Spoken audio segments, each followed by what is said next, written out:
Hey guys, tonight we step into a Flemish craftsman's world where hearth-warmed soap holds more stories than your grandma's photo albums.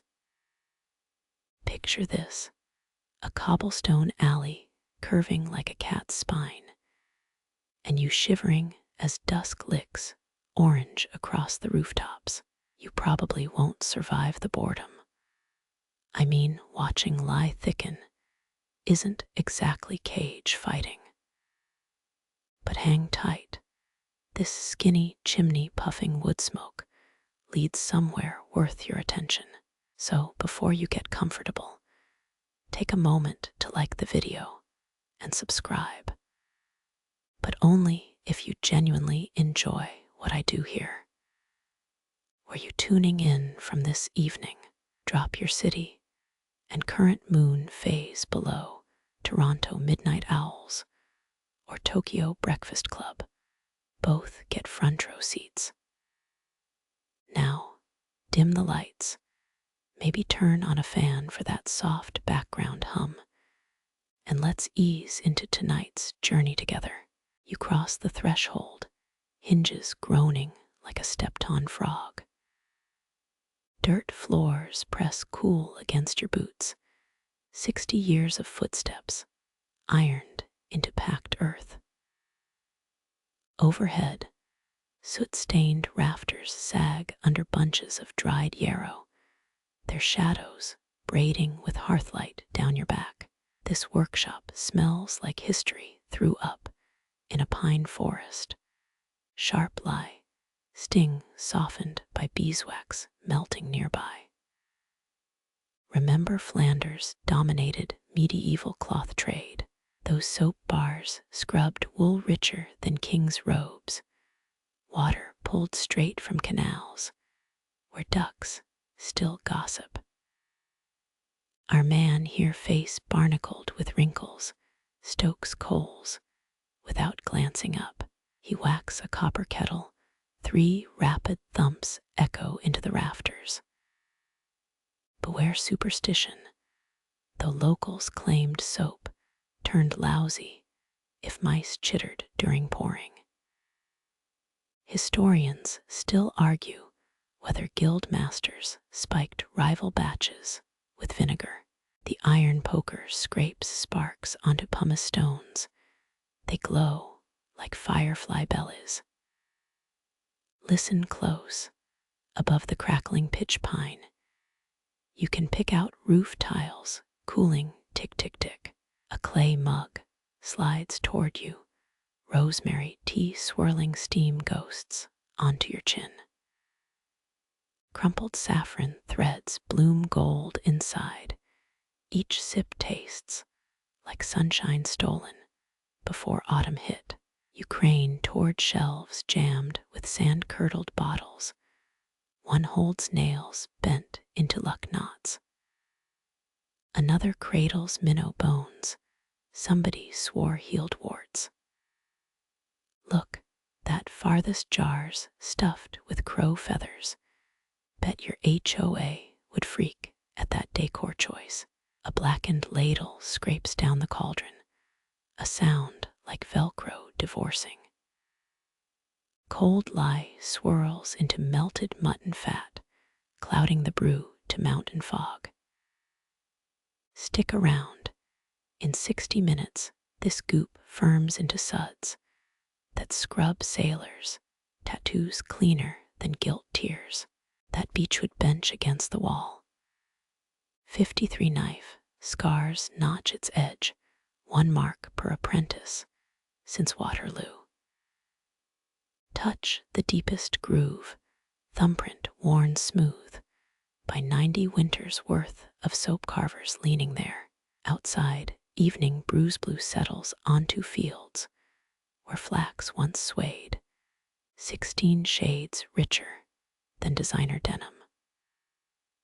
One window crack still whispers church bells from St. Bavo's, their bronze hum crawling through this valley since Charlemagne needed a bath. Shadows climb your sleeves now, gulping dwindling firelight whole. worry, he's relighting the rush lamp. That whispering wick swims in linseed oil older than Instagram filters. You catch a gap between floorboards, centuries of dripping soap sunk into the dirt like layered parchment. Down there, a buried thimble lost by some way-faced candlemaker's daughter, still waiting for daylight it'll never see again. Your mug grazes a soap mold, terracotta chilled, despite the hearth's growl. Its edges carved with looping vines, mimicking iron railings in Bruges back alleys. Press close. You can nearly see some long-dead monk patiently chiseling this after his Laud's prayer. Historians still argue whether Flanders soil preserved so many crafts, or whether stubbornness seeped up through the farmer's boots, knee-deep in North Sea clay. He nudges a log, sparks flurry upward, swallowed by chimney gloom. Before you track those vanishing embers, another chunk of oak splits into golden tears. That bench, your only seat, still has splinters hunting your thigh bones. Maybe, just maybe, someday we'll invent cushioned seating and Wi-Fi in these old places. Until then, we sit crooked on timber polished raw by ghosts of craftsmen who scratched their butts here. Cold gnaws the windows now, frost drawing lace over the warped glass. Each pane thick as shipwreck bottle bases, drizzled by medieval men who never saw straight lines matter. Your tea's dying tepid. Tip it back, rosemary bitter now, like chewing rosemary sprigs in an Italian widow's garden. Savor this.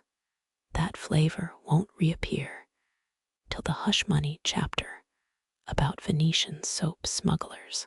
That shelf behind you, you lean gems of textile history. Sample scraps, indigo dipped, will rough enough to sand sins away. Tapestry shreds, barely warmed by long-gone thighs, before Flanders wars shredded finery like wet bread. Here birch logs snap, sharp pops like knuckle cracks. Someone forgot wonder bread baking in the phrasing. Cobwebs drape a corner, strung with dust, swaying like tiny hanged ghosts. At least spiders kept the place silent, unlike your neighbor's budgie, scream-winning through paper-thin walls last Tuesday. Tonight's batch swirls thicker now, peaks rising like whipped cream over a gruff baker's pie. Wait though, this isn't dessert, unless you fancy eating fist soap. Soon dawn pries these shutters apart. You step into the hearth's glow, smoke-stained walls swallowing dusk's last echoes. A figure rises from his stool, wood groaning like an old man's knees after market day. His hands hover above the flames, palm lines mapped with decades of ash and lye. Rosemary steam unwinds from the clay mug he offers. One curled leaf clings to its rim, defiant as a kitten refusing bathwater. Rainwater boiled thrice, so the town's surgeons swore it safe after the plague years. You blink. Historians still argue whether rosemary tea truly warded off sickness or just made fear taste greener. Oak beams arch overhead, their cracks filled with whispers of 7 generations. Listen close. Those timbers creak like ships sailing through attic dust. You sip slowly, heat blooming down to your belly button, then lower. Flanders winters Gnawbones clean his hearth, hugs them back together. He nods at the clay jar by your boot. Beechwood ash stored dry since Lent. Mainstream records claim only olive oil soaps graced noble skin. Yet, here's proof peasants whipped tallow and ash into suds for 6 hungry children.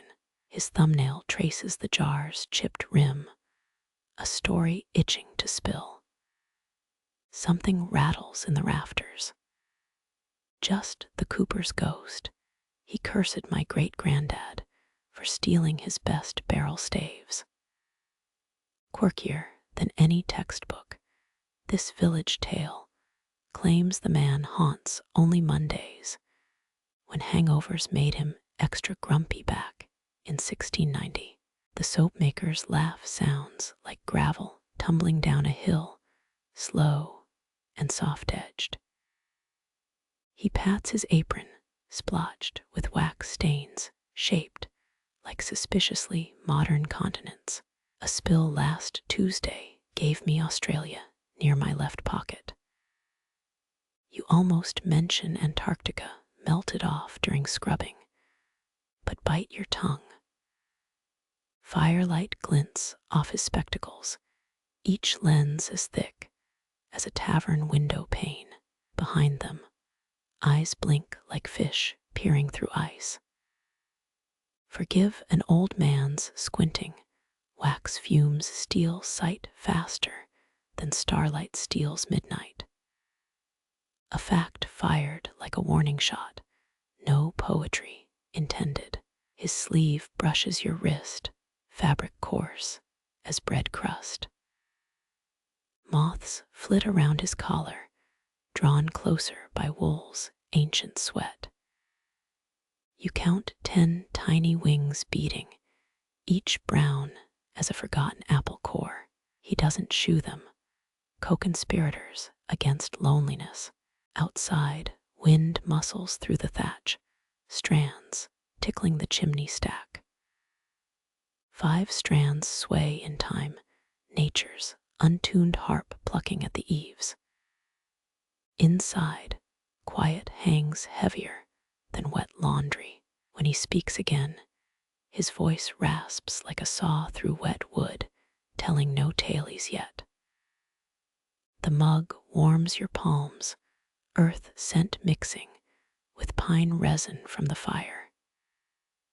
10 breaths pass, 20 each deeper than the last. His cat wins between chair legs, a stripe-furred shadow purring like a clogged drainpipe. Neither of you mention how its left ear lacks a tip, a trophy from some alley brawl. Candle wicks drown in their own wax, teardrops piling high as unspoken apologies. He leans closer, suddenly professor-like. Ghent's archives hide soap, tax ledgers, from 1327 scribbles about lavender smuggling under priest robes. You resist joking about holy suds. It's too early for heresy. Your heel nudges a basket. Dried petals rustle like mice in gossip. Marigold for color when coins forgot roads lead here. He doesn't say prices will drop again. Doesn't need to. The slump hangs between you, another guest at the hearth. Embers crumble, orange flecks, soaring up the flue like fireflies fleeing winter. You track 12 sparks before they wink out, a silent game while waiting for words. His knee pops when he stands a sound as familiar here as kettle songs. He refills your mug, his pinky crooked like a broken fence post. Young bones snapped wrong during a frost, healed uneventfully as bread dough left unloved. Steam ribbons twist, writing cursive letters only hearth gods understand. Glance up, hooks dangle from rafters, holding limp herbs grown gray with dust. Parsley skeletons rock gently, plotting their great escape with every draft. You imagine them rattling down at midnight, marching toward the vegetable patches, sweet revenge. Shadows thicken, but he doesn't light another candle. Eyes adjust, like river eels learning the dark. A truth served plain, nothing wasted here, not even lamplight. You wonder what his irises reflect your face, or some younger self he buried behind ash piles. His palm splays against the hearthstone heat, tattooing memory into skin. Burned myself at 7, learning lie bites sharper than priest sermons. The scar gleams wet silver, an old debt repaid nightly through cautious stirring. Silence stretches, but not thin. Its dough left to rise, fat with things unsaid. Outside, an owl mocks your city ears with countryside quiet. 5 notes tumble down the chimney, sourceless, yet precise, telling time better than any church bell. The cat leaps onto his lap, a furry paperweight pinning history in place. You watch claws knead wool, each prick releasing lavender's ghost from fabric. He sighs, the sound of November leaves surrendering to mud. When his voice returns, it's wool unraveling, slow and coarse. Forgot my manners, should ask names before trapping strangers with tea steam. A glint suggests mischief. He's done this dance before polite steps circling truth.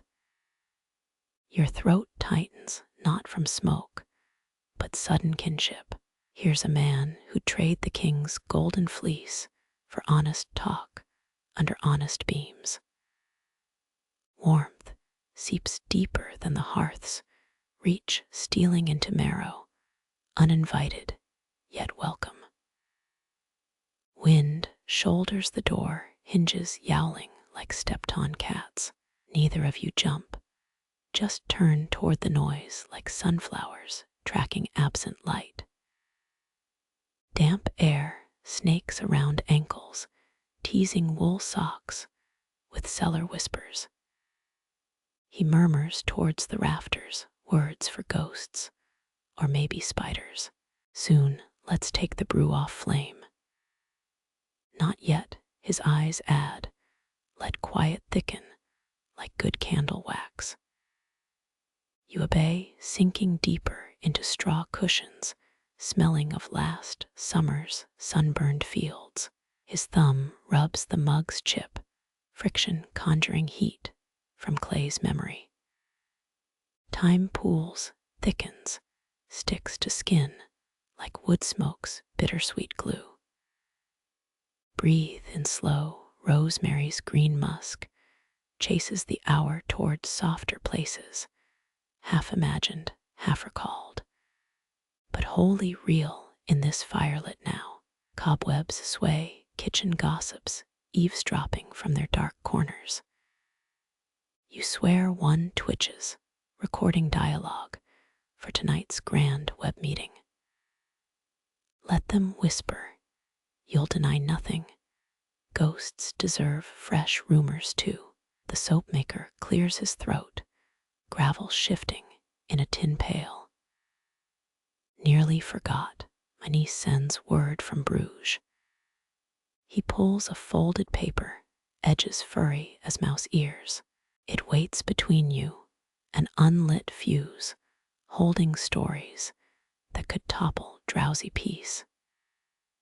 Your fingers itch toward it, but he tucks it back inside his vest, a wrinkled secret over heartbeat. Later let dawn sort its own truths. His wink crinkles deeper than paper folds, acknowledgement of worlds beyond these walls. Flames lick fresh logs, sap hissing like 100 tiny snakes escaping fire.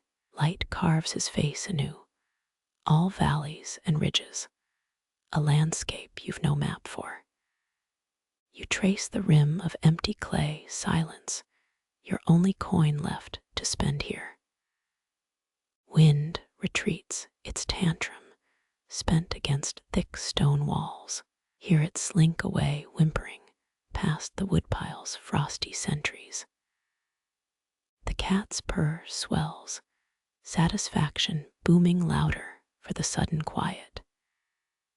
He shifts, straw crunching beneath worn boots, before whispering, voice frayed as old lace.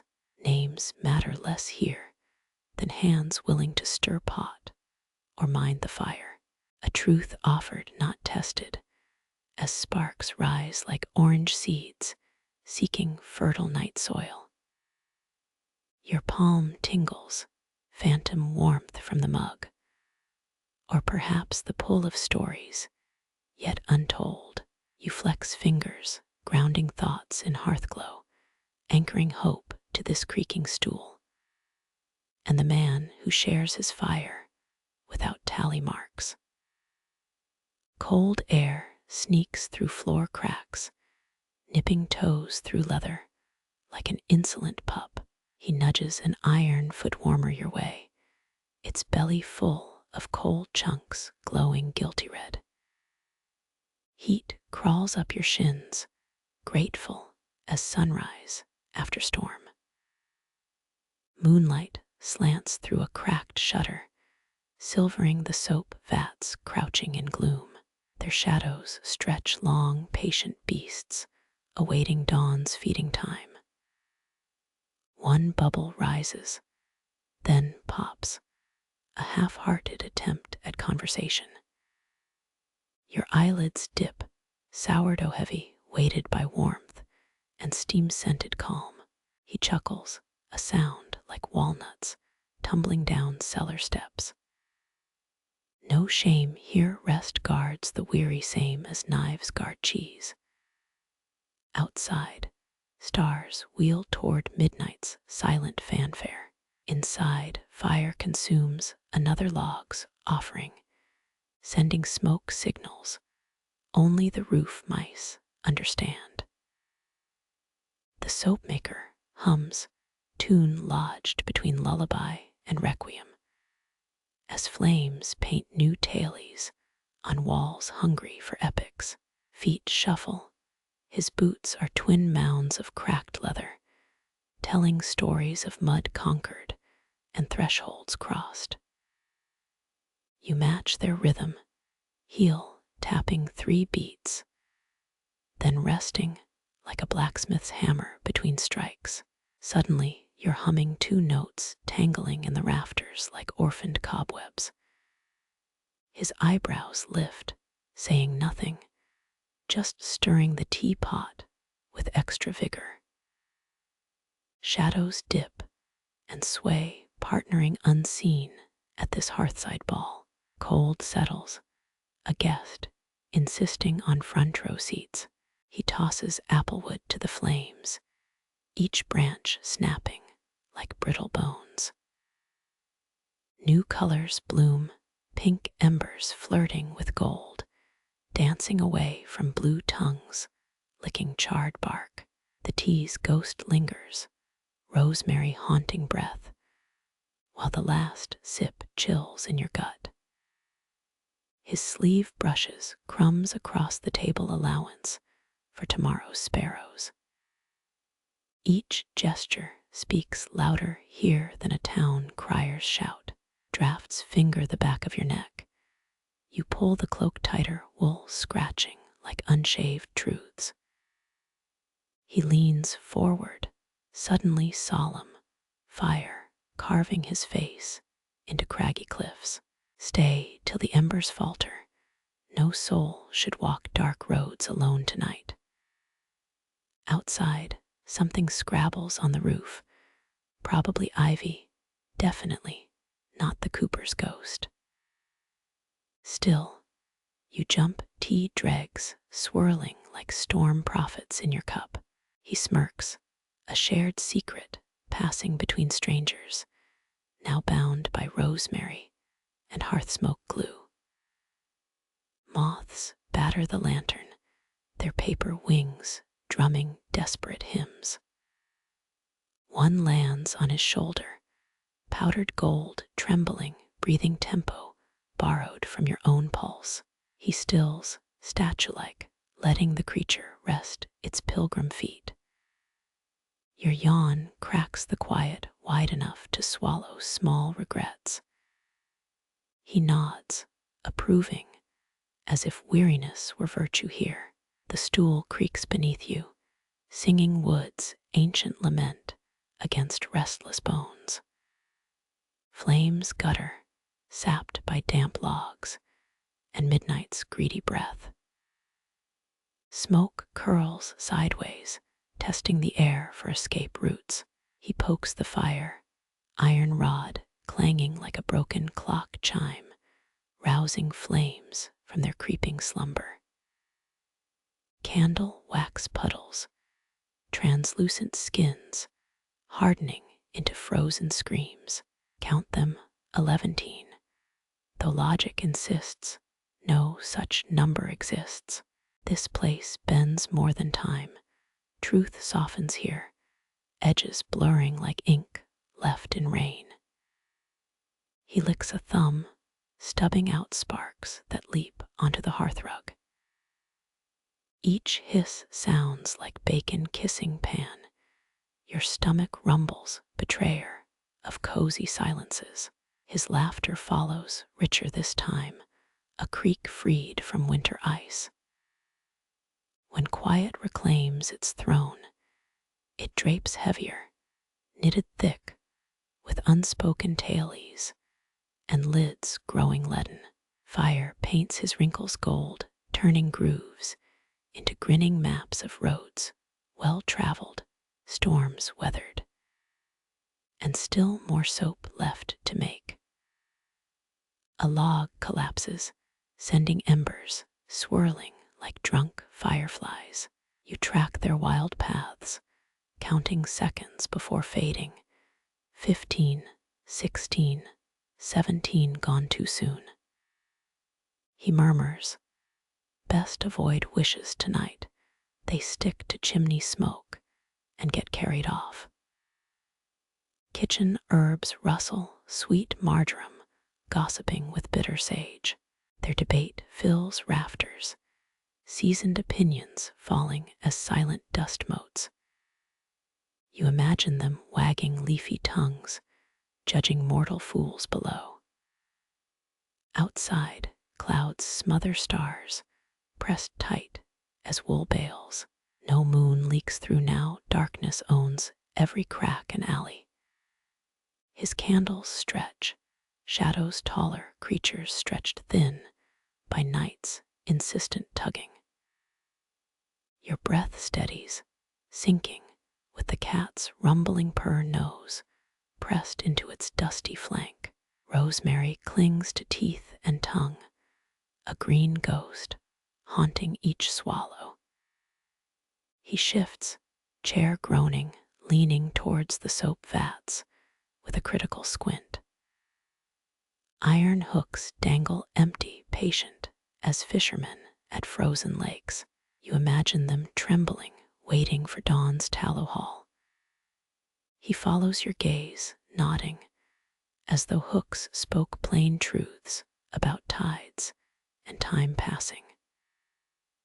The teacup sits empty, a dry well between weathered hands, yet warmth lingers, woven into wool sleeves and hearthside stones.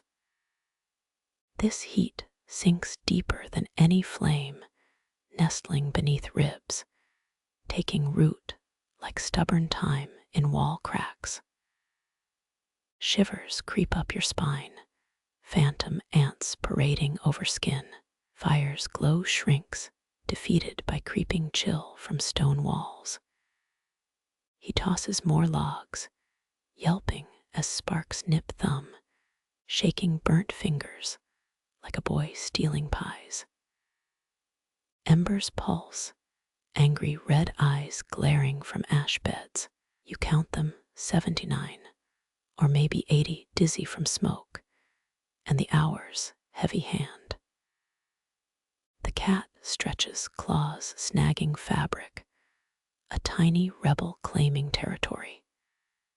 Your ears pop, pressure shifting, as wind batters northern walls. He tilts his head, listening for roof thatch tearing free, but only silence answers. Weak beams hold, another season's promise kept. Cobwebs shimmer, dusted with sparks, though no fire touches them. Magic or just fatigue painting visions. They glow white-hot, then fade like dying stars. You rub your eyes. He pretends not to notice, kindness cloaked in studied ignorance. When his voice returns, its ashes stirred, soft, and crumbling at edges. Rest your ears soon. Dawn comes earlier for those who chase its heels. Not a command, simple wisdom, steeped long as yesterday's tea leaves.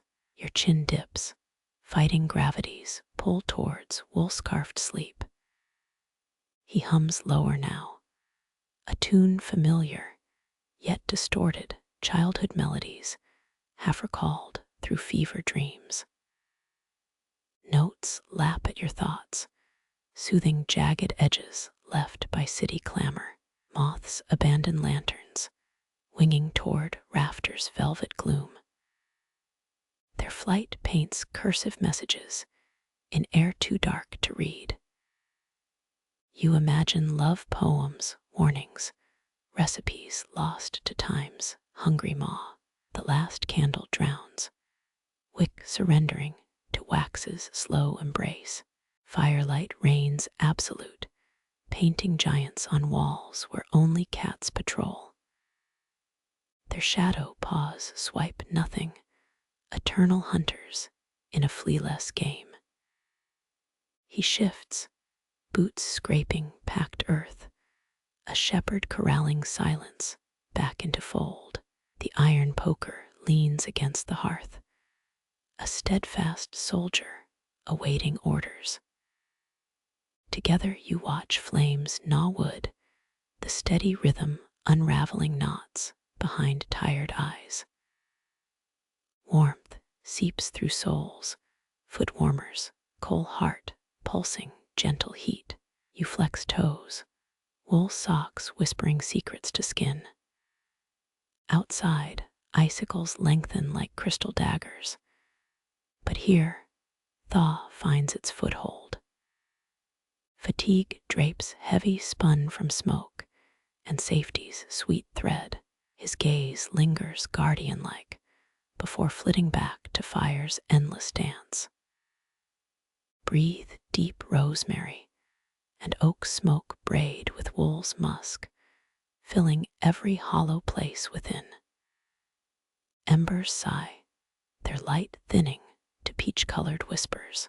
Shadows yawn wide, stretching across mortar lines toward sleep's waiting arms. He fans the coals, once, twice, sending sparks fleeing upwards like fire-born mayflies. Your head lolls, unknowing, pillowed on arms crossed over the table's scarred wood. Grain patterns blur, swirling into rivers, forests, faces long gone, but not forgotten. The Soapmaker hums lower now, vibrations felt through plank and bone, a lullaby older than Ghent's tallest spire. Flames shrink, bowing to night's inevitable rule, yet warmth persists. It hovers close, this quiet bubble forged from patience and pine logs. Drift now, let rosemary steer dreams down mossy lanes, while hearthglow keeps the hungry dark at bay. A final log splits, its heart sizzling wet sap, protesting the flame's embrace. Orange sparks spiral, last stand, before ash claims victory. He murmurs words meant for fire or guest or long-lost kin. Steady now, morning always keeps its word. Unbroken. The cat stretches, 12 claws gleaming like tiny knives in the dying light, before curling tight against the fading warmth in your shadow. Pine logs sigh, settling deeper into their ashen cradle. Amber light washes over shelves, a tide revealing clay jars, huddled like village gossips. His thumb traces a blackened fire poker, its curve worn smooth as a river stone. Father showed me this flame-tongue trick back when Thor's thunder still rattled my knees. He chuckles, nodding toward the shifting embers. Mainstream records swear Norse gods vanished from Flanders by 1200. Yet, here's proof some lingered in bedtime tales.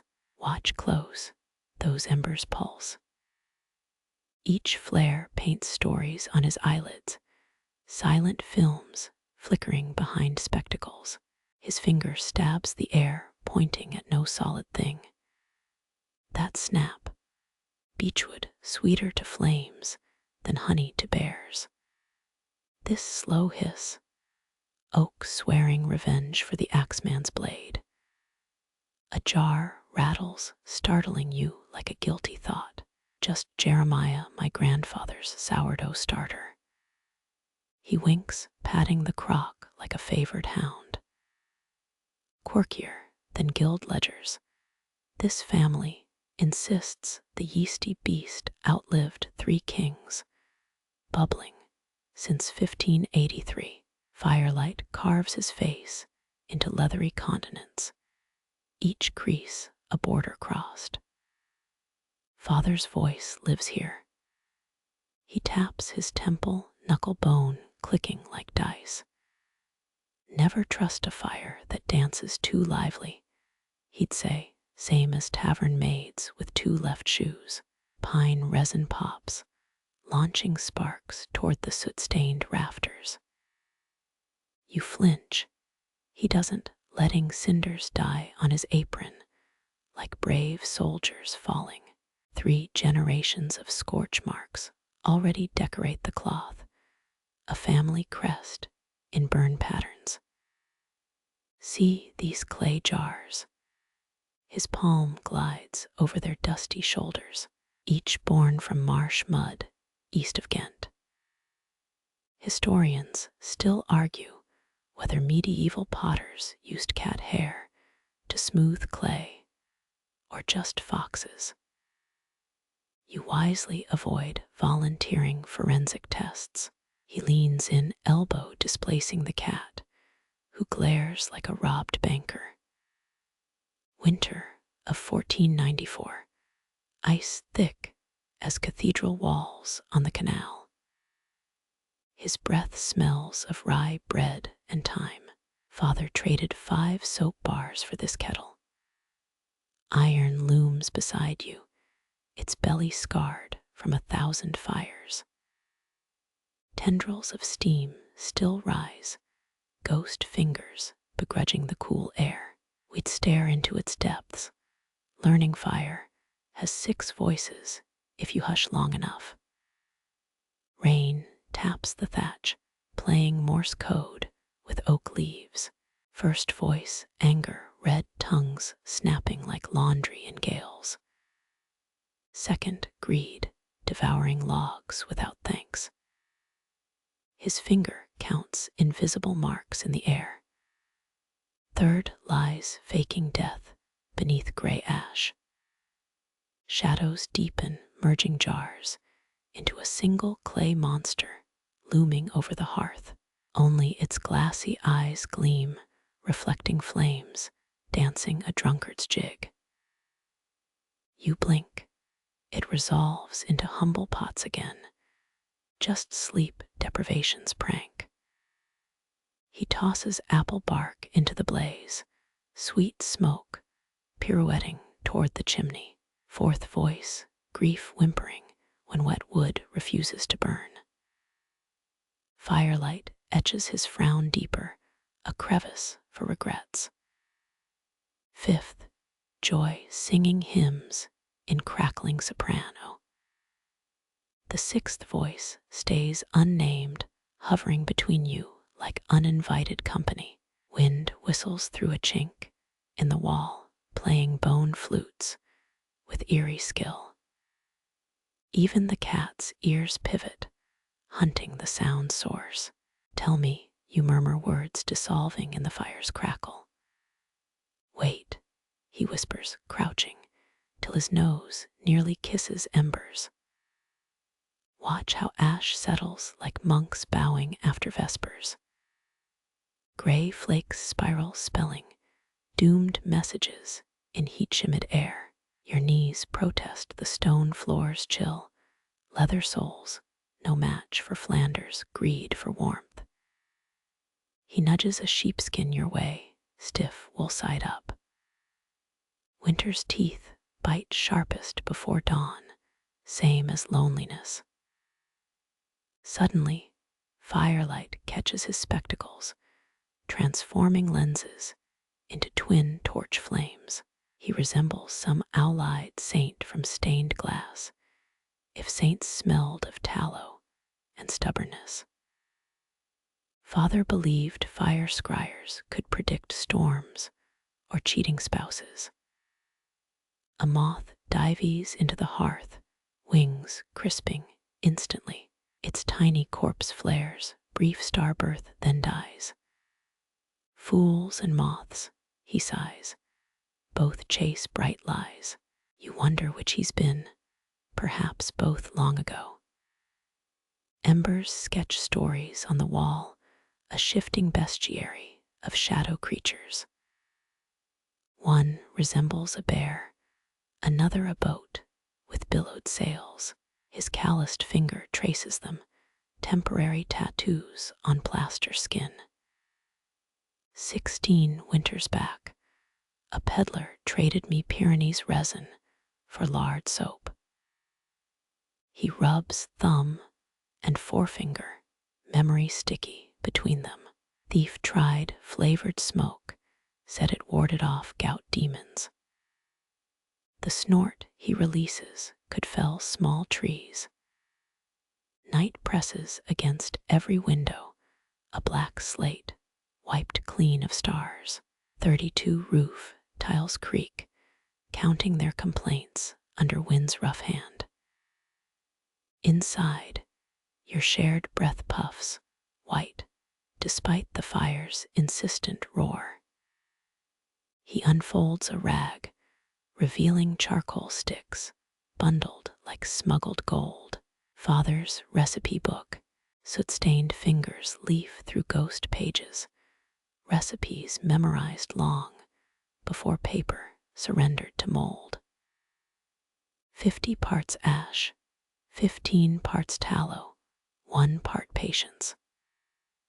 Your gaze drifts to shadowy rafters, home to dried herbs and dust-thick dreams. Something glints up there, perhaps a hook or a forgotten beer stein. Muriel's wedding gift, he mutters, following your stare. Shattered first time I toasted her memory. Heat curls around your collar, wood smoke's sly caress. The clockless hours stretch, rubber band snapped loose from time's wrist. This room floats anchorless, a bubble drifting outside midnight's jurisdiction. He pokes the fire, stirring sparks into frenzied flight. Father's ghost lingers here some nights. Not spooky, just matter of fact, like noting rain clouds.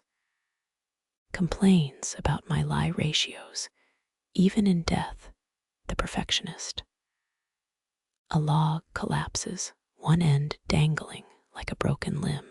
You shift, straw underpinning the sheepskin crackles, a sound like autumn leaves stomped by hobnailed boots. Wind's assault resumes, shuddering shudders in Morse code bursts. Last lesson he taught, the soapmaker's voice roughens, reading ashes after plague took mother. His poker scrapes circles in the soot, a child's shaky penmanship said grief burns cold, needs extra kindling, else it smothers every other flame. Silence swells, stuffed with things too heavy for words. The cat abandons its post, paws clicking toward darker corners. Embers pulse like failing hearts, each weaker than the last. Outside, an icicle snaps, dagger-sharp point plunging to frozen mud. The crash echoes through stillness, nature's punctuation mark. Inside, his hand finds yours, rough palm pressing warmth into your knuckles, an anchor against memory's tide pull. Flames whisper their final secrets, blue tongues flickering toward oblivion. He stays hunched, scorched poker still clutched, a night guarding dreams only fire understands. Breathe deep, let wood smoke and legacy weave their spell, while shadows dance their last across shelves of waiting clay. Cold lie creeps toward the kettle's lip, thick as attic cobwebs. He tilts the bucket slow, syrup-thick liquid whispering into iron belly. Your eyes water, not from emotion, but alkali's sharp sting clawing the air. Flemish soap heated half Europe's baths back in 1315. His spoon scrapes the kettle, metal shrieking like a wronged gull. Remember those clay-caked hands scrubbing nobles in illuminated manuscripts. That's local talent at work. Tallow swirls in next. Mutton fat rendered yesterday under April's fist-gray sky. Historians still argue whether Romans taught this recipe, or if Crusaders stole it from Aleppo's moonlit courtyards. You wisely avoid poking that scholarly wasp nest. Shadows stretch, joining lie and fat in unholy matrimony. His stirring rod moves clockwise only. Widdershins invites sour batches, same as whistling after dark. Quirkier than a left-handed saint's feast, this ritual steers clear of bad luck's sticky fingers. Watch the blend thicken, pale curds forming like storm clouds over the swin. Each swirl churns secrets into the mix, centuries of trial and greasy error. Your nose wrinkles, rancid undertones, battling rosemary sachets overhead. 83 years stirring this cauldron, give or take.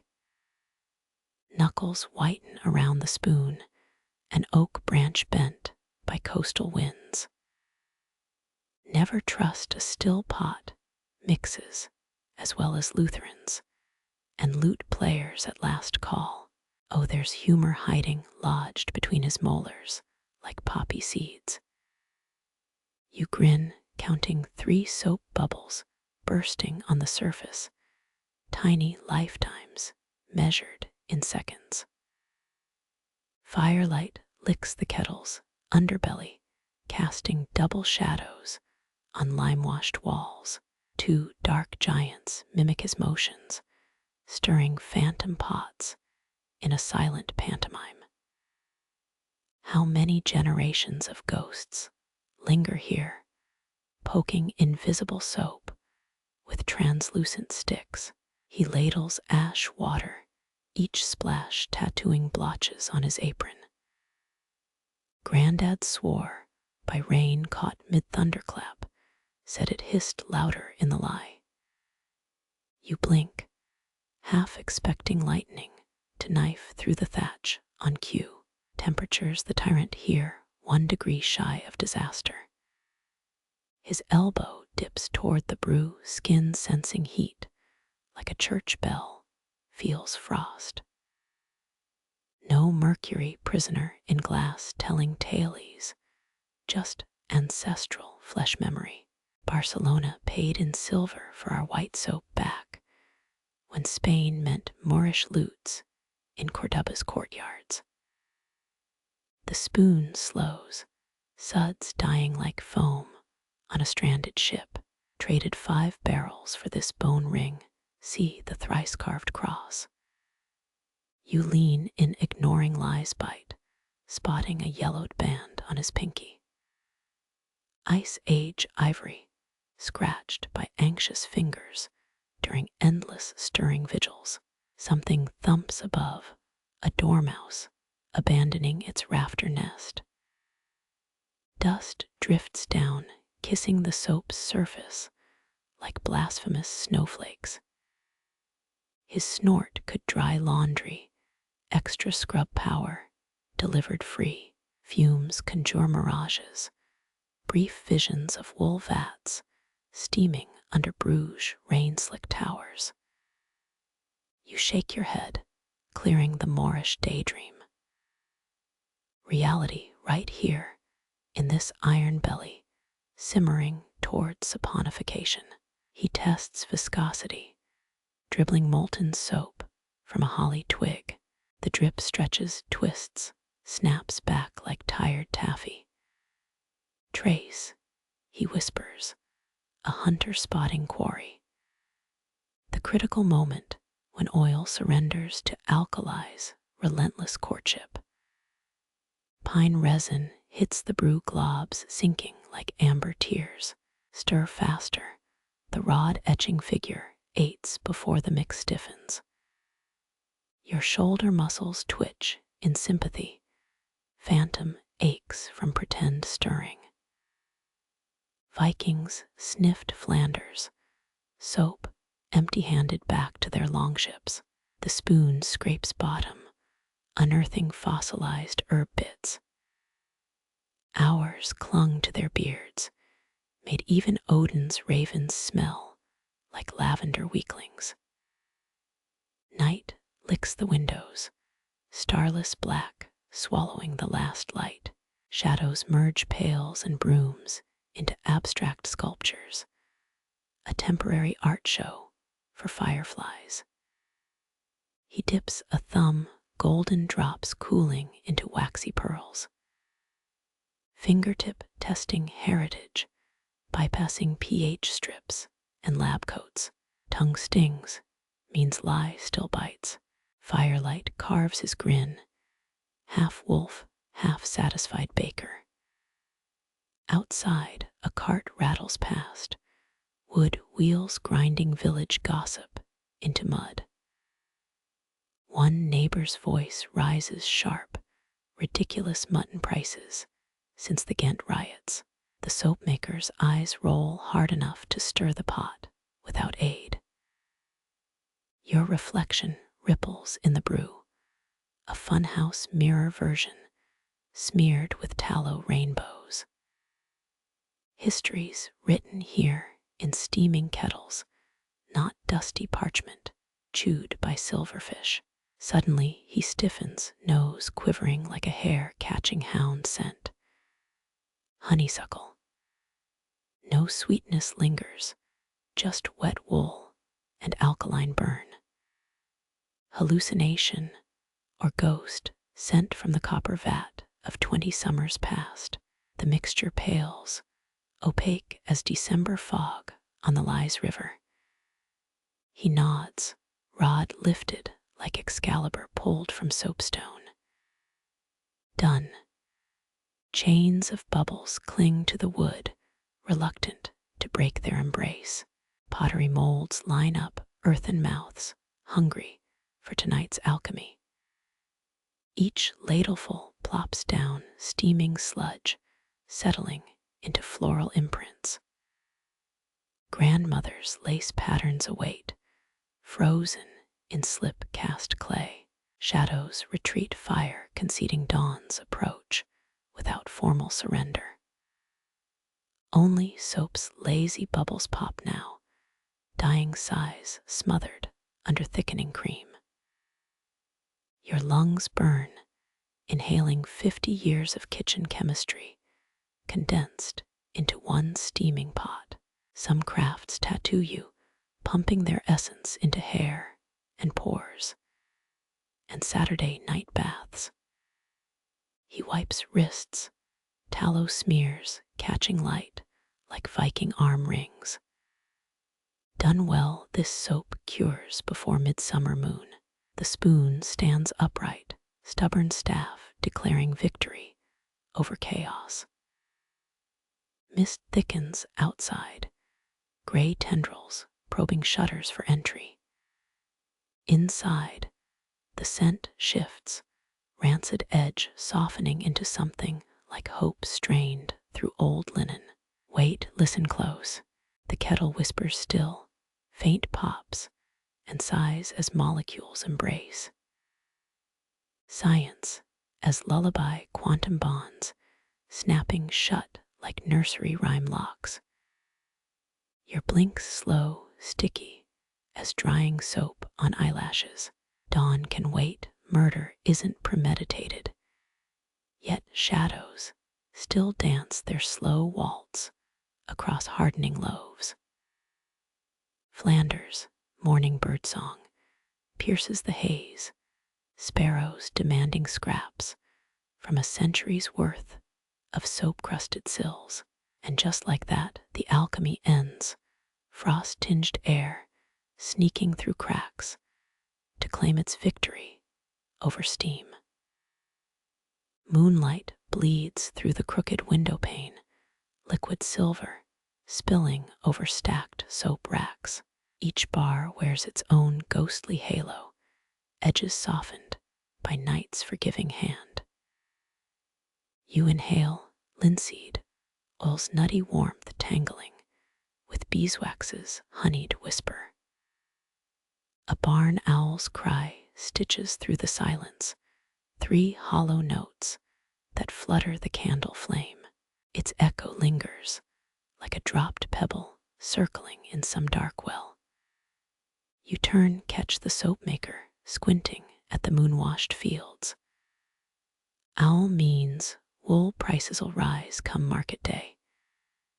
His chuckle rasps, dry as kindling, or tells us widows left windows open. Depends who taught you superstitions. Historians still debate whether Flanders cloth trade owed success to superior looms, or just medieval marketing savvy. Moonbeams catch dust motes, transforming them into fleeting constellations.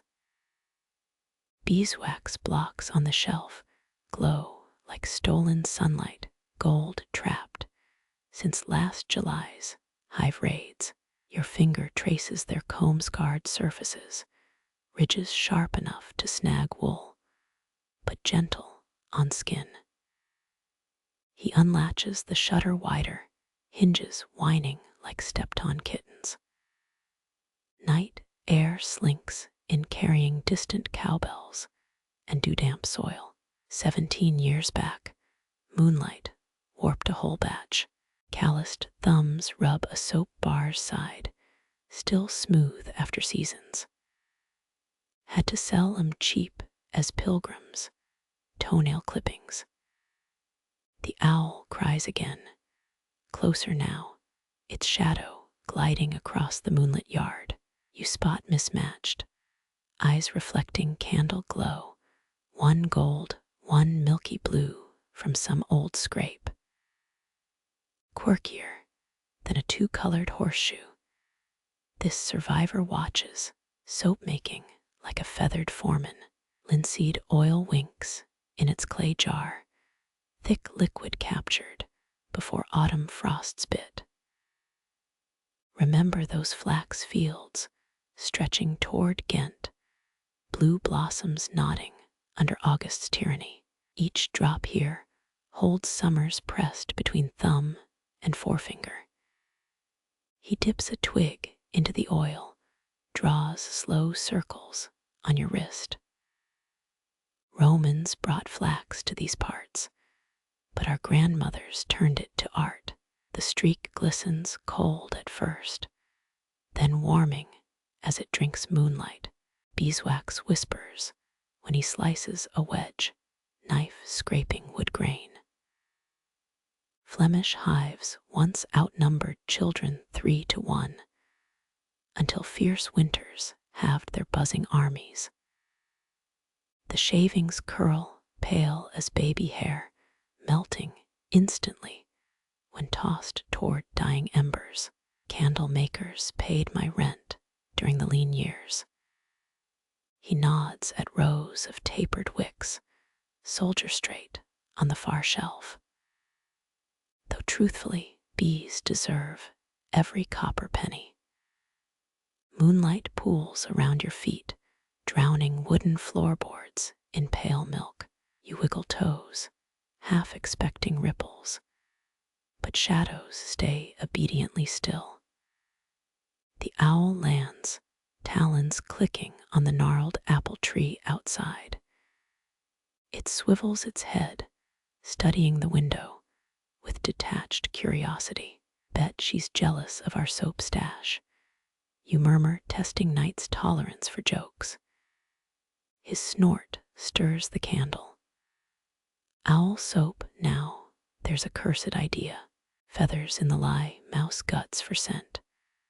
One eyebrow arches, might sell in Antwerp's weird shops between mermaid teeth and bottled thunder. A moth kamikazes into the flame, its corpse adding bitter musk to the air. Beeswax smothers the stink within seconds, sweetness clawing back dominance. Outside, the owl launches skyward, a silent missile aimed at some meadow vole's doom. Its wings carve arcs through moonbeams, vanishing behind the cooper's abandoned shed. He rubs linseed oil into his leather apron, patching cracks older than your grandparents' wedding vows. Feels like liquid September right. The scent blooms earthy and forgiving as threads darken with sudden nourishment. You lean over the soap racks, counting 42 bars, patterned like quilt squares. Moonlight stripes their surfaces, highlighting rosemary sprigs pressed deep during yesterday's pour. Cold air sneaking through the window teases them toward perfect hardness. 17 days curring, then we wrap. He mutters more to himself than you. Onion skin-dyed linen waits in a willow basket, each fold whispering promises of preservation. Beeswax meets linseed now. They swirl in a chipped bowl, stealing warmth from the hearth's last exhale. Your nose wrinkles. Separate, they smell of meadows and sunshine merged. They conjure church incense, left too long in a damp sacristy. He dunks a rag, working the mixture into wood grain. The soap molds sigh under wax's caress, their thirsty clay drinking protection against Flanders' damp fists. Moon tracks his motions, painting his arms in quicksilver as he coaxes shine from scuffed surfaces. Watch. He scrapes a nail across treated wood, no mark remains. Better armor than chainmail against mold's sneaky invasions. Night birdsong shifts, blackbirds replacing the owl's mournful aria. Their tunes stitch through the dark, urgent gossip about worms and rivals and stolen twigs. Perhaps they're debating soap formulas, arguing the merits of tallow versus olive oil. You grin your breath frosting the air as midnight surrenders to the moon's quiet reign. Somewhere beyond the village, a cowbell clanks once, tested by teeth or hoof. Its hollow protest travels farther than daylight would allow, unfettered by sun's noisy interruptions. He caps the linseed jar, twisting until wood groans protest. His thumbprint lingers in beeswax's creamy skin, a momentary fossil, soon consumed by fire or gift wrap. Your own palms glisten now, oil seeping into lifelines, scent blooming with every pulse. Flemish ancestors walked corridors smelling just so, their linseed-shielded woodwork surviving plagues and floods and wayward torch flames. Moonlight retreats inch by inch as clouds muster courage to cross its radiant path. The soap bars dim, returning to mundane beige, their nocturnal glamour packed away until tomorrow's performance. And so the night deepens, its secrets kept by owls and oiled wood and bars of soap dreaming themselves toward usefulness. Moonlight fades, its silver retreat giving way to hearthglow's stubborn amber. Your palm rests against the wall, rough plaster worn smooth by shoulders now dust. He follows your gaze upward, where soot from 80 winters cakes the beams. 3 generations, he murmurs, crumbs of mortar drifting between his fingers. My grandfather mixed goat share into this wall plaster, kept cracks from traveling. Historians note Flanders' reliance on quicklime binders. Yet grandpa's hairy mortar held twice as long. He gestures toward the yard, where moonlit grass lies flattened in pale rectangles, bleaching fields. His voice roughens like unsanded wood. Laid woolens there for weeks, staked down like drunkards sunbathing. You imagine 80 yards of cloth, communist sheep's opinions spread for judgment. One summer storm could ruin a year's work, chasing Flemish weavers toward rosary beads and panic. Needed 3 things: sun, lie, and patience, smoother than a bishop's brow. His thumb traces a mortar line, haunted by some half-remembered detail. Though historians still argue whether guild rules or Venetian silks unraveled our trade. Rainwater barrels stand sentinel outside, their metal bands flaking rust like dried blood, but the soapmaker points past them to troughs half buried in weeds. We fermented barley malt nearby stink, so mean it'd peel varnish off saints. The quirky part comes unbidden, though you almost wish it hadn't. His chuckle rattles cobwebs. Piss troughs, truth told, men lined up at dawn, 14 bladders ready to donate. City ordinances demanded fresh urine for wool degreasing, dubbed lant by fancy folk. Your nose wrinkles, glad centuries buffer you from that olfactory crime scene. Better lant than lie burns. He shrugs, wiping hands on his stained apron. Though drunks' donations made cloth smell like a brewer's hangover. Autumn air sneaks through the window, carrying ghost scents of wet wool and sour ammonia.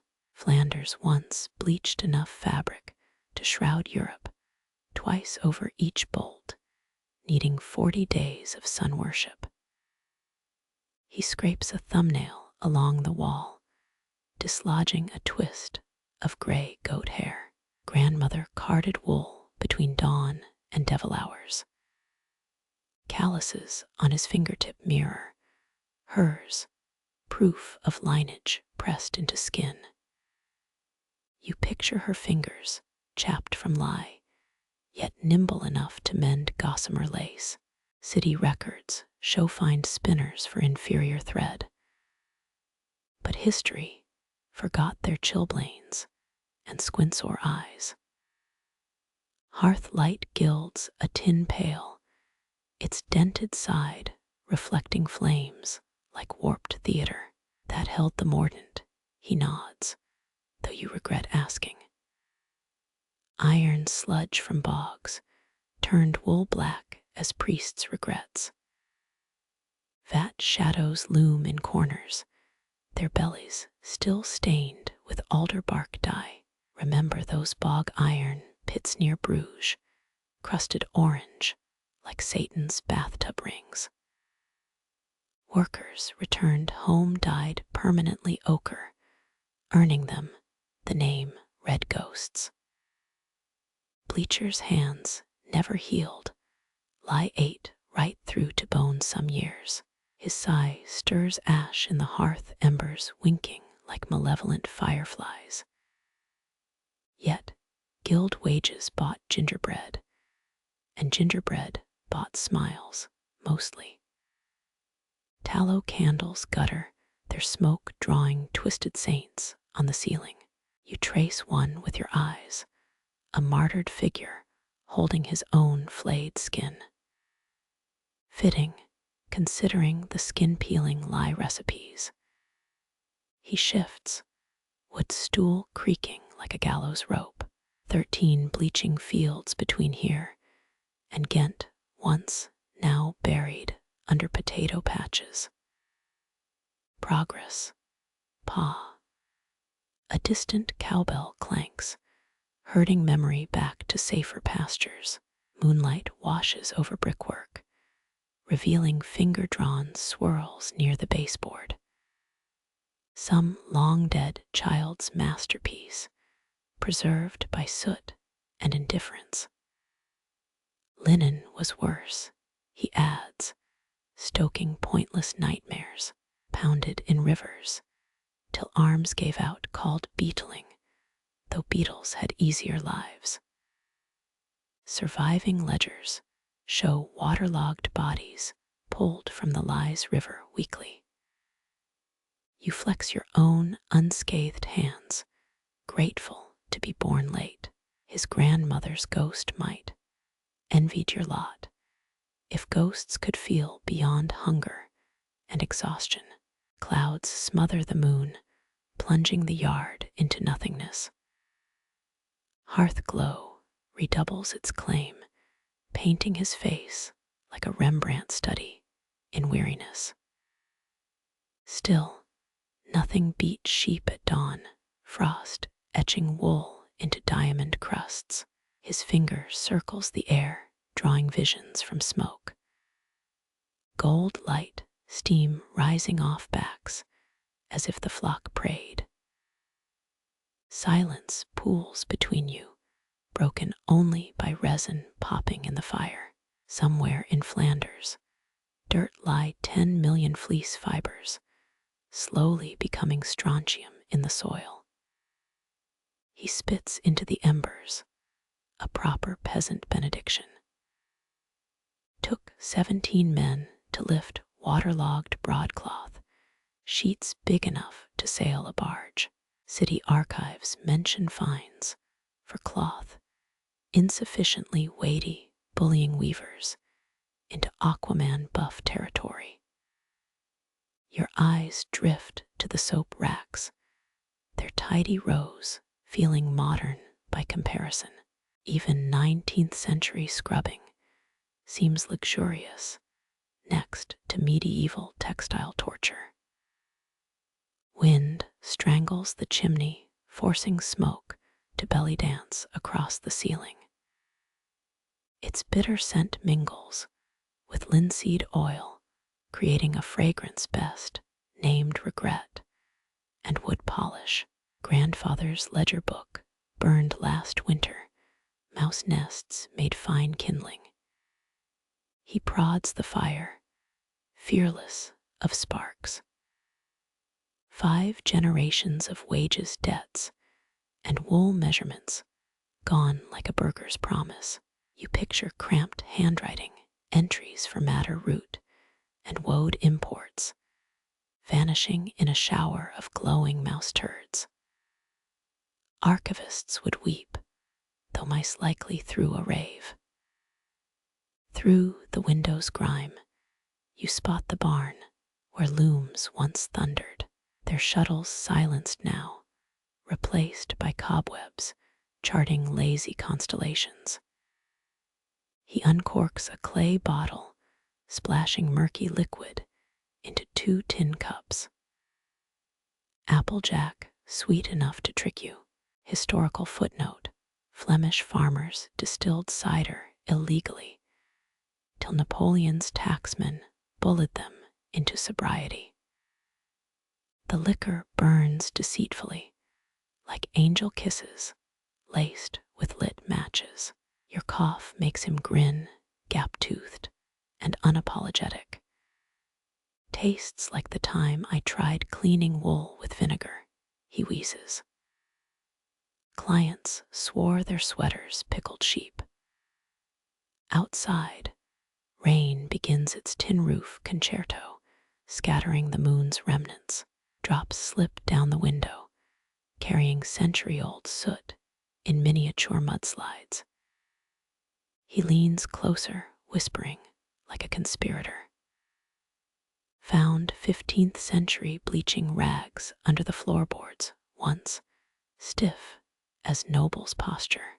Conservationists would kill for them, though he probably patched stable roofs. Applejacks, warmth pools in your stomach, soft rebellion against Flanders' damp. Rain blurs the yard into a grayscale smudge, washing clean the lands we'll once conquered. His finger traces the hearthstones, counting 37 cracks without looking. Folk called this valley Weaver's Tears after the floods of '93. Records claim 500 looms lost, but oral histories whisper of thousands. Sparrows rattle the thatch, itching to flee dawn's approach. Embers surrender to ash, one last sigh as darkness reclaims the room's edges. He drains his cup, a liquid raspberry blown to autumn air. Forgotten crafts were just blinkered ponies missing the path. Rain chants secrets on the roof, stories of drought-split earth, welcoming new floods. Your hand brushes the wall, goat hair mortar, still holding fast against time's teeth. Your fingers linger on the wall's rough texture, rough as the soapmaker's voice sharpens behind you. Scales rust, cups remember. He drags 2 dented pewter vessels from a shelf, their rims bent like fallen crowns. One bears the dents of 1917, shell-shocked in some Belgian trench while measuring soldiers' rations. Historians confirm food scarcity, forced cottage industries to eyeball ingredients, but never admit how liberating it felt. He winks, tapping the less mangled cup. My lucky charm stolen from a butter churn in Ypres. Rainwater sloshes in his catch barrel, nudged by winds that stink of wet pine. His knuckles whiten as he scrapes wood ash into the first vessel, each scoop precise as a sniper's breath. 2 ashes, 1 water stirred till your bones forget their own weight. Wood shavings stick to the ash, making you wonder what trees still haunt this mixture. Census records show 27 elms stood here pre-war, It's just this creaky bastard survivor by the outhouse. You spy initials carved into its trunk. CP plus VB, one heart crossed out twice. Sunrise ash tastes sweeter. Ask any soap ghost from Antwerp. He strains water through cheesecloth, cloudy liquid, surrendering to patience. You count 14 slow drips, disputing whether patience sounds like boredom. With extra steps, his wheezing laugh answers. Strainings, a nun's job, all that quiet praying in a bucket. The mixture swirls, greeting lie water, like a lovesick soldier home from war. Your eyes itch. His grandfather probably bottled Flanders, wind in these jugs. Remember the vinegar wool sweaters. Now imagine fart-scented lie steam as payback. He slumps onto a stool, its legs whittled from that same doomed elm. 40 years I've measured like this, never poisoned a soul, minus that incident with the vicar's allergic rash. But saints forgive honest mistakes. Guild archives overflow with complaints about inconsistent batches. Yet everyone praised his lily-scented bars. A spider repels from the ceiling, daring to inspect his work. Its legs tap the lie water like a critic reviewing bad opera. No charge for tickets. He grumbles, flicking it toward the herb bundles. Peat smoke invades your nostrils, sharp as the debates he kindles. Historians still argue whether wartime measures improved craft or just trained us to accept slop. His finger jabs the air, nearly appending his precious brew. Bet they write that with silver-plated pens, snobs. You stare into the murky vat, seeing shadows of ration cards and black market butter churns. The dented cup trembles in his grip, reliving its history with every pore. Its twin wobbles, balanced atop a threadbare almanac, predicting unseasonable warmth. He mutters ratios like poetry, half-rhymes for survival chemistry. 1 part desperation, 2 parts stubbornness, all filtered through stained linen. Birth certificates of thrift, as charming as tax audits. His sleeve dips into the lie, singing hairs with a sizzle unfit for church. Hell's bells, 3rd shirt this month. Acid scars mingle with old burn stripes, his skin a battlefield map of the craft. Trade logs list wages for chandlers, but not the laundry bills. Outside, wind unpractices its howling, slinking off to bother Dutch cows instead. Barrel water ripples, holding reflections of round-faced boys who once scooped ash here. Census takers missed 3 in the 1911 count, their small hands quicker than bureaucracy. Aged lie sings higher notes, he claims, tilting the jug near your ear. It gurgles, unimpressed. Stone floor numbs your feet, each slab colder than a widow's farewell. He stomps once, dislodging mud from boot treads older than radio broadcasts. Good souls stole him off a scarecrow near Passchendaele. The fringed truth no one requests. But scrubbed history overlooks cobblers who looted battlefields to shoe villages. Lantern light bleeds across the workbench, revealing splatters resembling abstract swears. Your thumb traces one, a Rorschach test, interpreting creative insults. He slaps a lid on the lye pot, taming its ambition to dissolve eyebrows. Patience now. His breath smells of yesterday's herring and resilience. Wait till moon climbs past St. Bavo's weathercock. Then we marry tallow to trouble. Twilight guts itself against the horizon, smeared crimson as butchers' aprons. His shadow stretches, thin as the hope that kept this workshop lit through lean decades. He wipes cups on his trousers, ignoring the legacy of tarnish. Pewter winks, scuffed testimony to how wars deform beauty into function. Museums would call it folk pragmatism, while charging €10 to gawk. Rain drums a surrender treaty on the roof. You memorize the rhythm, 14 fast taps, a pause, then 3 defiant thumps. Nature's irregular heartbeat, ignored by metronomes and dictators alike.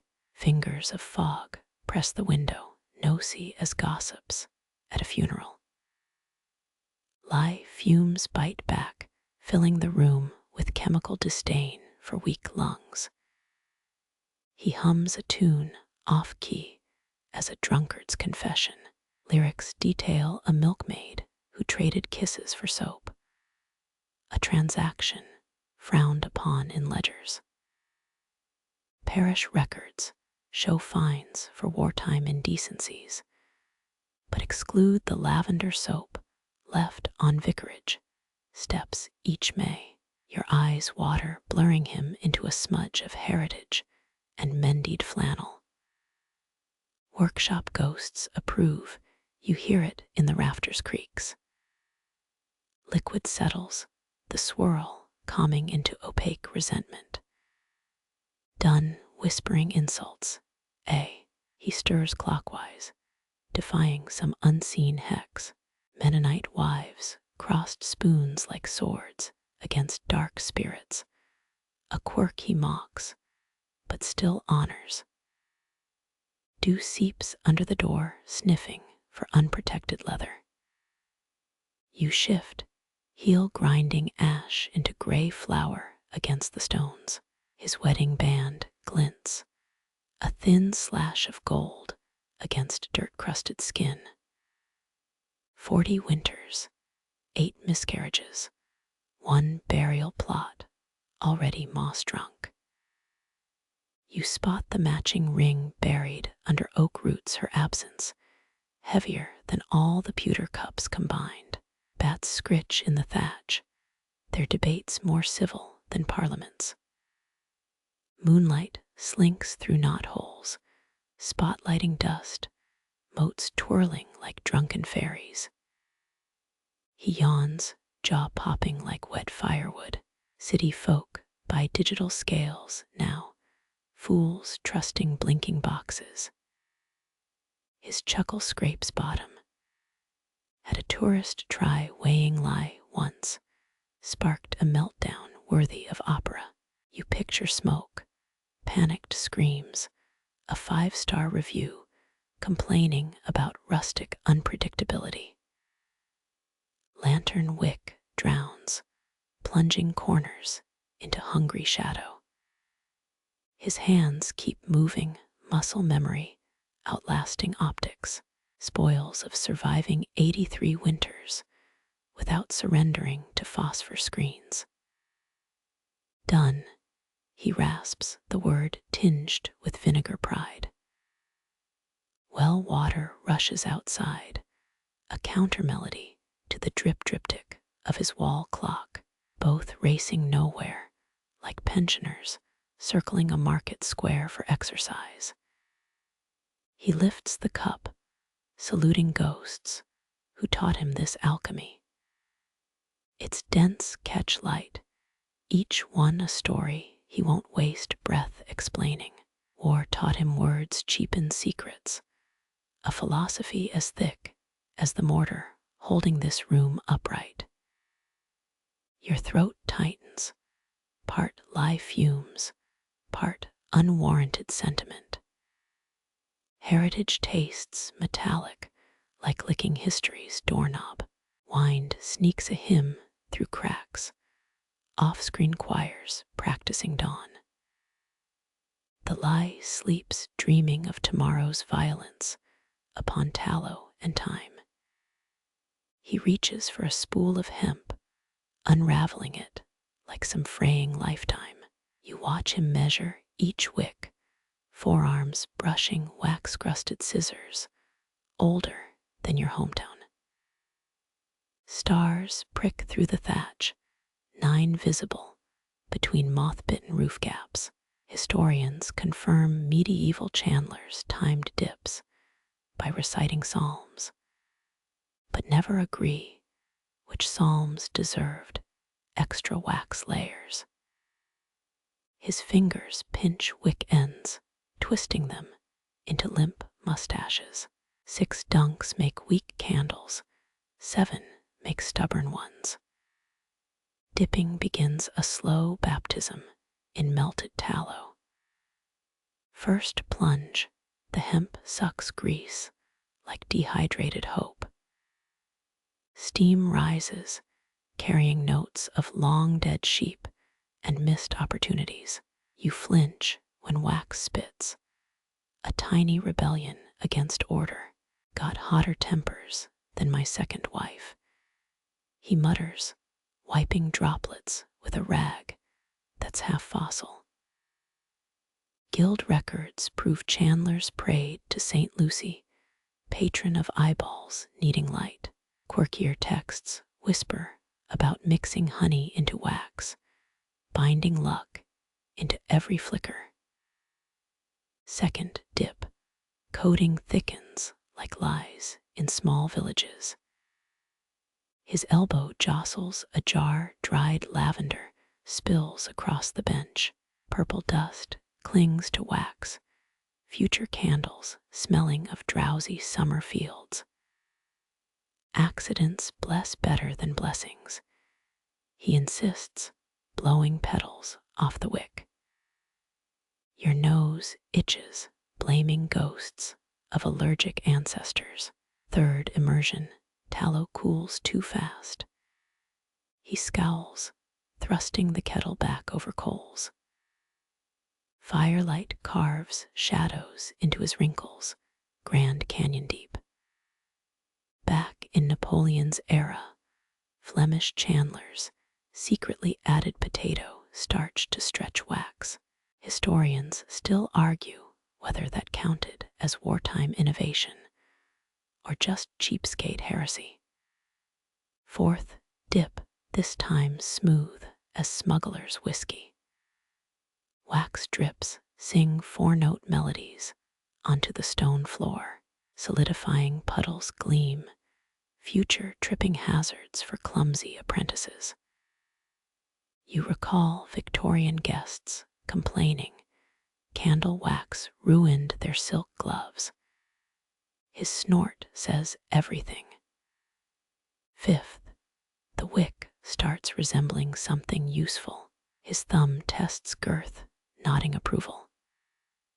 Now she's plump as a Sunday hen. Moonlight bleeds across the cooling rack, silvering wax skins. Old ledgers show candle sales spiked during plague years. Fear loves illumination. Sixth dip, wax hangs in swollen teardrops. He hums off-key, a lullaby about drowned sailors needing lanterns. A barn owl hoots outside, one long cry like a lost waiter. Dip number 7, the final seal. Perfection demands stillness. You hold your breath, counting spider leg tremors in the wick. Ancient recipes insisted on odd numbers. 7 dips carried mystical weight. His scissors hover, trimming excess with surgical spite. Finished candles stand at attention, wartime recruits gleaming under inspection. He taps one, testing its spine. Solid as tax evasion, he declares. Light gutters, painting stories on the soot-stained wall. Note the fracture in the third candle, a lightning bolt through its midsection.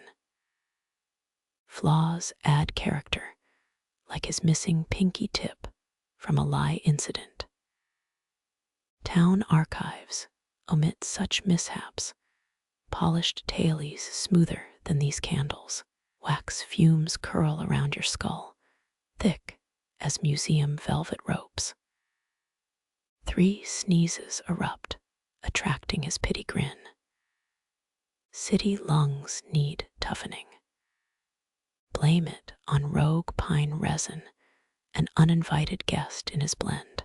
He rubs a thumb over cooling wax ridges, mirroring his grandmother's lace collar.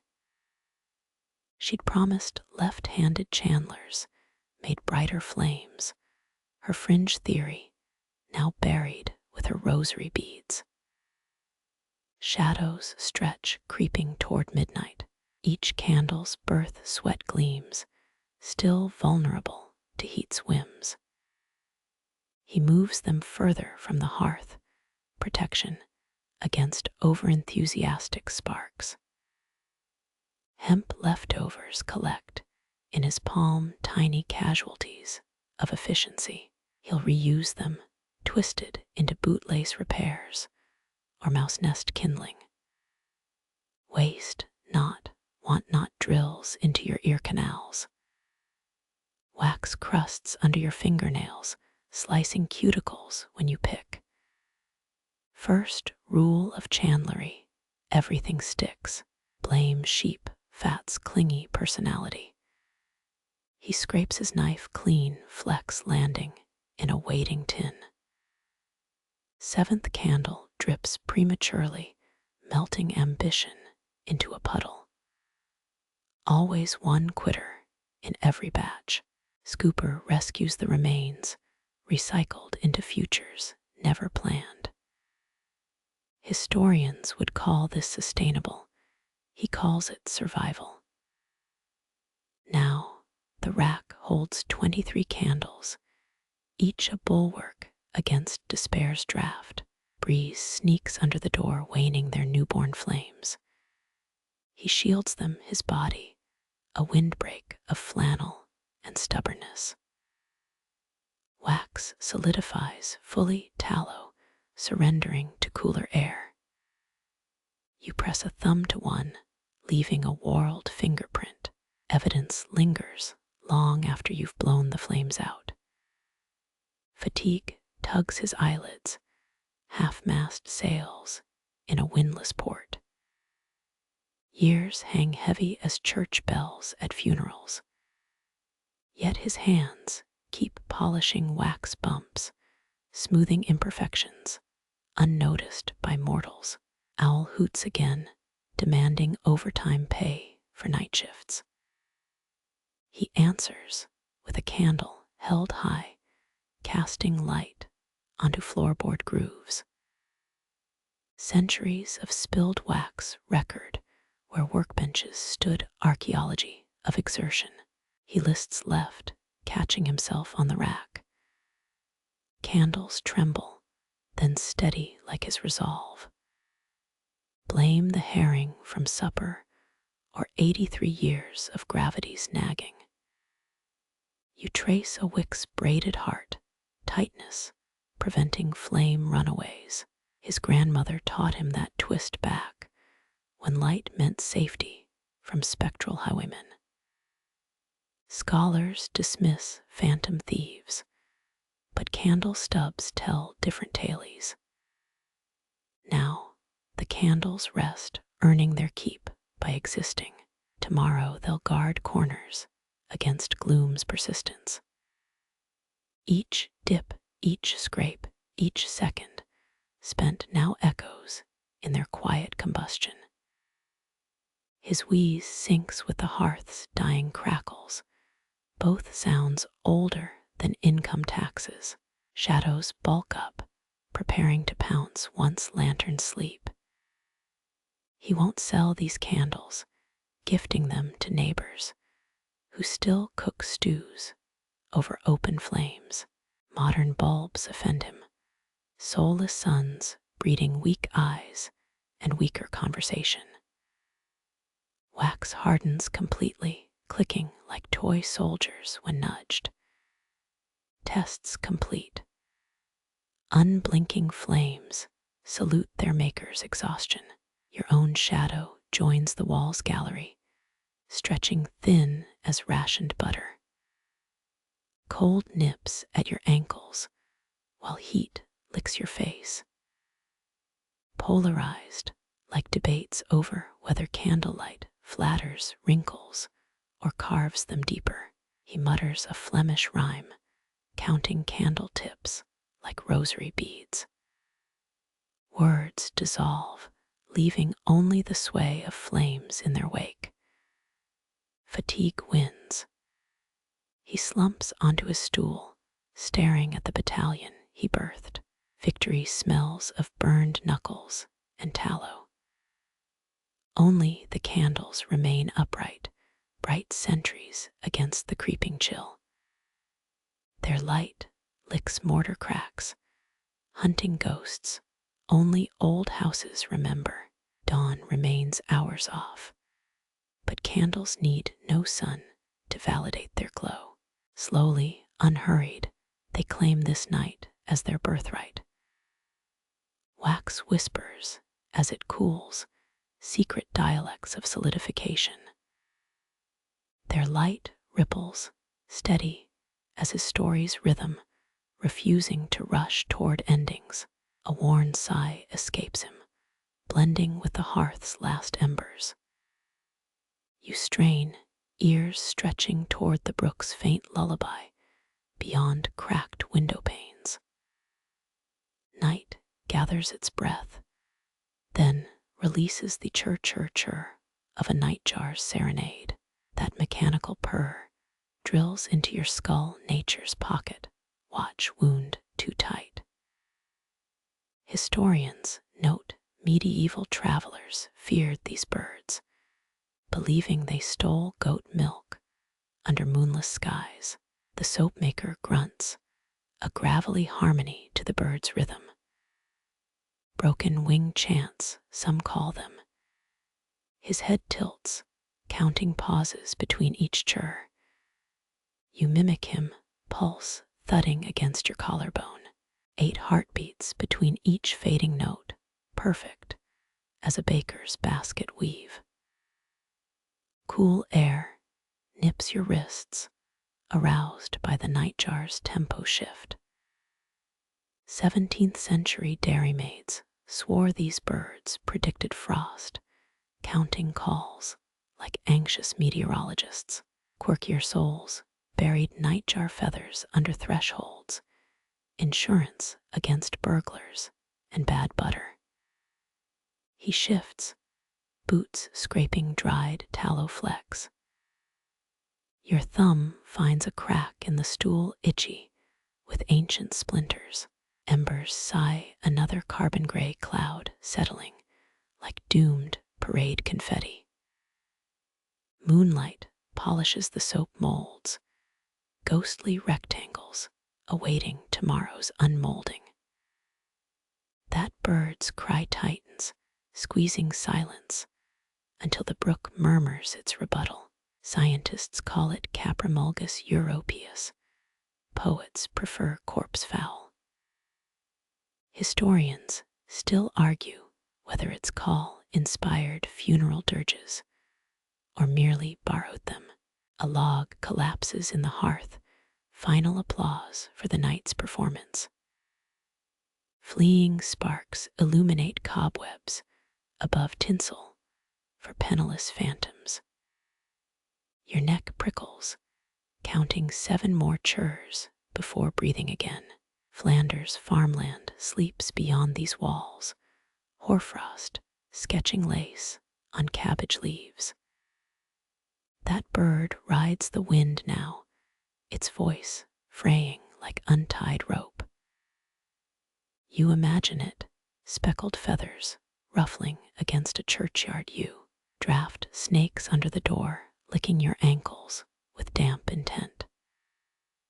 Starvation. Winters once had peasants chewing nightjar eggs, gristle triumphs over taste. His wheeze syncs with the birds. Next pause, a duet rehearsed through 70 lonely springs. Your knuckle cracks, an embarrassing snare drum interrupting nature's symphony. His eyebrow lifts, but he says nothing. 8 heartbeats toll between the nightjar's verses, a metronome for your own rusted clockwork. Wind sneaks down the chimney, a stealthy vandal scattering soot crumbs. The brook's voice swells, muttering secrets drowned by daylight. Folklore claims nightjars escort lost souls. Maybe that's why the air now tastes of unfinished prayers. His calloused finger points west toward unseen marshes, nesting there past the willows. Voice smoother than his soap, yet cracked by decades of wood smoke. You nod, as if possessing owl eyes piercing moonlit fog. Embers surrender, dimming to sulky orange pimples. Cold stakes its claim, creeping up your thighs like venal tax collectors. 12th century monks transcribed nightjar calls as demon gossip, their ink blots fleeing parchment margins. You count heartbeats again, 9 this time. Sloppy. Dandelion fluff drifts from the rafters, escaping some hidden seed trove. Nightjar cries dissolve, replaced by the brook's endless whisper. Stone floor numbs your souls, archiving winter's bite into your marrow. He croaks a nursery rhyme, sleep comes when the birds cries 8. Half-remembered notes flatter than pancakes. Darkness thickens, chewing shadows into every corner. Even the soap molds lose their shine, downgraded from pearl to dishwater gray. Nightjar's silence stretches, a snapped harp string fraying your nerves. Then the bird relents. New churs erupt closer now, buzzing like a drunk carpenter's saw blade. Your shoulders unlock, relief pooling beneath your tongue. Herbal musk rises, crushed thyme surviving underfoot.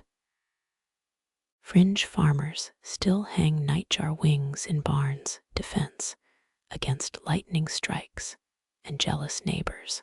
His chuckle rasps low cotton thread pulled through rust. Moonlight bleeds across floorboards, exposing stains time won't scrub. 14 heartbeats pass, silence grown obese. The brook chuckles at your flinching senses. He leans forward, elbows denting years of wax buildup. Thought they sang louder when I was young. Resignation crackles a page torn from an almanac. You trap coughs, avoiding judgments about failing ears. Ancestral wind gusts, rattling the shutters like skeleton knuckles. That's when the nightjar resumes, clattering through the dark's velvet curtain. Heartbeats march obediently, 8 soldiers between each call. His pipe emerges, unlit since Lent began. Gnawed stem bobs between teeth, chewing unspoken stories instead of smoke. Victorian scholars filled cabinets with nightjar skins, labeling them morbidly while nibbling cucumber sandwiches. Pine sap pops, one defiant spit against dying heat. You smell your own hair, smoke permed and sheep shy. Cold now owns this room, evicting warmth claws by merciless claws. Nightjar crescendos, then stops mid-chur. The abruptness hurts, a dropped teapot shattering night's porcelain hush. Silence spirals vulture-like in its greed, broken by a sniffle, his or yours, who can assign blame. Air sits thick, stewed in boiled tallow and wood-rot ennui. Somewhere the brook forgets itself, drowning in estuary ambitions. Thin clouds knife the moon, dissecting its glow into shivs of silver. Your kneecaps protest wooden stool tyranny. Town archives call nightjars lick foul, their eggs allegedly curing gout, but worsening morals. He stands joints firing pistol-shot complaints. Walks to the window palm flat against fogged glass. Beyond it, the bird owns the night, its stage infinitely grander than this cramped workshop. 8 heartbeats thunder, anxious, after the chur's absence. Night answers only with a bat's shrill squeak, too punk rock for this scene. His silhouette wavers, black cutout against star-pricked gloom. Historians still argue whether nightjars inspired banshee tailies or just borrowed their marketing. You shiver, embracing goosebumps, rising like cathedral buttresses. Fingers find a soap scrap, rolling it like worry beads between thumb and forefinger. Smooth now, though tomorrow's lie will wreck that softness. The nightjar's silence stretches taut as failed lyre strings. Suddenly, a final churr closer than the moon itself. It lingers honey-thick, then fades like ink in rainwater. You count 1, 2, 3 heartbeats, but the next call never arrives. Brook song triumphs, claiming acoustic dominance. Damp drafts carry its gossip uphill, defrosting your stiffening ankles. Sap blood drips somewhere, wasting its sweetness on shadowed floorboards. He exhales, age rattling through his ribs like pebbles in a tin cup. Steps back, abandoning the window's vigil. Cold replaces him, pressing its cheek against the glass. Embers surrender entirely, closed for intermission, until dawn's encore. Without their glow, nightjars might never existed, just fox barks and far-off train whistles stitching holes in the quiet. Your own breath fogs, then thins, a dying spirit exiting cheaply. His stool creaks, the old hymn of aching lumber, familiar as mass bells.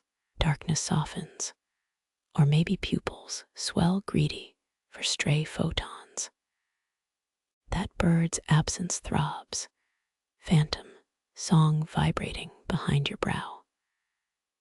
Doctors once prescribed nightjar broth for weak lungs, murdering birds to save wheezing aristocrats. You rise, knees cracking like walnut shells under boot soles. Silence gets heavier when shared. The hearth offers no advice, just charred logs playing dead. Frost paints cheeks raw, reminding you of mortality's petty thefts. He sways, sleep sneaking up like a pickpocket expert at his craft. Nightjar's lullaby ends, its final note dissolved like soap in hot water. Only the brook remains, that endless gossip rushing towards sea oblivion. Embers sigh, your own pulse counting 8 empty beats between their fading breaths. His hand scoops dried lavender, purple petals cascading into soap molds below. Their color bleeds through the pale mixture like ink dropped in milk. Each petal's edge curls, a tiny sail, catching unseen currents. 18th century, French perfumers prized lavender, claiming it calmed aristocrats during beheading seasons. He presses a cluster, releasing summer's ghost into the close air. Your nose tingles, memories of linen closets and grandmother's handkerchiefs. Bruised twilight, he mutters, stirring the petals deeper with a birch stick. Shadows swallow his wrist up to where lie burns left permanent maps. Skeptics insist rolling lavender under doormats attracts spirits, though only moths ever visit his threshold. Petals cling to the wooden frame's edge, defying gravity like trapeze artists. You pluck one, fingertips staining violet. It crumbles, too fragile for nostalgia's weight. Cold lie lurks beneath, patient as a crocodile in swamp water. His sleeve brushes the mixture, wool fibers, stealing purple pigments. Historians still argue whether plague doctors stuffed lavender in masks for fragrance or false courage. You imagine their beaked faces, scented despair, trailing through death cart streets. Moonlight dissects the scene, dividing mold into light and shadow kingdoms. Petals float like confetti at a ghost's wedding, slow and inevitable. He adds 5 more pinches, each counted on calloused fingertips. 3 decades ago, his sister scattered lavender on their father's grave. Those same bushes still flank the workshop, defying frost with stubborn grace. Tonight's harvest smells sharper hunger, amplified by autumn's approach. Your knuckle bumps the mold, cool grease kissing your skin. His laughter rumbles distant thunder from a cloudless sky. Fringe herbalists once smoked lavender, believing its fumes summoned prophetic dreams. All they got was headaches and coughing fits. Petals sink, burying themselves like embarrassed nobles. The mixture thickens, capturing their color in soapy amber. His thumb traces a petal's silhouette, preserving its shape before it vanishes forever. Dew forms on the window, minute pearls glistening as dawn nears. Lavender's scent intensifies, sharpening the chill gnawing at your earlobes. 17th century laundresses tucked sachets in wig boxes, fighting lice with desperation and dried flowers. He murmurs a folk song, off-key notes dissolving in the rafters. Light jokes aside, you can't tell if it's about lost love or sheep shearing. Either way, the mold accepts his serenade without complaint. Your palm hovers over the soap, feeling trapped warmth rise like shy breath. 5 petals cling to your cuff, purple stowaways, hitchhiking toward dawn. Town archives mention lavender thieves, swiping bundles from monastery gardens under midsummer moons. His pinky removes a stem, flicking it toward the emberless hearth. Expert lore claims lavender repels snakes, though Flanders hasn't seen vipers since the Great Drainage of 1605. You try not to miss their absence. Moon retreats, stealing its silver from the workshop's corners. Shadows bleed into one another, forming a monochrome tapestry. He rubs his wrist, where purple stains now tattoo his skin. One stubborn petal floats, refusing to sink with its comrades. You watch it, an amateur ship, brazing lie seas. Dawn's first sparrows chitter outside, unimpressed by human endeavors, with flowers and fat. His breath fogs, mingling with lavender's last stand. Summer trapped in bars, he declares, as if reading a tavern menu. Historians still argue whether royal bathwater ever truly held petals, or just poetic license from bored chroniclers. Petals surrender, dissolving into the mixture's embrace. Their fragrance thickens, climbing your throat like ivy on stone walls. You fight a sneeze, losing spectacularly. He nods, as if allergies confirm the process works. Frost etches ferns across the window, each front a frozen breath. Lavender's purple dims, fading into the soap like sunset into night. You pocket a petal, already crumbling, evidence of a moment before warmth flees entirely. His sleeve brushes the mold again, this time deliberate. Scent blooms anew, filling the space between you like third-party mediator. 400 years ago, this gesture might have been witchcraft. Tonight, it's just two people defying the cold with flowers and patience. Dawn's approach whispers through cracks in the walls, gray light staining the floorboards.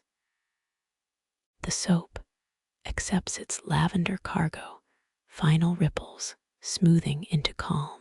He wipes his hands on his apron, leaving purple streaks beside older battles with lie and fire. One last petal clings to the ladle's rim, daring you to intervene.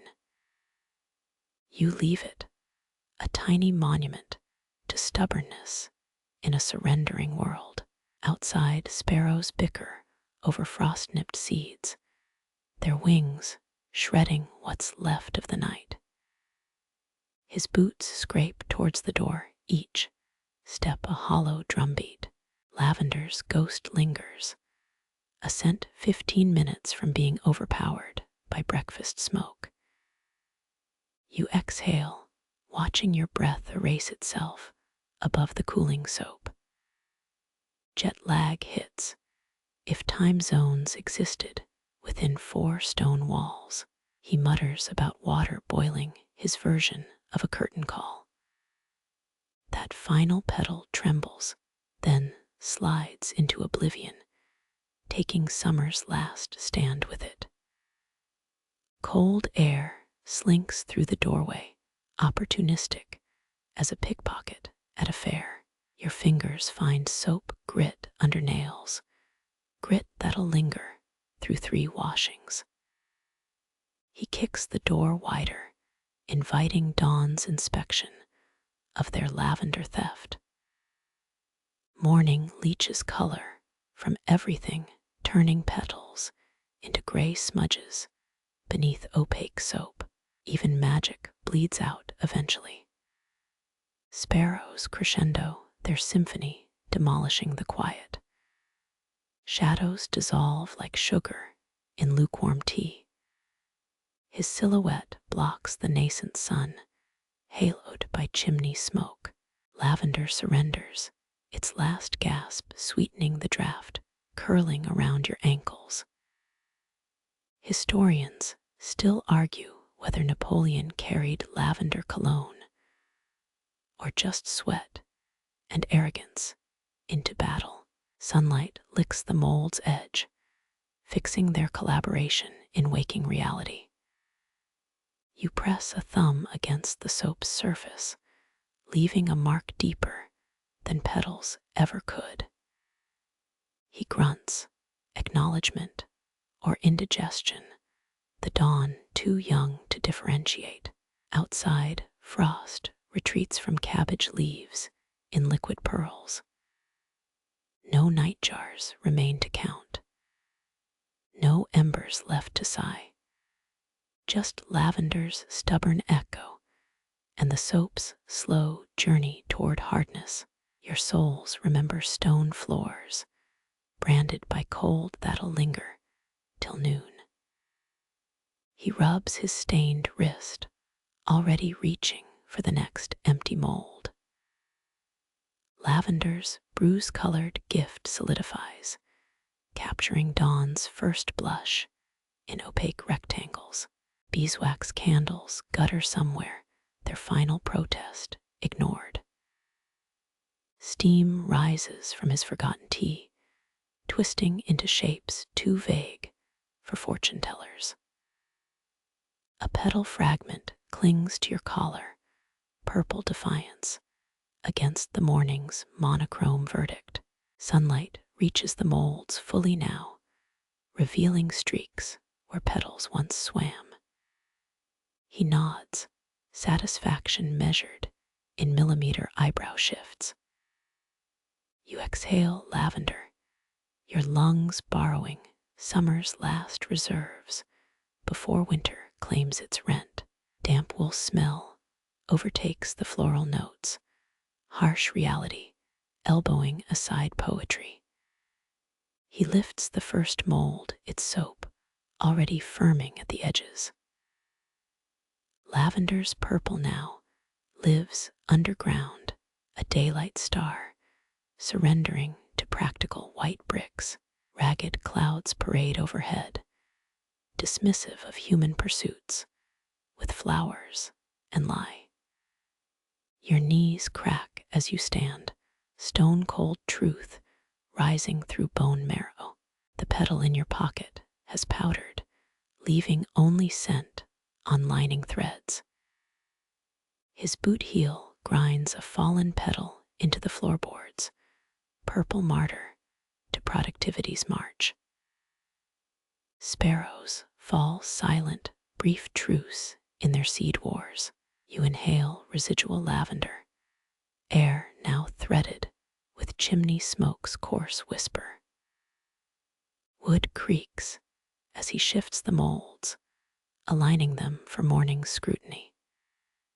Each bar holds captive petals, their color fading like medieval tapestries behind museum glass. Frost surrenders outside, guttering into damp streaks on cobblestones. Lavender's sacrifice complete. Dawn's audit begins. Still, you swear one petal winks up from the soap's depths, a purple secret waiting for water's kiss. He nudges a floor stone with his boot toe, its edge stained by ancient mud's patient creep. The line wraps the cellar stairs like a serpent's embrace, barely visible beneath decades of foot-polished stone. You crouch, fingertips brushing grooves where water once gnawed for 7 straight days. 93 years back, so he tells in that gravel-dipped voice, the Lies River forgot its banks, came swallowing fields whole, each wave rolling like a drunk through chapel doors. Europe's great flood of 1953 drowned thousands, though his village sat 90 kilometers inland when the rains came. His thumbnail traces a mud crack fossilized in mortar. Took livestock, half a hayloft, my mother's pickle crock bobbing toward Ghent. Historians still argue whether medieval floods stemmed from divine wrath or just bad ditch maintenance. You picture monks cursing at clogged drains, hoods soaked through as Judgment Day jokes fell flat.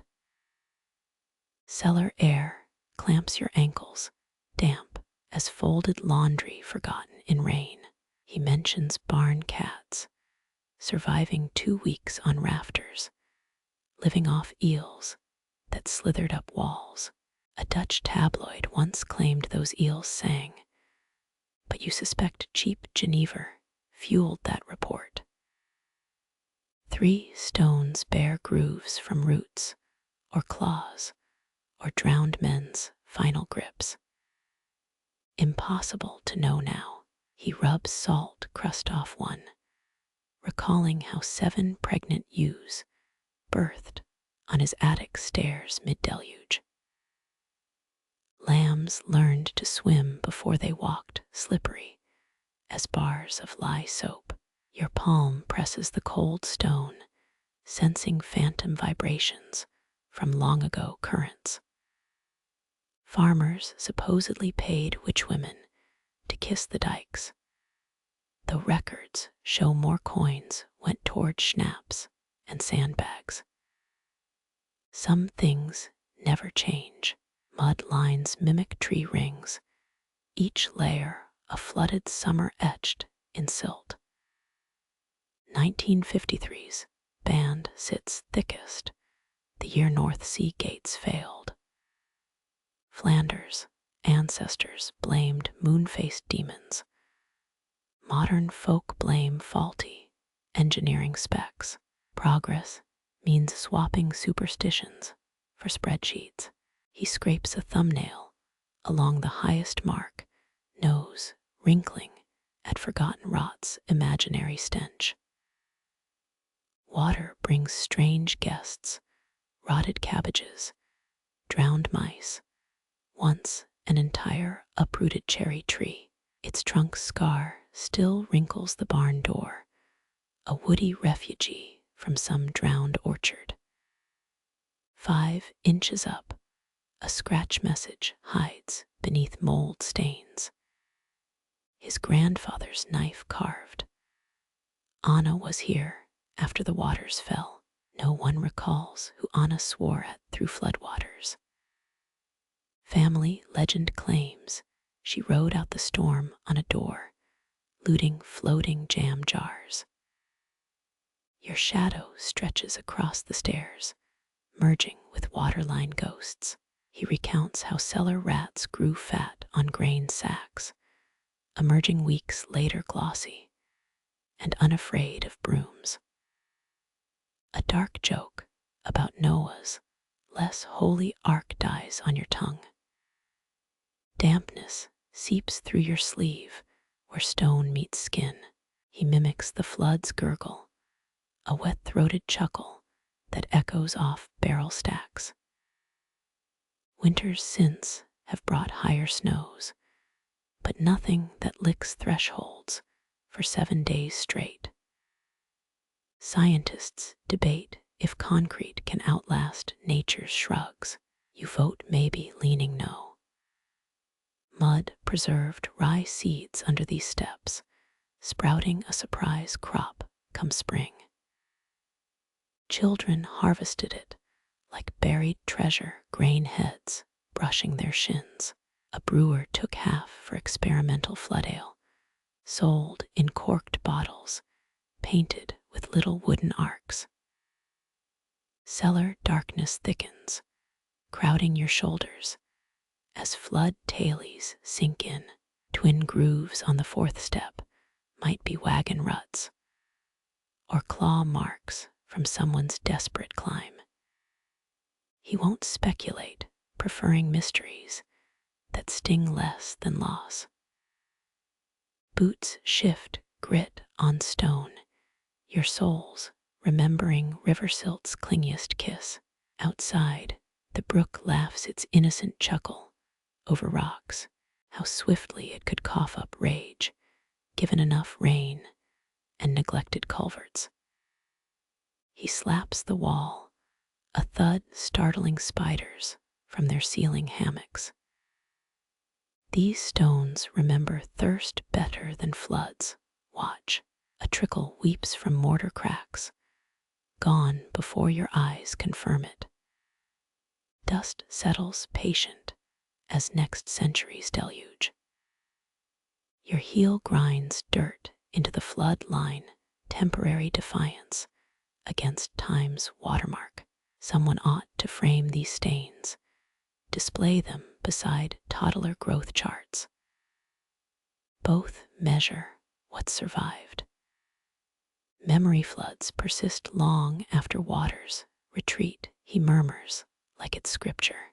53's mud birthed firefly swarms come June, their green glints swarming drowned pastures. You imagine cold light flickering through his childhood balm, for nights spent listening to the river's hungry mouth. He guides your hand towards soap molds, cool ashwood damp beneath your palm. Ridges press upward, the ghost of lace patterns etched, when the mixture still held yesterday's warmth. You press a thumb where linen once lay, the bar's surface denting like rising dough at dawn. Flemish soap, often hid in linen wraps, folds dyed golden by onion skins. Local records mention St. Bavo's Abbey trading 6 bars for a wool sack back in 1423. Historians still argue whether French or Belgian monks perfected lye ratios first. You imagine robed rivals sneaking peeks at each other's recipe scrolls. The soapmaker's chisel taps mold edges, a woodpecker rhythm loosening each block. Bars emerge cloudy white, veined with lavender streaks from last summer's blooms. One crumbles at the corner, overcooked lye weakening its grip. Like my first marriage, he mutters, scraping salvageable scraps into a clay bowl. Your fingers trace grooves mimicking grandmother's lace collars, patterns lost after the flood ate her trunk. 13 petals circle each soap medallion, though only 7 remain crisp. Time softens all edges, even memories pressed into fat and ash. He dunks a rag in rainwater, wiping grit from soap's underbelly. Roman soldiers washed with aged piss wagons of it. Archaeologists found Gallic soap made of goat tallow and beech ash. No wonder Caesar's men smelled like campfires and bad cheese. You lift a bar, cool weight unfamiliar, after hours watching liquid swirl. Unmolded soap feels like library books, that peculiar blend of slick and porous. Press your nose close, rainwater notes survive beneath lavender's shout. Squares sink into straw-lined trays, their undersides drying slower than tops. Crisp air gnaws moisture, a patient thief stealing sweat from your brow too. He rotates trays twice daily, muttering about uneven curring like a baker scorned. One bar bears his thumbprint, sunk deep during pouring.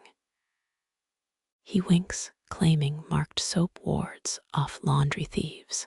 Rural wives swore by this, hiding hairs or needle chips in their batches.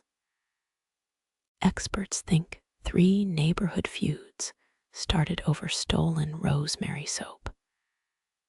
Shadows stripe the drying rack, noon light cutting between roof beams. You count 27 bars, pale soldiers awaiting linen shrouds. Cold makes them sweat beads like nervous debutantes, exposing their tender cores. He splits a crumbling sample, palm up to catch snowflake fragments, still too young, like wine that bites back. The soapmaker licks a fleck, professional hazard, then spits into the dust. 18th century Londoners actually ate soap to cure stomach ills. You'd rather risk the stomach ache. Waxed paper rustles as he wraps outliers, the ones that baked too hot or too cold. Not for gifting, these become workshop hand soaps. Even misfits serve, scrubbing tallow vats or ink-stained knuckles. You pinch a lavender petal, purple faded to ashy gray. It crumbles between nail beds, scent blooming stronger in death. He claims frost-bitten flowers make gentler soap, their oils surrendered without fight. Botanists would roll their eyes, but you inhale proof. A lone soap oval floats in the water bucket, too airy to sink. He fishes it out, whipped too long like my aunt's cream puffs, still bubbly though proof that failures can shine if given the right test. Shelf dust drifts as he stacks cured bars, each layer divided by straw. These older ones, where lace marks sharper than yesterday's batch, 2 moons of curring, makes kindness seep deeper, he explains. Cellar cool and patient, they've learned stillness the hard way. Your thumb sinks into a fresh bar, resistance fading into creamy give. Waxy smooth, unlike lie-heavy bars that scrape skin raw. Flanders wool guilds demanded 8-month-aged soap for washing fleeces.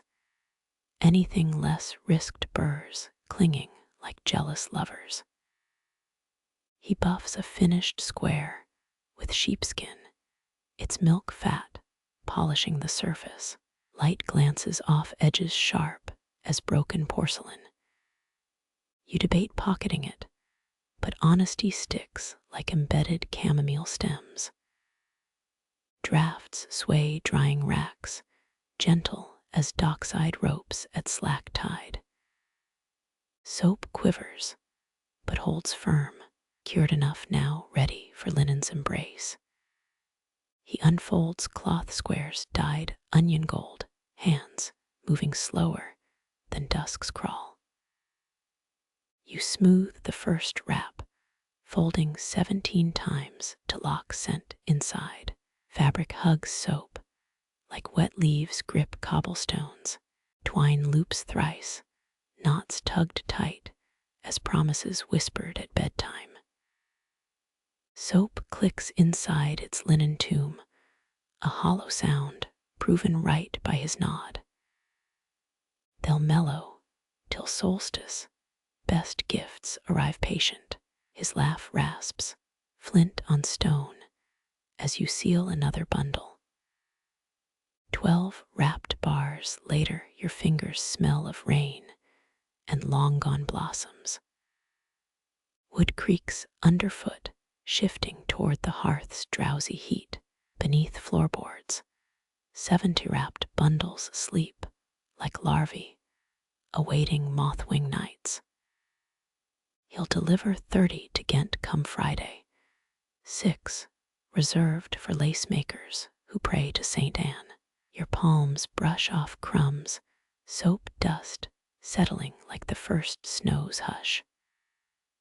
Washing hands now would feel like cannibalism, so you rub residue into wrist skin. Lemon light spills through windows, cutting sharp lines across the workbench. He pockets the misfit soap, its lopsided weight listing in his apron. Outside, geese honk toward fields where frost still grips shadows. Time to let the new batch dream in silence until blades trim their rough truths tomorrow. No fanfare marks the unmolding's end, just the squeak of trays returning to dusty shelves. Later, dishes will wear suds from these bars. Children's bathwater bloom with lavender ghosts.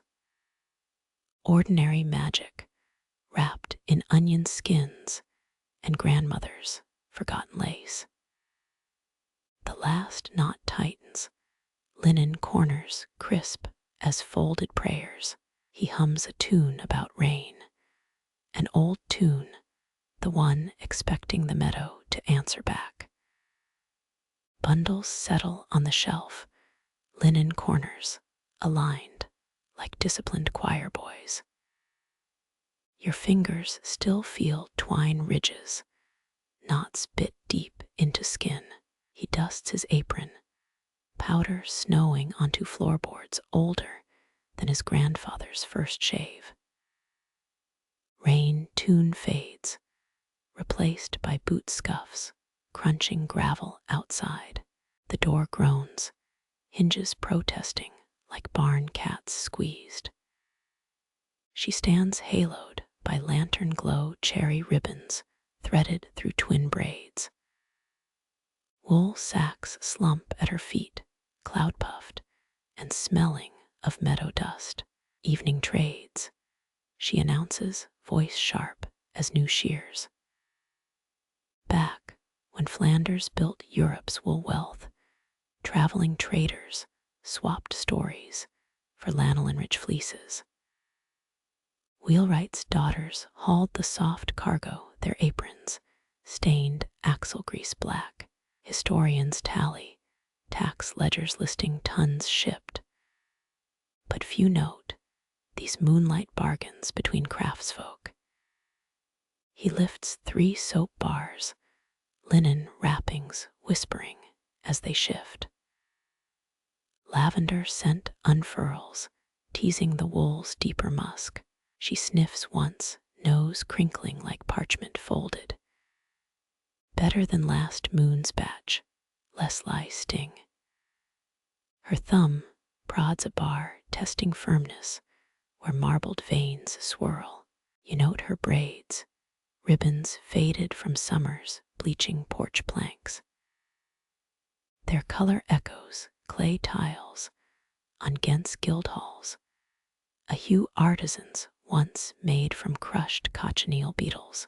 Local spinsters swore cherry threads attracted suitors, though her stay defiantly free of suitors' gifts. They haggle with silence, a language harder than Flemish counts. 2 sacks, unshorn fleece from spring shearing, for 4 wrapped soap cakes. He adds a 5th, the one stamped with his thumbprint. For luck, he murmurs, avoiding her knife-sharp gaze. The wool spills across his workbench, dense curls glinting in hearth light. Medieval fullers used aged urine to degrease such fleece, a stinking trade hidden downstream from towns. You're grateful for soap's kinder grip on grease these days. She tucks soap into a satchel, canvas worn translucent at seams. Cherry ribbons catch firelight, threads frayed where braids whip in wind. Her father's workshop sits 3 hamlets west, where elm wheels warp in creek mist. Historians still argue whether wheelwrights traded spokes for linen or just wool. A leather flask appears. She drinks deep before offering it around. Juniper gin burns your throat, village distilled rebellion against taxmen's beer tariffs. 1769 records show 11 stills smashed near Bruges, but small flames always reignite. He points to soap's lace ridges, your grandmother's pattern from the walnut loom. Her frown softens, fingers tracing petals, now clouded by curring time. She'd scold you using my lace without a honey bribe. Lantern light pools between them, a third traitor in their silent pact. Shadows stretch, her braids now ink black against the moonlit yard. Freckles bridge her nose, constellations mapped during wagon rides under naked skies. Some soapmakers added elderflower to mask lie reek, but she'd know that trick. She shoulders empty sacks, fabric sighing like sails losing wind. At the threshold, She hesitates. Next month, bring honey soaps for my sister's wedding chest. No please, just a command softened by ribbon flare at her back. Gravel crunches under boots, each step precise between mud puddles. Cherry ribbons flare once more, snagged on a hawthorn branch. She vanishes, leaving the doorway breathing night, chill back inside. A single wool tuft clings to the bench, flickering gold, as he tucks it behind a curring rack, charmed against mildew old wives claimed. His palm lingers on the wood, polished smooth by 70 such visits. Fresh soap will scour her father's hands come dawn, lifting axle grease and sawdust from cracked cuticles. Wheel grease meets lavender, an odd marriage, scented prayer for Flanders' fading crafts. Rain's threat fades, stars shrugging clouds aside like unwelcome blankets. Somewhere west, lamplight paints a wheelwright's window yellow as she unpackages linen-wrapped kindness. The hearth crackles, hushing any words you might have wasted on goodbyes. He stirs gin with a soap-stiffened finger, then licks it clean. Never thanked me, not once in 8 years. A chuckle follows, warmer than the insult deserves. Raindrops finally fall, kissing dust to mud upon her vanished footprints.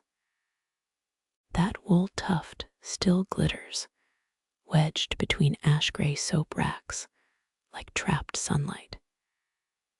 His knife scrapes a workbench corner, wood shavings pillowing at his feet. You catch chamomile's apple-sweet ghost nearby, dried heads spilling from a muslin sack.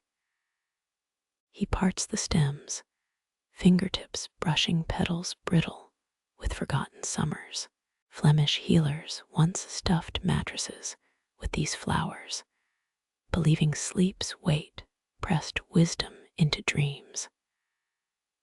Golden crumbs speckle the soap vat, flecks suspended in fat milky swirls. Got these from the cooper's widow, he murmurs. Brittle stems snap between knuckles, releasing dandelion yellow dust. Medieval cities banned roadside herb gathering, fearing peasants might filch nobles' medicinal gardens. Yet old women still dried chamomile, secreted in attics like stolen daylight. Crushing blooms feels wrong somehow, their sunshine faces crumpling to grit. He works methodically, left thumb circling clockwise inside a stone mortar. Historians still argue whether soapmakers paid candle makers in wax or just promised prayers. Moonlight stripes the workbench, cutting his hands into shadow puppets. Each circular grind releases sleepy perfume, hayloft memories clinging to your collar. Half expects a honeybee to wander in drunk on phantom nectar. Linen threads his needle, ready to stitch, stems into soap's snowy face. Daft tradition, this braiding. His eye twinkles, though fingers never pause. Cooper's grandson claims chamomile wards off barrel rot. But I've seen his cherrywood kegs sprout mushrooms big as fists.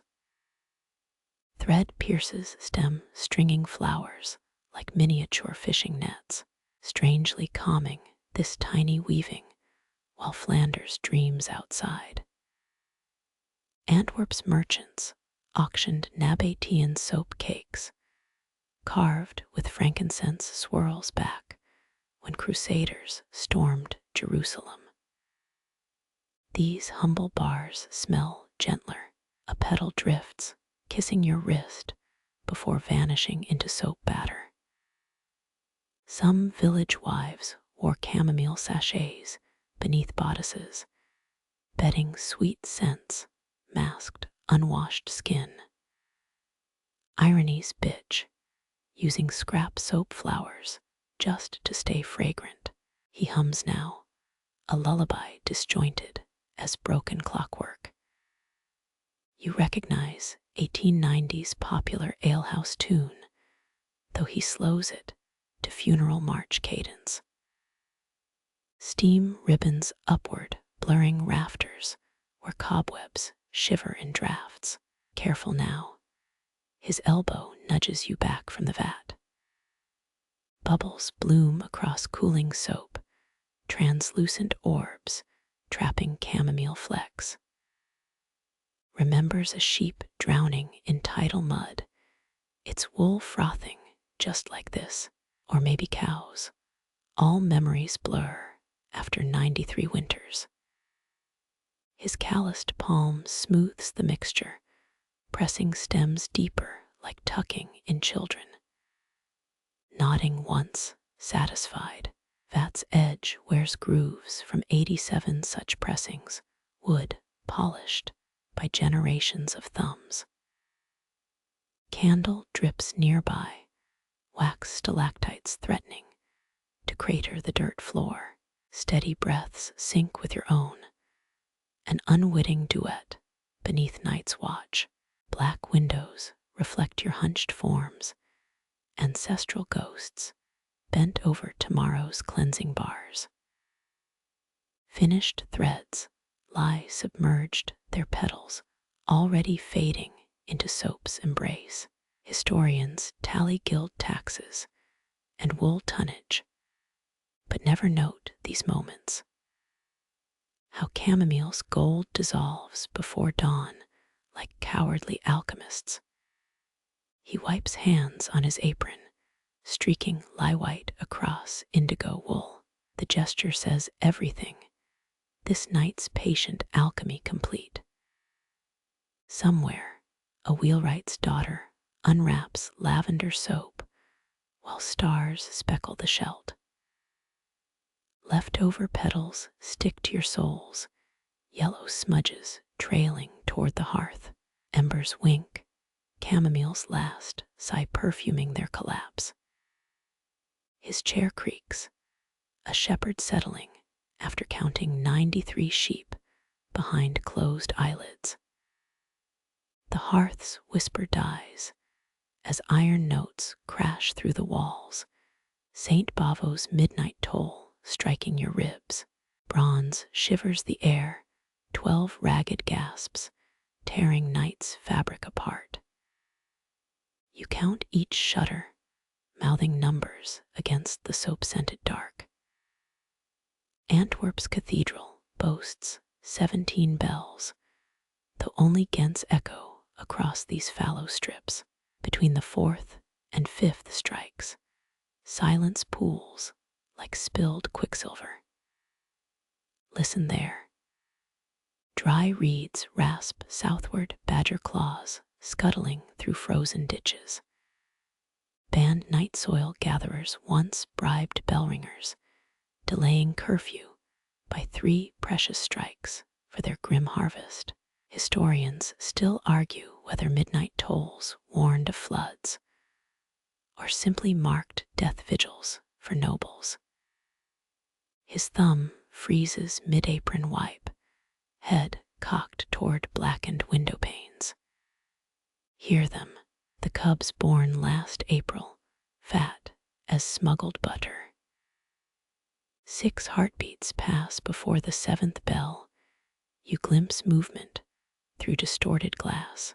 Moonlit humps shuffle, ear tufts twitching like unkempt quills. 12th bell hangs in the air, a dying animal's groan swallowed by brick dust. Rafters hum with leftover vibrations, centuries of tolls baked into oak grain. Some say Napoleonic troops melted 8 St. Bavo's bells, though 12 still weep for Waterloo's drowned boys. Reeds settle their rustling, replaced by wet snuffles near the doorstep. Hungry bastards. He grunts, no malice in his chapped lips. His boot nudges a bucket, 5 misshapen soap scraps tumbling into frost. Take those, you striped thieves, better than gnawing my beams again. Paws patter on stone, a grizzled muzzle thrusting into slop. Badger folklore claims they kidnap drunken priests, drag them underground to judge mushroom trials. This one's too busy mashing lye-softened scraps, jowls, gleaming with herb-speckled foam. Wind steals the tower's last resonance, leaving your ears ringing with invented chimes. You imagine bell metal's birth, Welsh mines sweating molten copper into sand molds. 80 men died casting Krakow's Sigismund bell, their ghosts still welded to its song. 1926. Young fools tried stealing bats from the belfry. He chuckles, stirring embers into brief defiance. Fog curls from his words as he speaks. Rector found them dangling, breeches snagged on rainspouts, squeaking louder than the beasts they'd bagged. Something clatters in the yard, a dried pumpkin skull kicked by retreating paws. 2 shadowed lumps vanish, their exit hymn a reedy duet of digestion. Between this tune and Hearth crackles, a third harmony emerges. Wait, breathe shallow, nostrils stinging with cold betrayal. Beneath lye and lavender creeps an older scent, horsehair plaster, weeping river damp, 93-year-old flood stains weeping through whitewash. He follows your gaze to the cellar door, nail-scarred oak buckling outward at the base. Third Tide Peak, November 7th, 1936. Calloused fingertips trace a mud line, eye level if you crouch. Carried off 4 soap crates, 100 weight of cured bars. Rumor claims eel fishermen netted those floating cubes, using them to wash stinking nets downstream. Guild records mention spoiled batches, never the eels bloated on Venetian perfume oils. Ash crumbles underfoot as you step closer, peering at water-swollen planks. 8 ghostly horizontals stripe the wood, each marking where the shelt paused to catch its breath. Faintest of all, the highest scar, a charcoal whisper barely touching the hinges. Took grandfather's best ash paddle, left this dam stink of silt. His cough sounds like gravel rolling in a tin cup. Some say floods pass, but Soap knows, holding river ghosts tight as lavender buds. Badgers rustle southward, their feast digested into night soil. You press palms against the cellar door, feeling timber pulse like sleeping veins. Cold seeps up your wrists, 1936's fingers grasping from below. He retreats to his chair, its legs groaning like a bored churchwarden. Embers sketch his profile, nose hooked like a Damascus scrap blade. 13 generations of soapmakers, narrow faces, pressed from the same mud-clay mold. 16 strokes, some claim, for a drowned tollkeeper counting bodies at daybreak. His pipe stem clicks against teeth, unlit, since the cooper's widow chided his cough. Belgians once buried bells during wars, planting them face down like deafened sentinels against enemy cannon. Your breath fogs the keyhole, an offering to whatever swims in the dark below. Radish roots once pierced these planks, pale feelers groping for soap-curdled soil. Remember how they glowed in root cellars, haunting fishermen with their corpse-light tendrils. Midnight's aftershocks linger, vibrations stored in your shoe nails, humming against floorboards. Your spine resonates, tuning fork struck by absent bells, deeper than hearing. Some craftsmen tested soap purity by ringing bars like struck crystal sweetness, singing through the lard white blocks. He mutters a name, claws, air-shaping syllables meant for dead ears. Muffled footfalls cross the yard again, heavy with apples stolen from God knows whose orchard. Badgers respect no walls. Frost sketches ferns across the window, each frond clawing toward the fading stars. Breathe out, watch your warmth blister the glass, then dissolve into 12 dispersed breaths. The tower's tongue falls silent, but blood keeps rhythm, counting seconds until dawn's slow hemorrhage.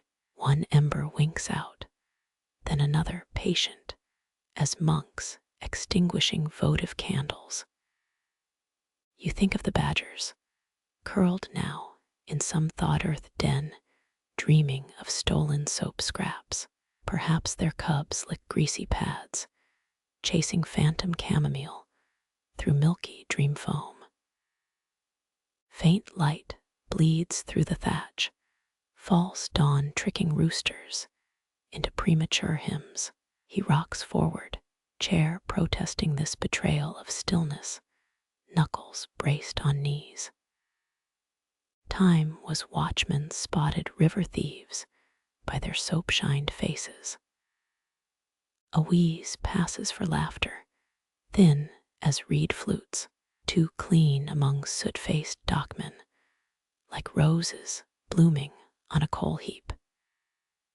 His words hang underscored by a badger's distant bark, night's taut fabric phrase now, thread by thread, unspooling toward distant spindles. Hold very still. Between breaths, count 8 heartbeats before the first farmhand's axe bites wood downstairs. Chill gnaws your ankles, cellar breath rising through floor cracks. Turn away. Let the soapmaker's snores bury the river's old cravings for now. 12 bronze strokes still echo somewhere, buried beneath your boots, waiting for flood tides to dig them up again. Wooden shelves sag under their milky treasure, 90 bars align like swollen teeth. Each bears witness to weeks spent sweating out cruelty, flinching from harshness drop by drop. Your fingertip skims a ridged surface, cool and yielding as fresh churned butter. 3 moons minimum, he murmurs, knuckles rapping a bar wrapped in muslin. Haste makes spiteful suds, scrub your skin raw as dockworkers' palms. Breathe deep, the attic air thickens with patience. Scent layers reveal themselves, first sharp rosemary, then chamomile's sleepy sigh, lastly tallow's ghostly whisper. 19th century factories, rushed batches, in 10 days, spoiling rich men's shirts with lye burns. None kneel at curring, altars now, not since steel vats stole ritual's slow magic. He unwraps a cloth bundle, exposing soap veined like aged Gouda. Beneath crusted surface, fragrant gold glows, wet as sunrise honey. Touch, it won't bite. Press your thumb there, the center yields like Sunday church marshmallows. This batch remembers full August moons, hives humming, hay carts creaking past midnight barns, cobwebs drape corner bars, eight-legged tenants spinning silver hammocks. A joke lodges in your throat. Trapped flies must exit spotless. He reads your smirk, answering with a wheezy chuckle. Spiders polish their webs here. No dust dares land on perfected suds. Light bleeds through cracks, dawn's first probe across floorboard deserts. Each bar drinks illumination differently. Lavender blocks blush violet gray, pine tar scraps glisten like beetle shells. Goat milk rounds glow with trapped moonlight. Historians still argue whether Edwardian grocers bribed soap boilers, accelerating cure times with chalk dust deceit. Your palm finds warmth radiating from one batch, oxblood tinted squares nested in straw. Beef tallow from Verho Evans' bull, slaughtered under November's thinnest moon. He rotates a bar, revealing thumb dents from its molding day. Quirky zealots once washed church statues with century-old soap, believing saints preferred lily-scented pores. Walk the shelf, maze, count 11 bricks, supporting its weary planks. Accidental harmonies arise, your soul's scritch, sand, grit, linen wrappers. Sigh, distant drip drops, plink into clay bowls. Rainwater collected God knows when, still feeding mortars, thirst between stones. He halts before cracked specimens, their edges kissed by cellar damp. 4 bars wear fuzzy green jackets, neglected royalty forgotten by time. Molds honest work. He shrugs, scraping spores with thumbnail. Shave it off, the kindness underneath stays pure.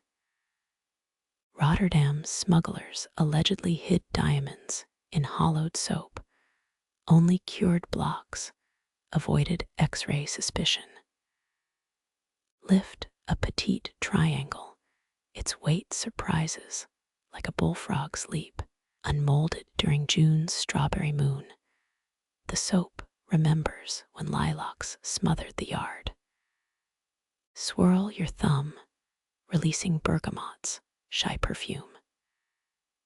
Mad King Ludwig bathed in champagne, but Flanders, wise women swore by chamomile suds for curing children's nightmares. All at once, awareness strikes. Silence here isn't absence, it's ripening. Air molecules slow, dust settles mid-drift. Even the hearth's embers hush their crackling gossip. Press an ear to the nearest bar nonsense, yet you almost hear it breathing. Oak ash whispers, beeswax hymns, rainwater's gossip, folded into every bubble. His shadow stretches across the curring ranks, pausing at a bandaged block. 10 years I've kept one, waiting for calluses rasp over waxed linen. A secret trembles behind his teeth, then retreats. Superstition claims unbroken soap, invites house spirits to bathe, leaving dawn puddles flavored with elderflower. Through the warped window, clouds bruise purple over St. Bavo's silhouette. The bells stay mute, their midnight fury dissolved into hush. You note 13 sparrows perched on the drying racks, beaks tucked under wings, dreaming of stolen oatmeal scraps. Reach again, this time selecting a cratered brick, resembling stale fudge.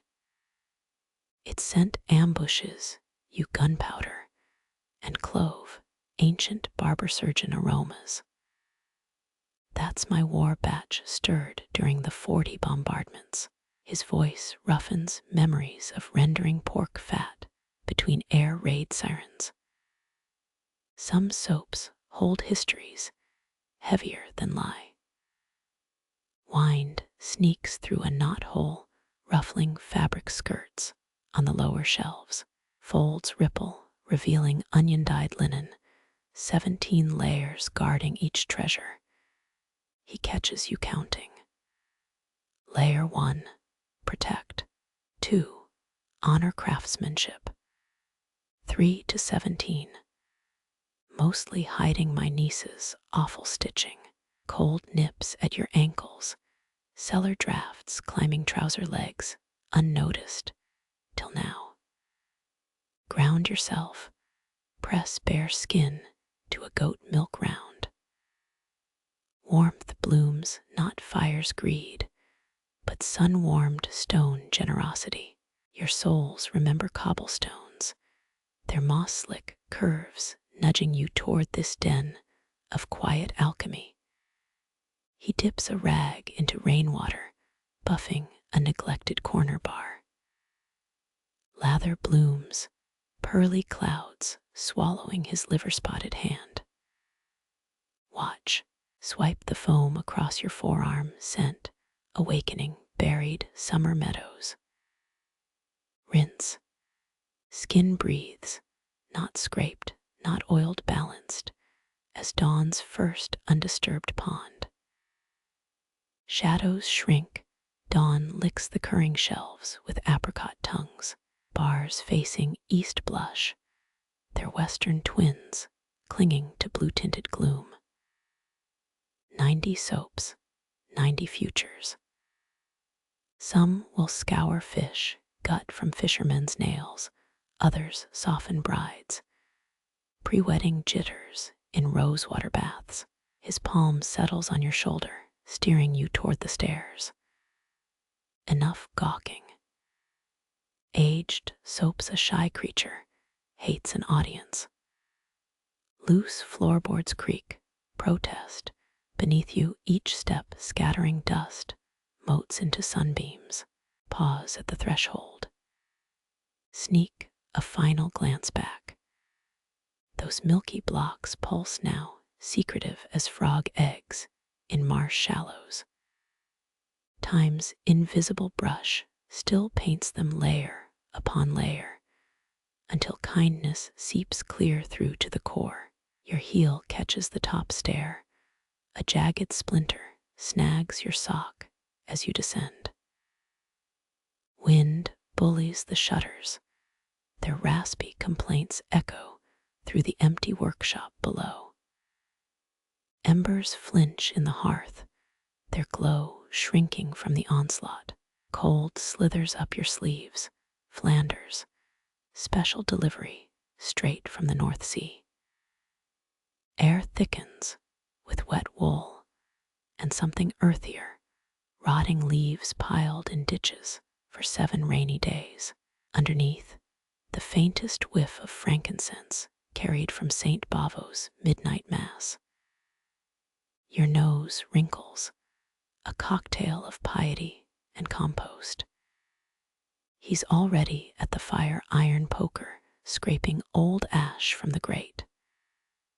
Third storm this week, his grumble mingles with the chimney's howl.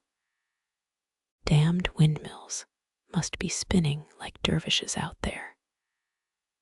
Flanders, mills once ground grain for half of Europe, their sails groaning under relentless coastal gusts. None remain near this village, only skeletal echoes in folk songs. Shuffle closer to the hearth, your shadow swallows the soapmaker's stooped form.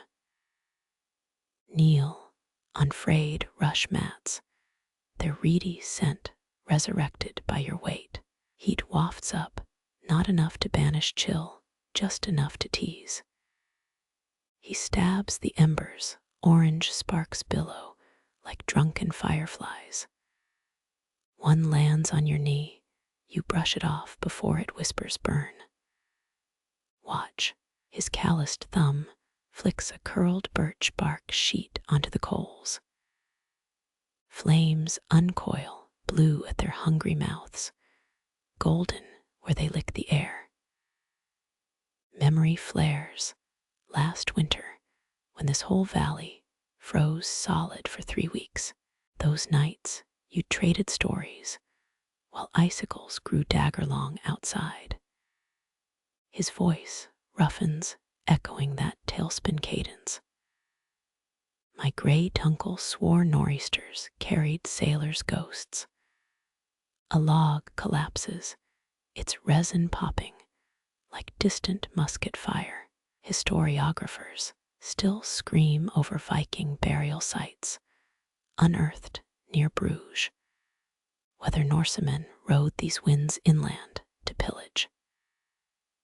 Your ear catches higher pitches, now wind, whistling through cracked window putty, plays a discordant tune, G minor maybe, if drafts had musical degrees. Something clatters in the drying room, soap racks rattling their wooden bones. He doesn't flinch, just rubs grease into a leather hinge. Never mind the clangor. A good gale tests a house's character. Breathe in damp stone, smoke, tallow candles burning low. The storm's scent creeps between floorboards too, muddy boot prints of air pressure. Wonder if you should check those attic soaps, whether gale fingers pry at their linen shrouds. His chuckle comes unexpected, a dry leaf skittering across stones. Thinking of my bars up there. A glance confirms your guilty blink.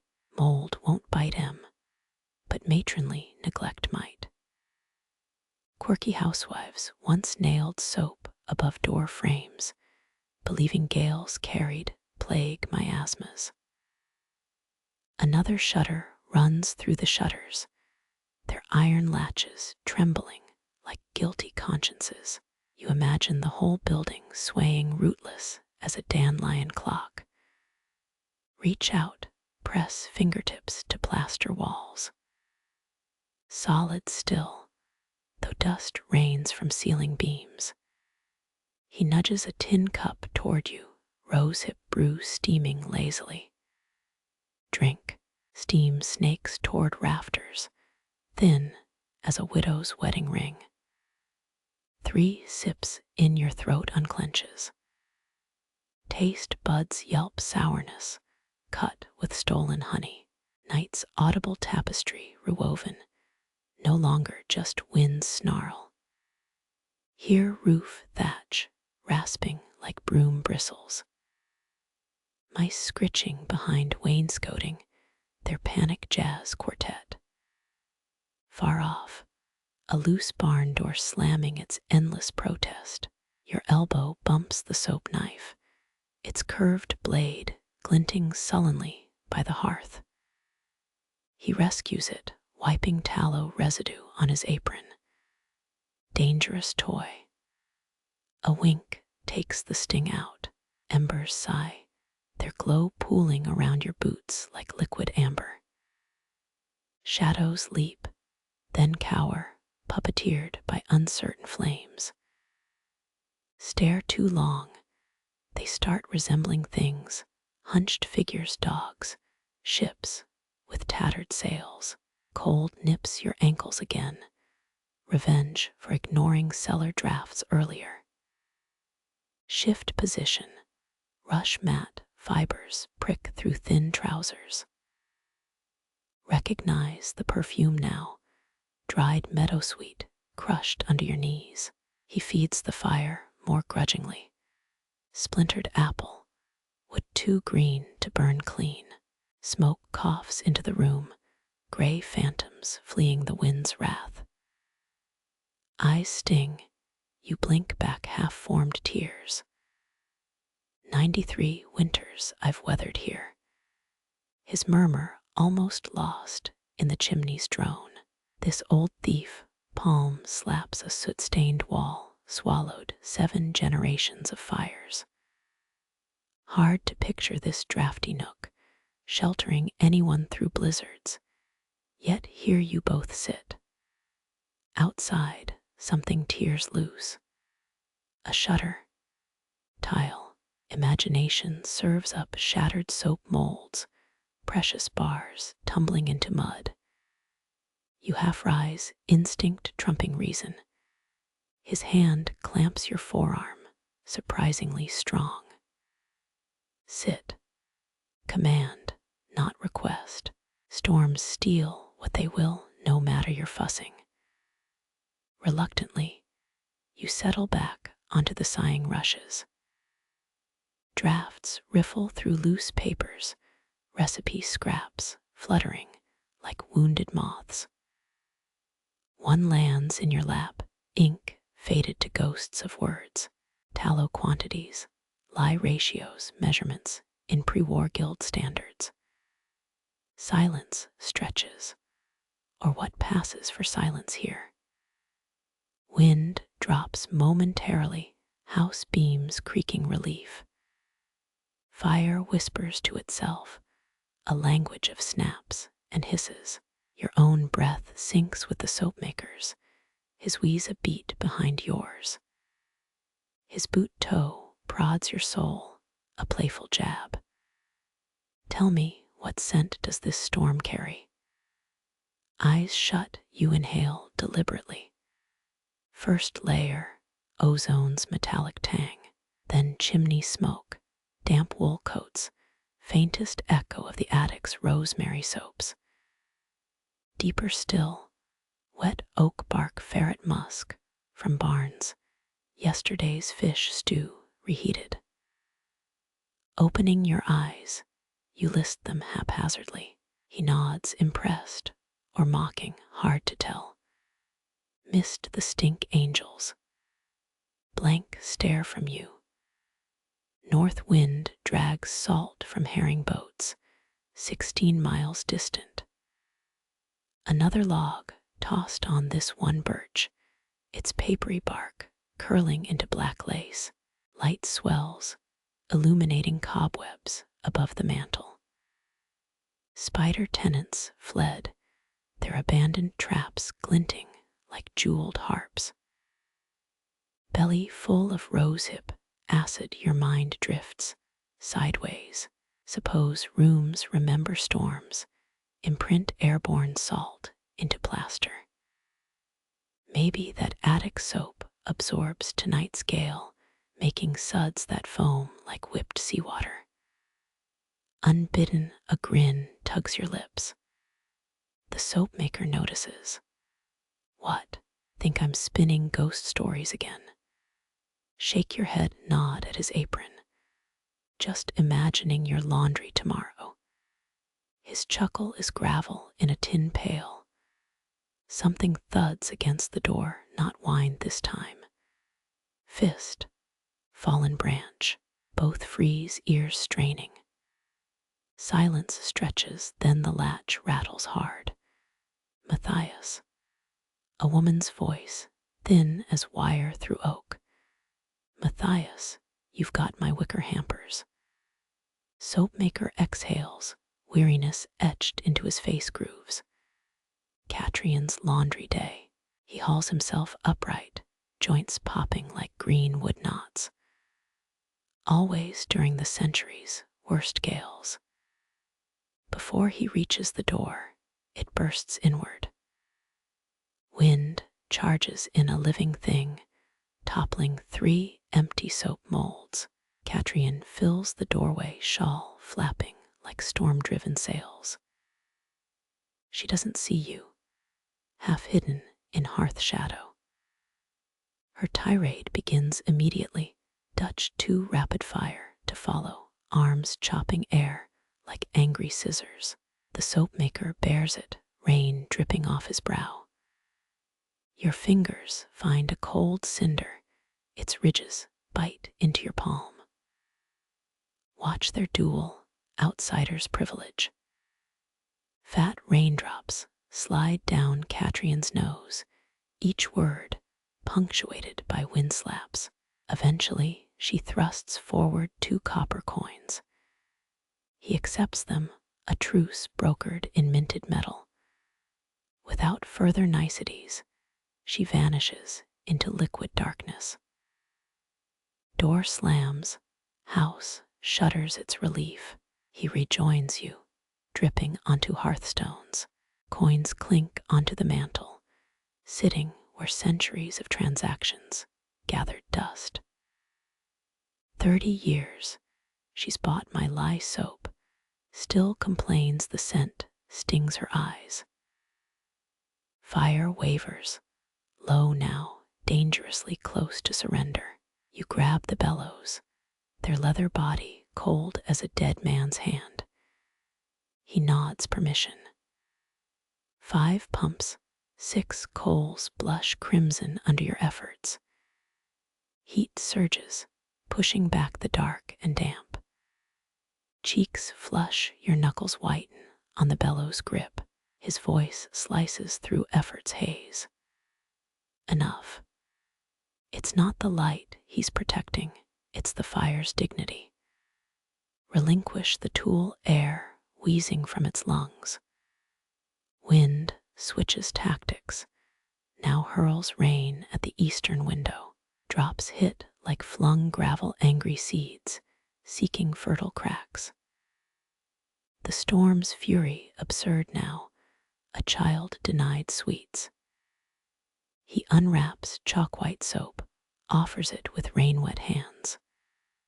For Catrian, though she'll swear it's shoddy work, press it into your palm, impossibly smooth. She'll never know you touched it, this secret warmth beneath her washtub. Midnight hangs close now, lurking behind Gale's chaos. Fatigue weights your limbs, sapped by fire watching and Catrian drama. Embers huddle, last warriors guarding a besieged fort. No words needed. He tosses a wool blanket your way, itchy as a guilt complex. Drape it over your shoulders, tastes of sheep and wood smoke.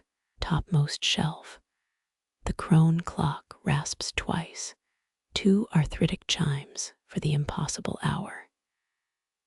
Its hands haven't moved since the 40s, some mishap, with a ladder and ill-judged repairs. Your head dips, chin meets chest, fires glow, painting eyelids red. Sleep sidles close, carrying 100 wool-wrapped soap bars in its arms. The storm rages, shutters bang their futile protests, but the hearth's warm breath still pools patiently at your feet. A fist of salt air punches through the shutter cracks, reminding you Flanders, coast breathes, just 2 miles west. He stirs, wrinkled nose, testing the briny invasion. Ah, Bergen gales smell younger than this. One gnarled finger points to ceiling beams where tar-stained sacks sag like sleeping bats. Tallow rag bundles waiting for spring ships. Centuries ago, Flemish soap sailed north wrapped in cod-laden hulls, traded for Norse timber and reindeer hides. Your blanket prickles sharper now, imagining those vessels heaving through North Sea swells. He unwraps a fist-sized lump, its surface glossy as congealed moonlight. 90 parts beef fat, 10 parts defiance. Historians still bicker whether sailors scrubbed with lye soap to prevent scurvy or just liked smelling better than their cargo. Rain lashes harder, as if jealous of maritime talk. The soapmaker's laugh rasps like a rusted anchor chain. Fishermen swore tallow cakes calmed storms. Quirkier ones tucked scraps in their boots, believing soap souls foamed away evil mermaids' whispers. You half check your own souls, just frayed while meeting damp rushes. He pries open a mildewed ledger, pages crackling like old sails. See here, 12 cloths for Captain Larson paid in stockfish. Fingers trace smudged ink, a 1743 transaction when Bergen merchants ruled European trade routes. Fishy ghosts seem to rise from the parchment, dried cod reeking of ambition and brine. Your eyes sting from hearth smoke, or is it imagined salt spray? Blink away visions of sailors scrubbing decks, their hands red raw, but stinging clean. He snaps the ledger shut, startling a moth from its spine. Wool fat traveled better than idealism. Something thumps in the rafters, wind or restless cargo spirit. Neither of you glance up. You pocket a soap sliver, secretly hoping it'll ward off subway mermaids tomorrow. He pretends not to notice, busy rewrapping the Bergen-bound package. Twine bites into the cloth, 7 tight loops, knots swollen with tradition. Outside, the gale screams higher, mimicking rigging torn from masts. His voice drops conspiratorially. Don't tell Catrion, but cod-fat soap made her wash whiter. Imagine her sheets, snapping on lines above Bruges, unaware their brightness sailed through 6 storms first. Embers dim, their glow pooling between your boots like liquid amber. Salt crusts your lips, or maybe that's fatigue playing tricks. He tosses another tallow rag into the fire, violet flames hissing defiance at the weather's rage. The last ledger entry glows briefly faded numbers, recounting soap lost with the Avenger in 58. 30 bars swallowed by waves, their lie dissolving into fishbone-filled seabed. Your own soap sliver feels heavier now, a tiny monument to drowned ships. Wind shifts, carrying a new stench through cracks, rotting kelp and diesel from modern trawlers beyond the dunes. Time collapses, 1743's cod, scent overlapping with 2023's oil spills. He wrinkles his nose, spits neatly into the coals. Progress reeks worse than week-old haddock. Dawn remains hours off, but North Sea dawns come late in December anyway. Your fingers trace the soap's edge, its sharpness softened by transit dreams. Somewhere far off, waves slam shale beaches with the same rhythm as Catrion's fists on the door. He hums now, a shanty so weathered only 3 notes remain. They loop like lazy gulls, lapping against the storm's fury. You match breaths to the melody, almost tasting salt on each exhale, pretending your lungs are sails billowing toward Arctic circle ports. Rain drums harder, as if determined to sink this room like a merchant brig. The Soapmaker just winks, tossing you another wool scrap for your shoulders. We're unsinkable, boy. These walls survived 60 king's tides. His certainty anchors you, but the floor still feels queasy beneath your soles. Maybe it's the tallow smoke or memories of deckhands, last prayers etched into sodden soap wrappers. Outside, something wooden splits, maybe an old dune fence yielding to the gale's siege. His calloused palm slaps the ledger, startling dust into a brief blizzard. All survives in here, every ship, every storm. Pages flutter captains' signatures swimming beneath tea-stained seas. You beg sleep now. Let these ghosts dissolve into foam. Let the soap's promises soften the storm. The blankets, itch fades, your thoughts drifting like unmanned skiffs. Somewhere beyond this flickering room, waves keep polishing the shore, endlessly scouring night's edge. And far above the tempest, someone's stolen soap, scrap foams gently against a sailor's salt-crusted cheek. Cold bleeds through the window pane now, ghost fingers tracing fern patterns across the glass. Your breath hangs visible, each exhale a fleeting cloud, dissolving into the room's haze. The Soapmaker stretches, joints cracking like thin ice over puddles. He squints at the frost's delicate sprawl. Flanders' linen wealth grew from frost, like this. You blink, surprised to learn frost-bitten air once fathered fortunes. He rubs a circle clear on the pane, revealing fields crusted white beyond. Flax needs autumn's first freeze to soften stems for spinning. North wind rattles the shutters as if agreeing with this old truth. Back when Bruges looms hummed day and night, farmers watched dawn frost like stockbrokers track ticker tape. A gritty chuckle escapes him. Old Pieter, 3 farms east, swore frost patterns foretold plague years. Picture that men squinting at icy window art each morning, deciding whether to flee town or plant turnips. You trace one frost feather, its edge razor sharp, under your fingertip.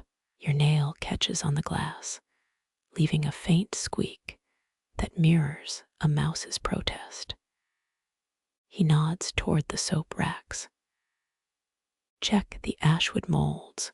Frost makes em brittle as noble promises. Your knuckles brush the nearest frame, its surface already leaching December's chill into your bones.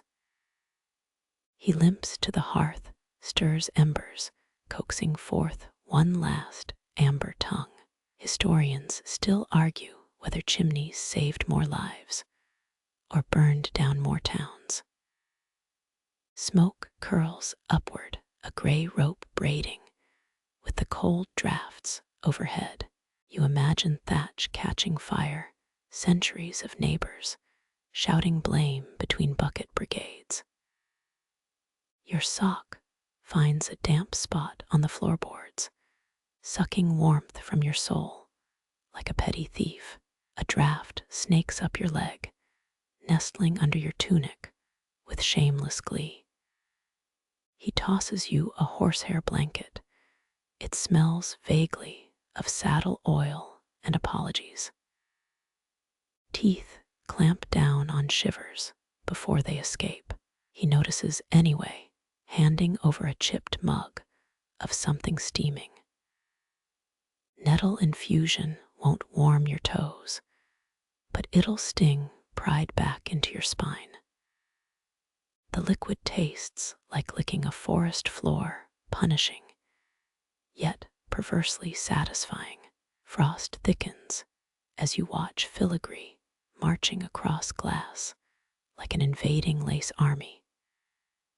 Your reflection blurs inside the ice garden, eyes grown shadowy from the night's vigil.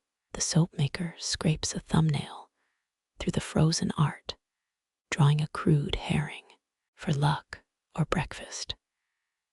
Hail taps the roof now, tiny ice marbles rolling down steep slate slopes. One stubborn pellet clings to the window ledge, a frozen dewdrop, wearing armor. You name it herald in your head, just to mourn its swift demise when sunlight comes.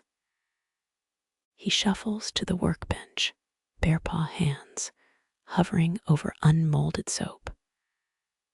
Wait till the frost melts, or the oils stay cloudy. 5 bars sit imprisoned still, their lavender swirls hidden under waxy veils. Time stretches, thinner than ice, over bird baths, until the first sunbeam stabs through Harold's remains. Window frost retreats, drawing milky streaks down the glass like snail trails. Sunlight pushes timidly across the floorboards, gilding sawdust motes into momentary gold. You both watch the ice patterns dissolve, 27 drips marking time in slow procession. Dew soaks into the oak sill, darkening the wood like a priest's spilled wine. The Soapmaker produces a bone knife, blunted by decades of slicing patience. He coaxes a soap bar-free ridges, catching the light like miniature Alps. Frost preserved last night's scent sea. He holds the bar beneath your nose, lavender and wood smoke entwine, a sleepy harmony colder than the hearth's dying breath. Some distant part of you files this sensation, knowing you'll hunt for it in department stores next winter and fail. A blackbird's cry slices through the stillness, 3 sharp notes cracking the dawn open. Your spine straightens, startled by the noise after hours of storm's roar. He smiles, setting the soap beside its siblings, thinks he invented morning every damn day. Wind shifts, carrying wood smoke from nearby farms, breaching the frost-bound air. Your nose wrinkles at competing scents, oak versus applewood versus a blatant lawbreaker, burning pine despite ordinances. He inhales deeply, a connoisseur of neighborhood sins.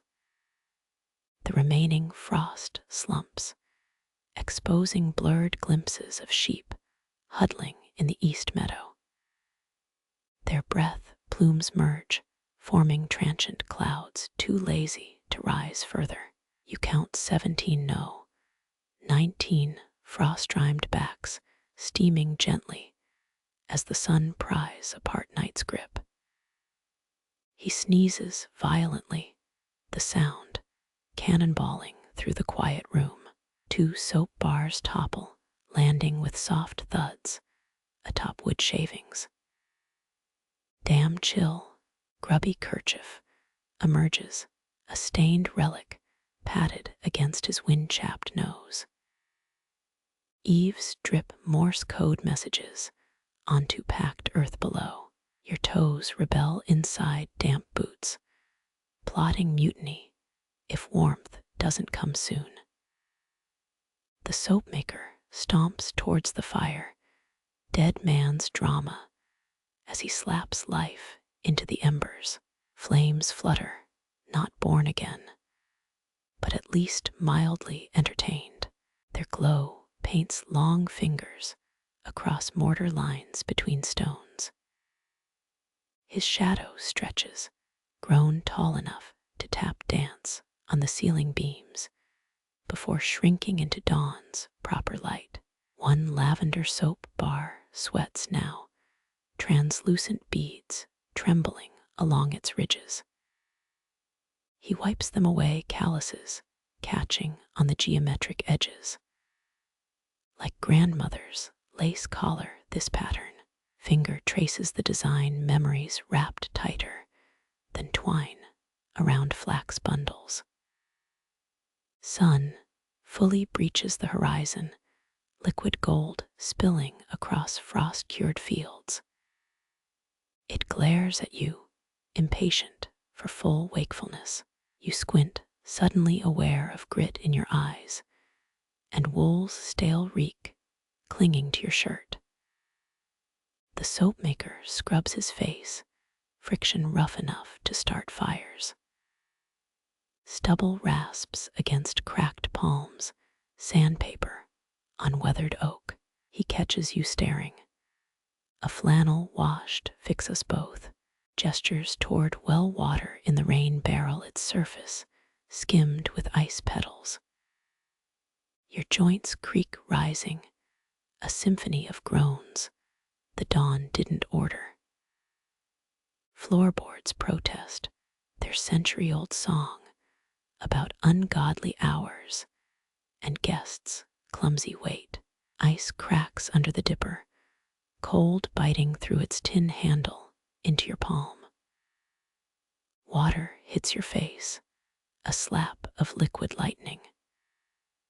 Breath snags, lungs refusing to cooperate for 3 whole heartbeats.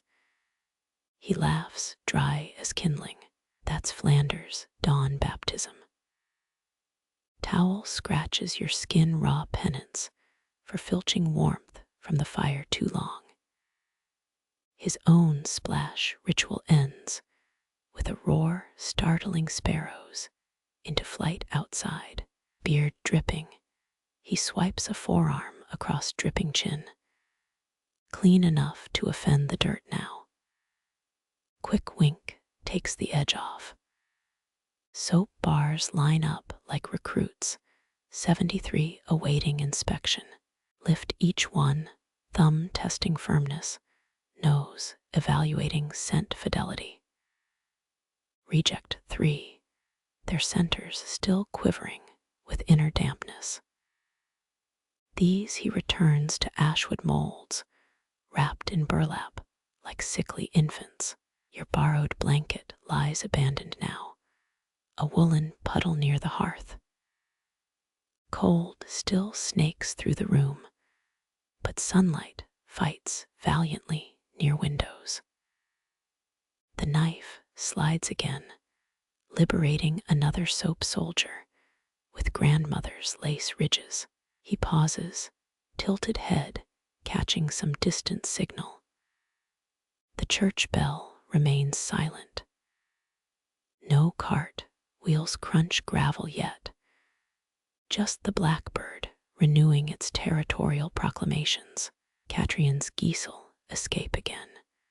Fool birds love post-frost mud. You half expect honking chaos, but only chimney smoke answers. Neighbors' pale columns rising straight up in windless resolve. Frost shrinks into memory, leaving grass glitter wet under the sun's stare. Their reflections shimmer in the soapmaker's cleared window pane. You both hovering like ghosts over his workbench. He nudges a finished bar toward you. Take one bleached by frost, keeps lie's bite milder. Palm accepts the offering, its weight solid as a river stone. Lavender scent unfurls, threading through wood smoke and melting ice odors.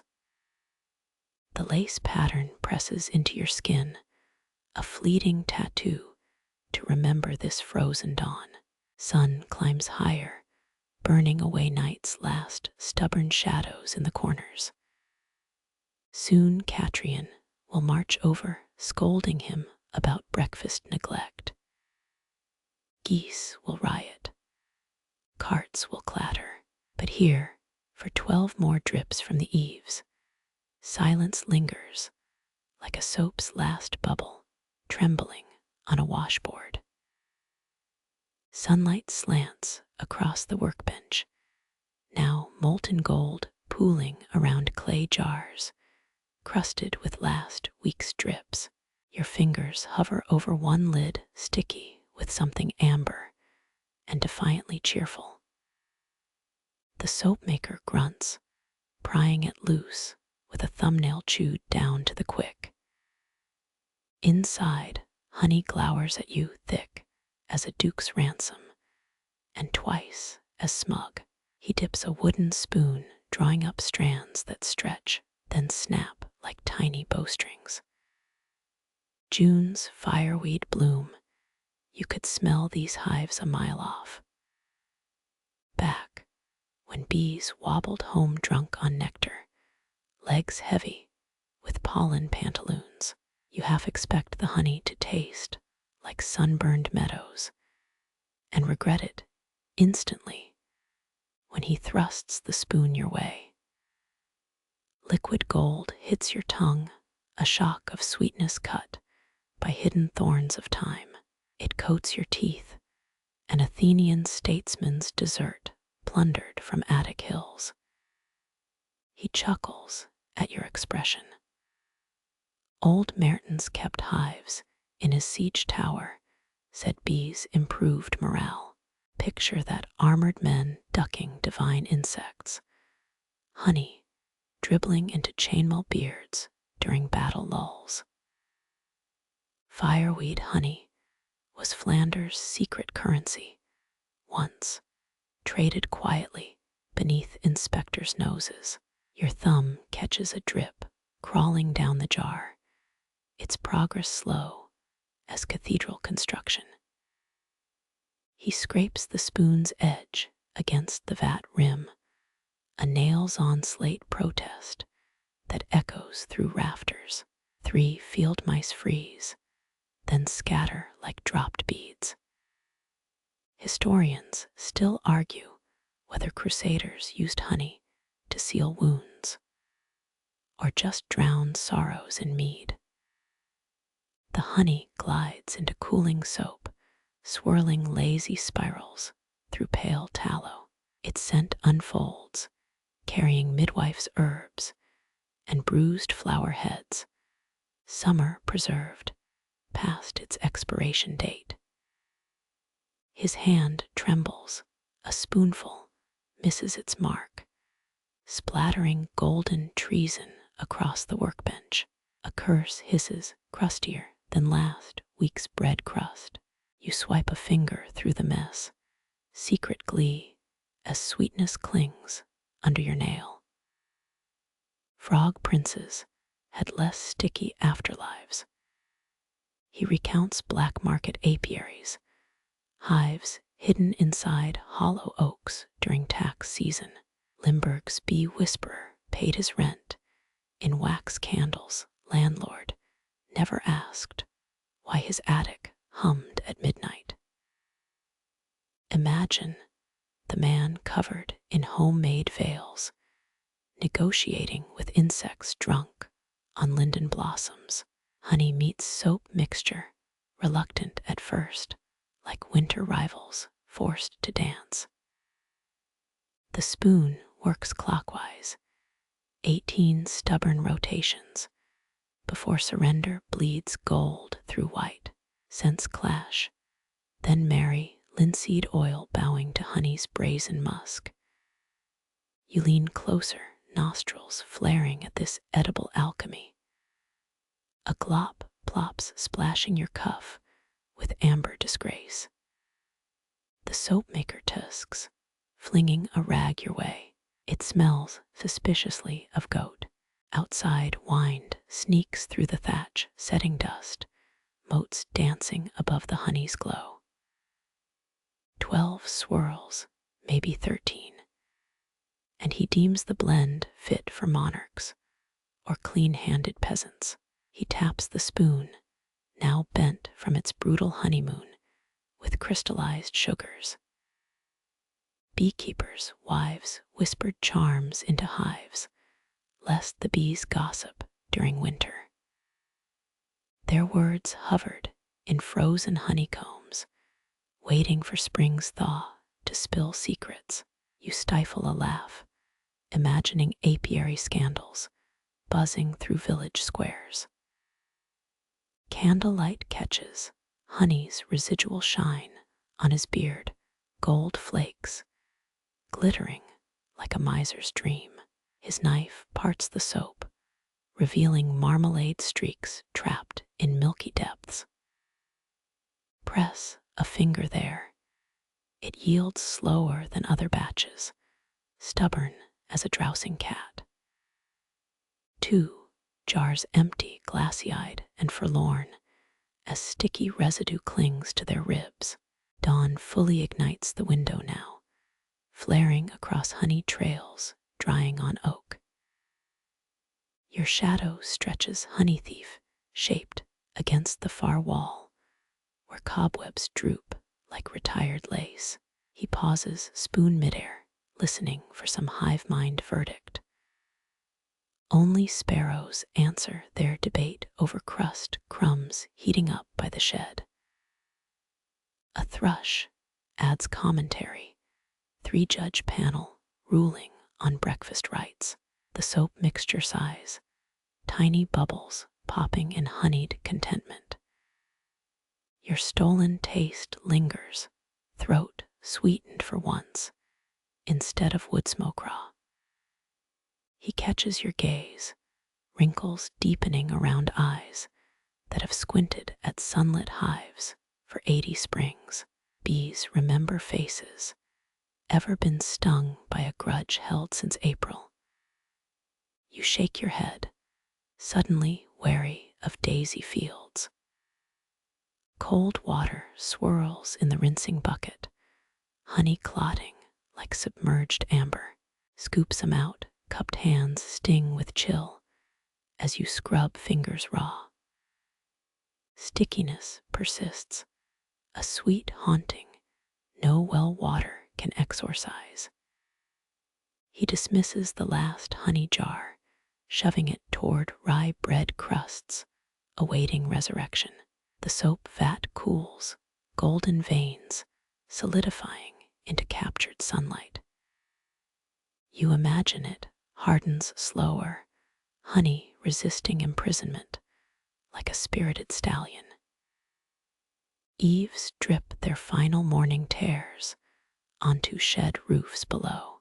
The soapmaker rubs his spine, a man reassembling vertebrae after hours bent over sweetness. His reflection warps in the leftover honey jar, funhouse mirror version, grinning back with golden teeth. Soap bars will cure slower, he murmurs, honey pulling dampness from air like beggars snatching coins. You file this wisdom beside candle-making quirks and the merits of goat versus sheep tallow. A mental library grows its shelves sticky with unwashed honey jars of insight. Sun climbs higher, stealing honey's luminosity from the workbench. The mixture sets marbled like cathedral windows, missing their lead saints. He prods it once, judgment reserved, before covering the vat with cheesecloth older than feudalism. Wind shifts, carrying wood smoke and the persistent reek of Catrian's geese pond. Honey's ghost slips between them, a sweet spy infiltrating winter's stale ranks. Your stomach betrays you, growling loud as a bear in confession. He ignores it, busy scratching batch notes onto a plank, charcoal smudges eating into honey's leftover shine. Mark my words, this soap'll fetch extra at Lenten market. Pause. If the bees don't sue for royalties. His wheezing laugh rattles cobwebs overhead. You brace for their descent, sticky strands trailing like honey-dipped nooses. They land instead on cooling soap, fragile skeletons, gratefully retiring upon soft gold. Morning settles in, unconcerned with alchemy or apiary politics.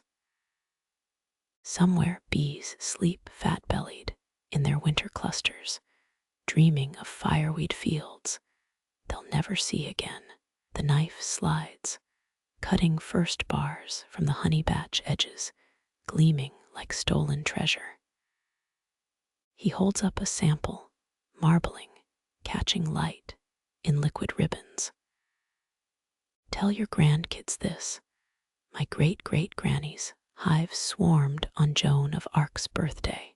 Grin widens, knowing full well he's penning legends into lather.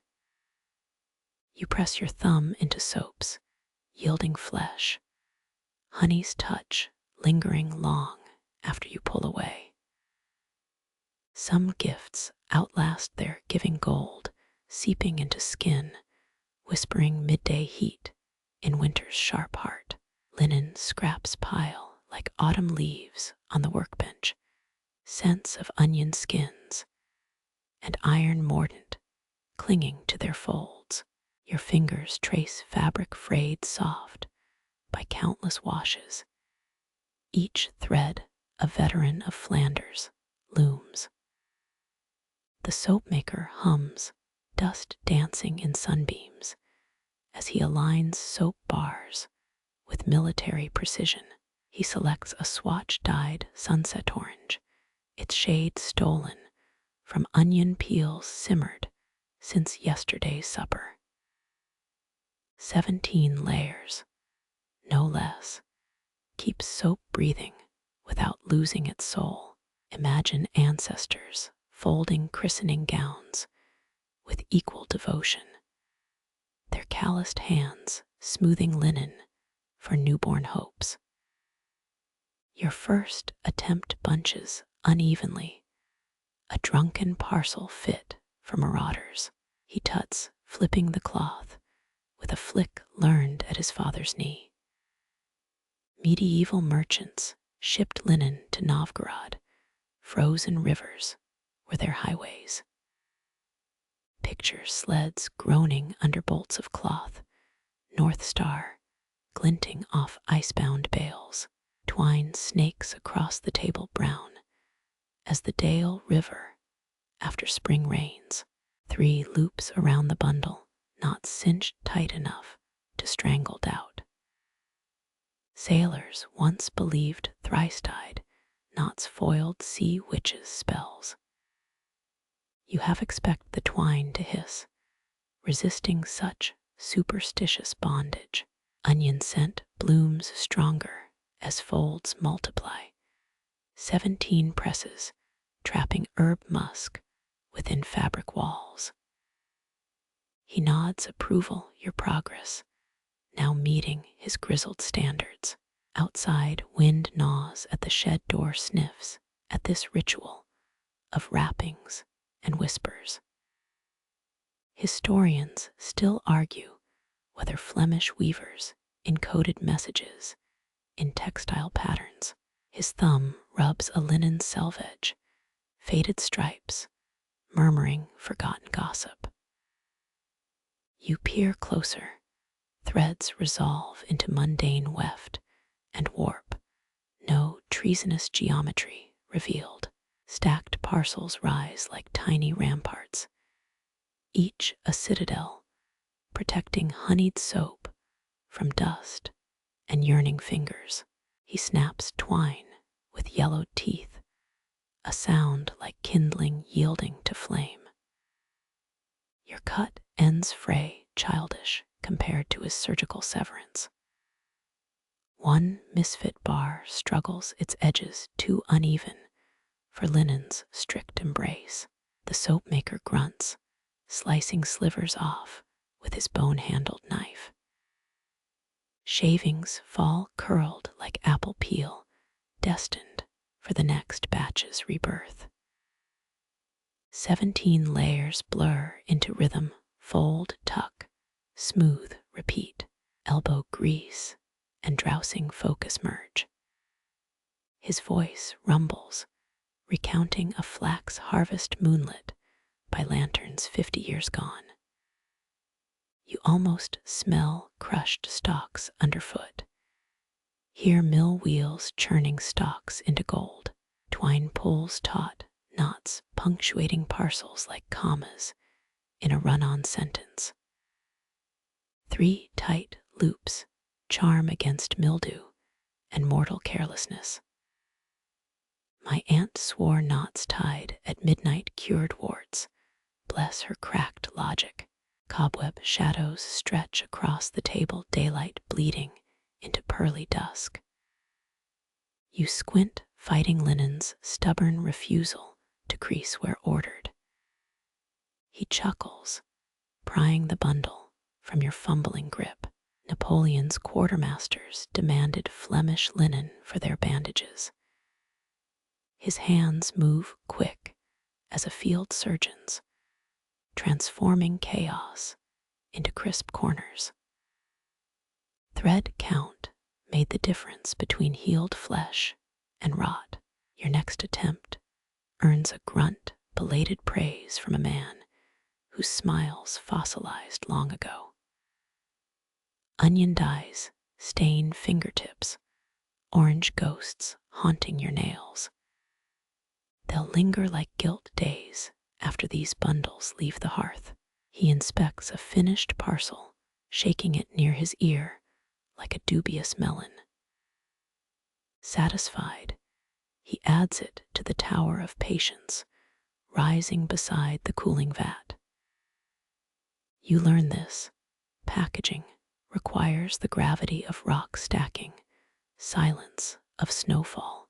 Bells toll from St. Bavo's, 7 bronze waves washing over distant fields. His knife stills, head cocked to count each mournful note. Custom demands he pause, honoring ghosts of long-dead soap packers. Back to work, linen's whisper now counterpoint to twine's raspy threats.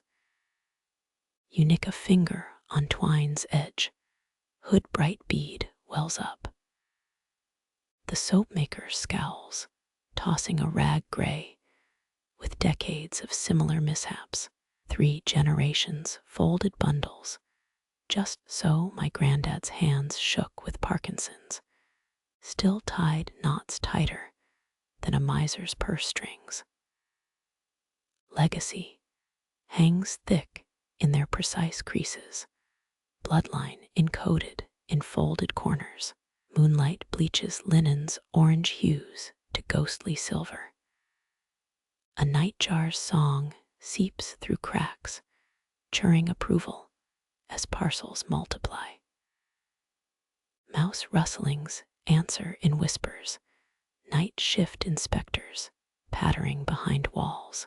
The final bar submits to linen binding, edges softened by your clumsy persistence.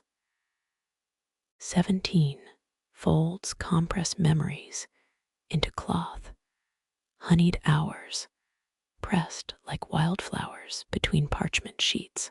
Twine runs out, last inch stretched thin as in widow's patience. He produces another skein, unearthed from a drawer stuffed with desiccated lavender. The scent erupts, pungent purple, invading onion's dominion. Your hands cramp, rebellion brewing in finger joints.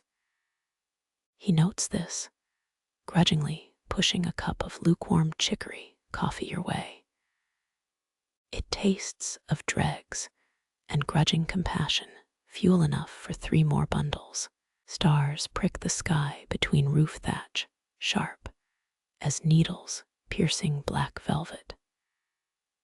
Each knot pulled tight now carries their distant glimmer, celestial witnesses to this wrapping rite. He reties your loosened bundles, tongue clicking like a metronome set to scold tempo. Dutch merchants paid extra for triple-twined packages, trying to embargo bad luck from their warehouses. Wind tests, shutter latches, its fingers envious of your nodding prowess. Bundles shift, linen whispering secrets to impatient air drafts. Their combined scent conjures attic treasures, yellowed letters bound in ribbon, a bride's unopened spice box. At last, the tower stands complete, 47 parcels awaiting market baskets. The soapmaker stretches, spine popping like greenwood in fire. You mimic him, aching muscles singing hosannas at the ceasework order. Dawn's first blush seeps through cracks, gilding linen-wrapped bars into apocryphal treasures. He smooths one last crease tribute to routines older than his grandfather's bones. Somewhere downstairs, rye bread crusts soften in goat milk, destined for breakfast's humble feast. Your stomach rumbles, twine-tying work burning more calories than anticipated. He arranges parcels in willow baskets, fingers recalling ancestral choreography. Each placement follows an invisible map, weight distributed like cargo on a Hanseatic cog. Nuns once sewn metal saints into convent linen, protection against moth. And melancholy, his gaze drifts, perhaps imagining scapulars stitched with forgotten zeal. Morning fully ignites, honey soap bundles glowing like captive sunlight. Market bells clang in the village below, summoning sellers to set up stalls. You heft one basket linen parcels, snug as chicks in straw. They sway, light as childhood promises, heavy with hours condensed into tidy squares. His free hand touches the door latch, pausing before commerce scatters their quiet craft to greedy hands. Twine ends tickle your palm, reminding you of the thrice-dyed incantations binding each parcel. 3 loops against moths, moisture, and the modern urge to rush miracles. Footsteps sound on the path outside, customers arriving with coin and curiosity in equal measure. He squares his shoulders, merciful soul, stepping into the marketplace maelstrom. Baskets settle on the trestle table, last linen fold catching a stray sunbeam. The soapmaker adjusts one parcel furtive caress, bestowed before prophet claims his creations. Voices gather at the gate, queries about lavender blends and tallow quality hanging in frosty air. He answers, words measured like precisely cut soap bars, as you retreat from the threshold's spotlight. Window light warms the remaining bundles, waiting their turn to travel beyond this hearth.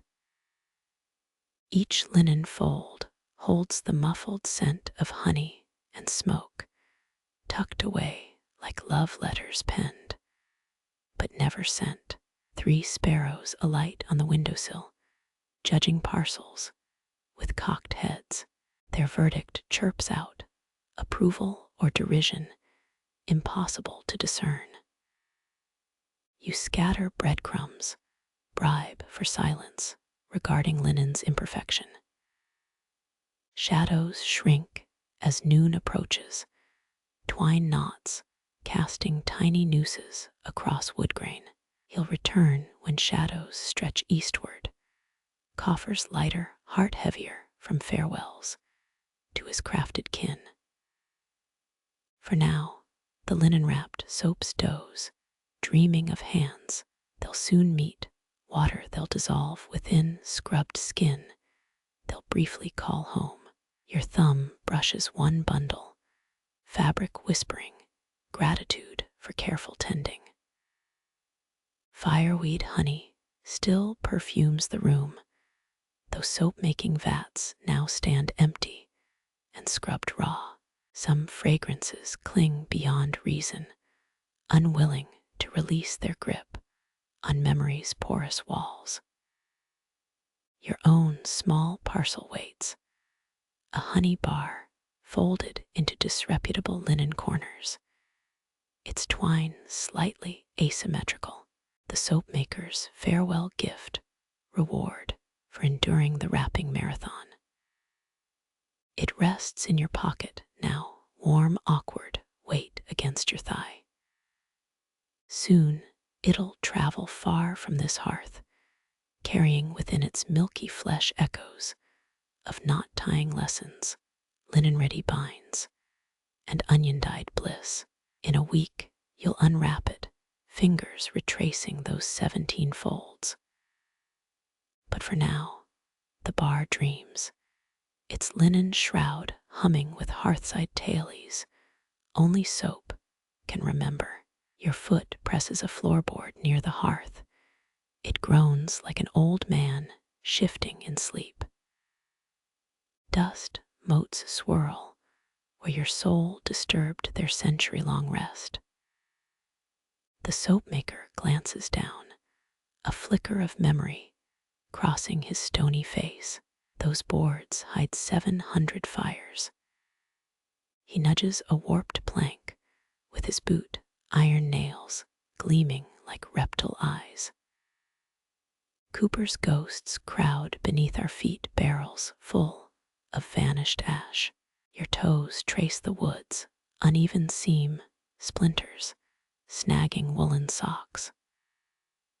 Imagine armies of barrels standing sentry here, whooped bodies pregnant with gray powder. Cooper's once bent staves over flames, their sweat dripping into the wood's thirsty grain. He peels back a rug, sun-bleached to hay color. Rust stains bloom beneath it, whorls of orange whispering, of iron hoops decaying underground. Hanseatic League ships carried Flemish soap in Belgian oak.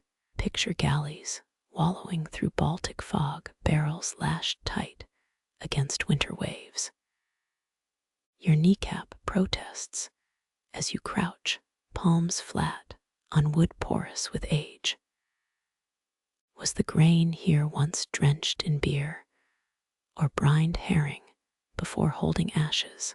Give a cooper half a chance, they'll tell stories to the staves. His raspy chuckle comes distant, as if recalling specters crowding the air. Moonlight fingers through a cracked shutter, diagonal slice, cutting across the hidden stash below. Someone marked the floor here long ago, notches in sets of 3 left by a dagger's careless drag. You trace their grooves, gutters channeling generations of dust. Historians still argue whether barrel curvature affected spice preservation rates. His thumb polishes a nailhead, attempting to coax shine from corroded iron. All you taste is old wood, no ghosts of nutmeg or cinnamon lingering in this grave. A sudden draft sneaks under the rim, cold breath raising goose flesh on your wrists.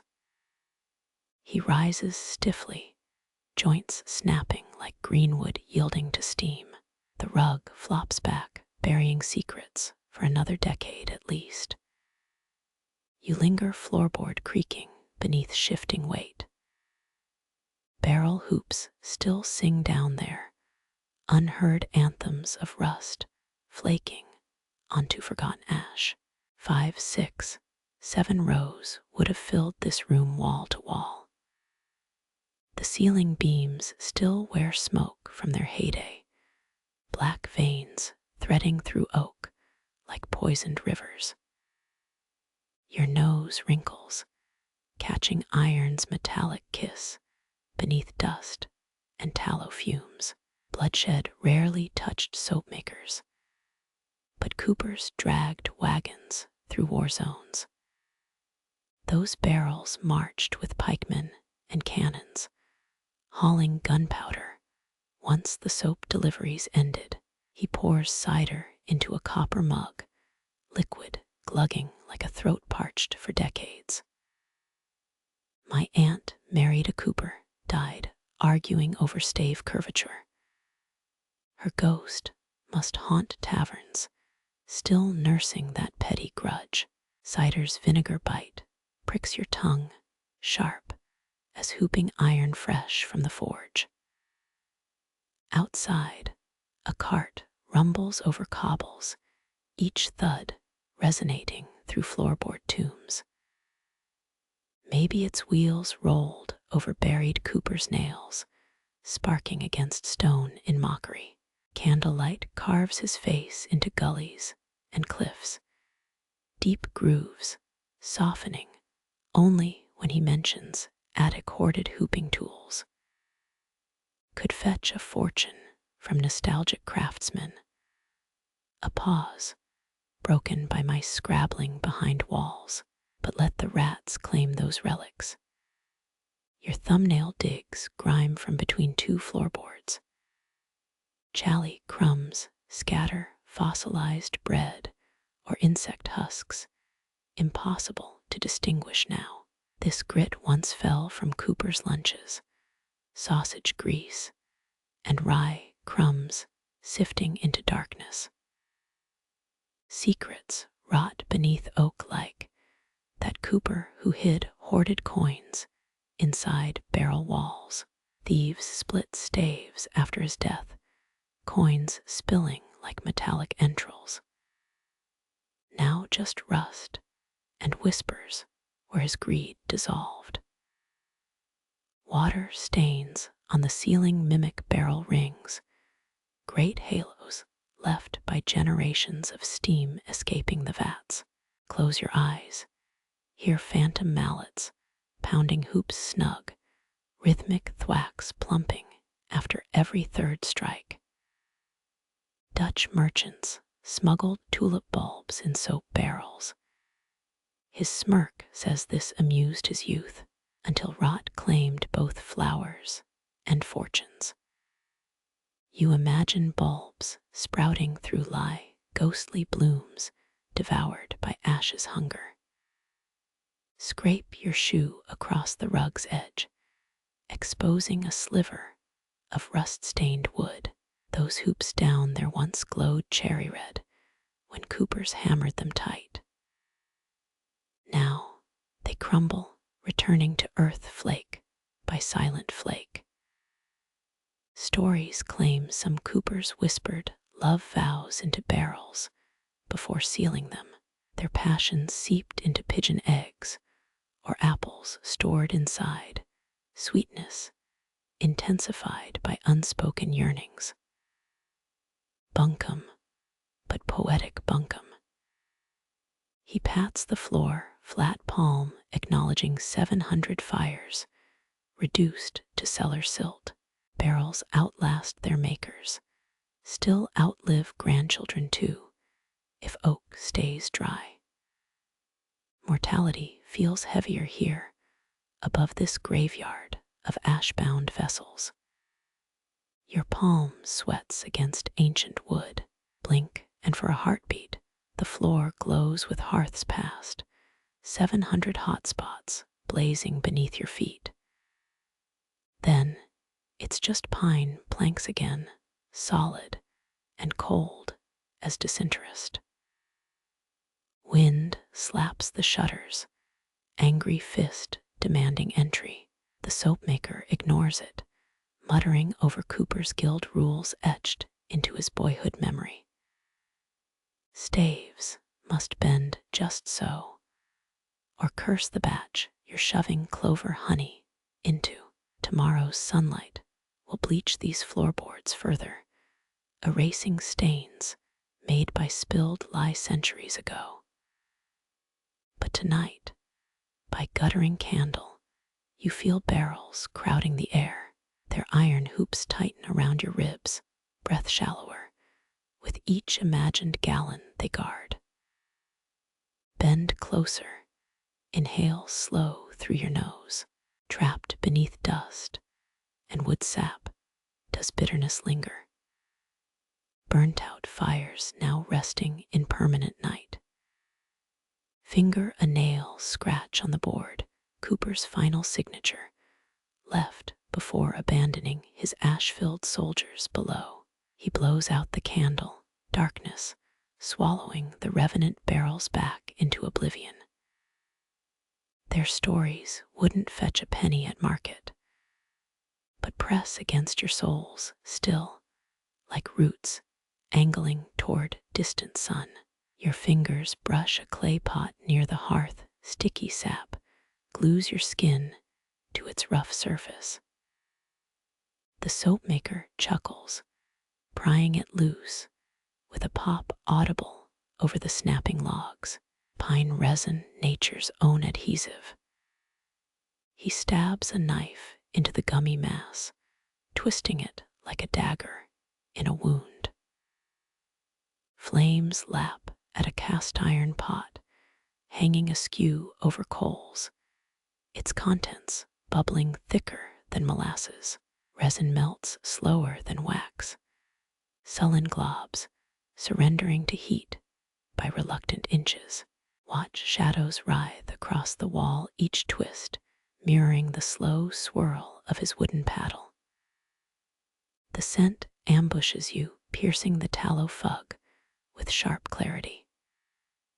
Breathe through your mouth and taste Christmas morning, stripped of snow or sentiment. He scrapes the paddle's edge, drawing viscous strings that stretch thin before snapping.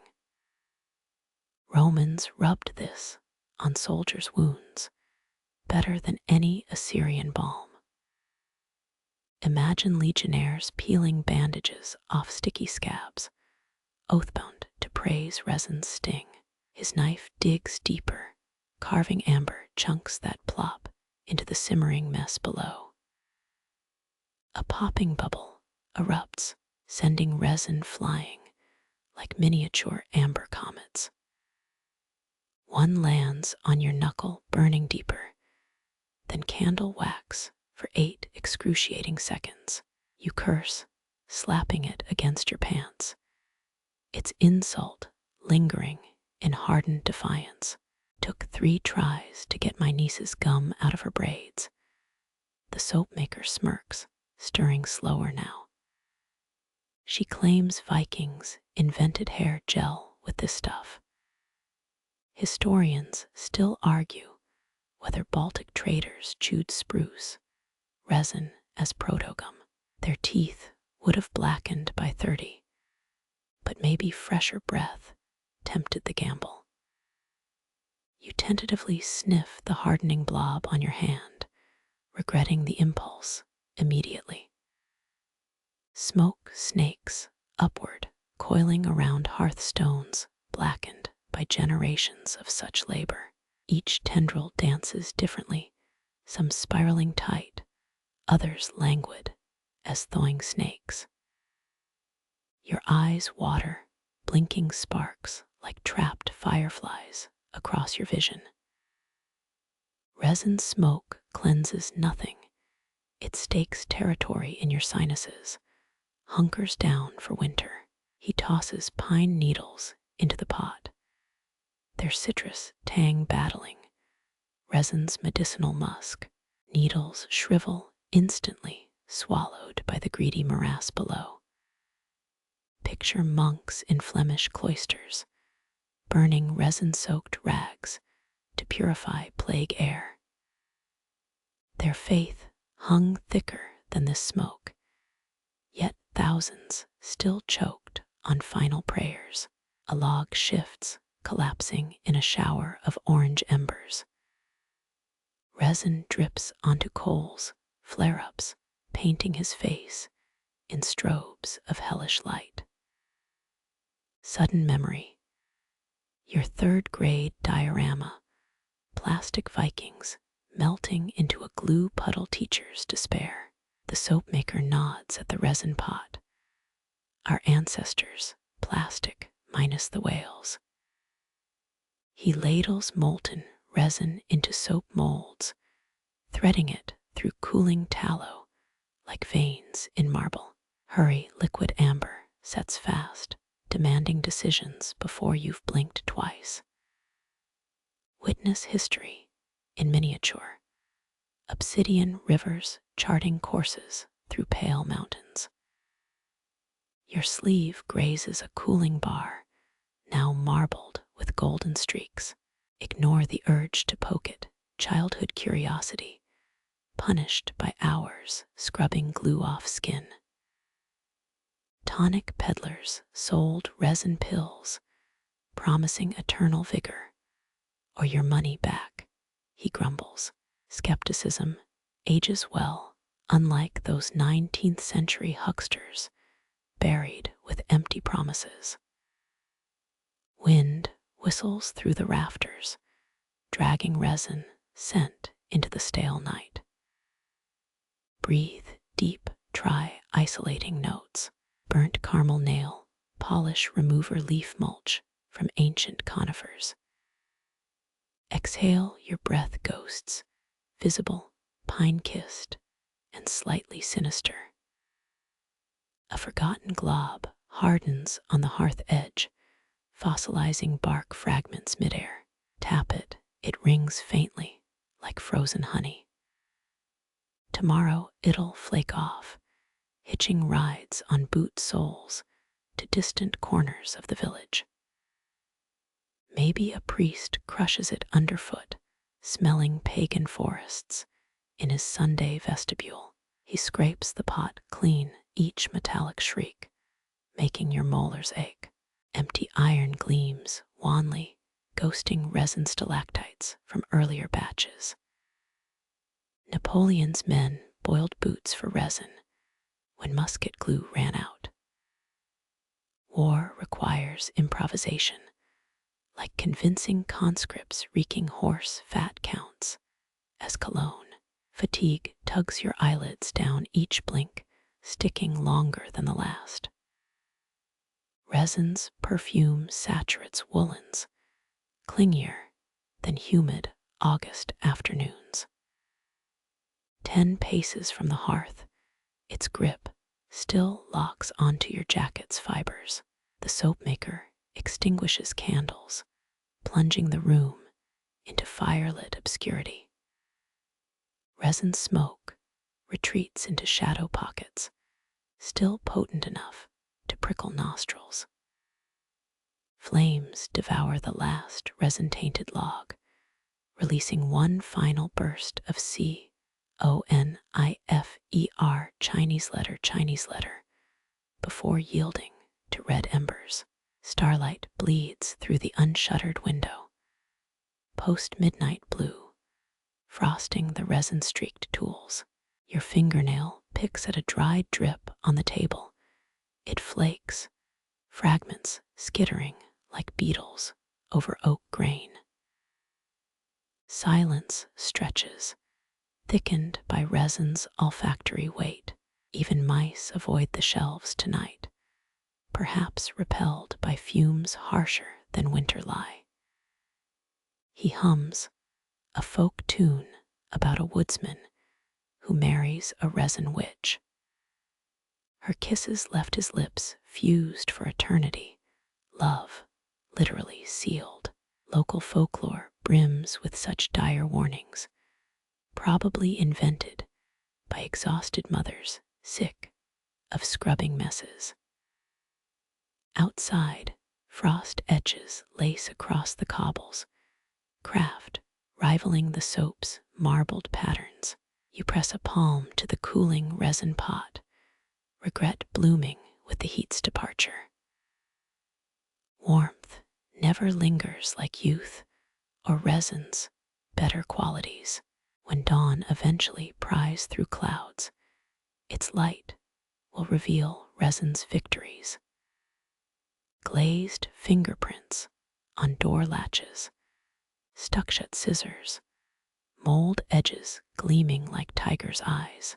But for now, darkness magnifies its presence, each creak of the house carrying Pine's phantom heartbeat. Blink slowly. The hearth's dying pulse reflects in resin-coated surfaces, ruby embers winking beneath glassy veneers.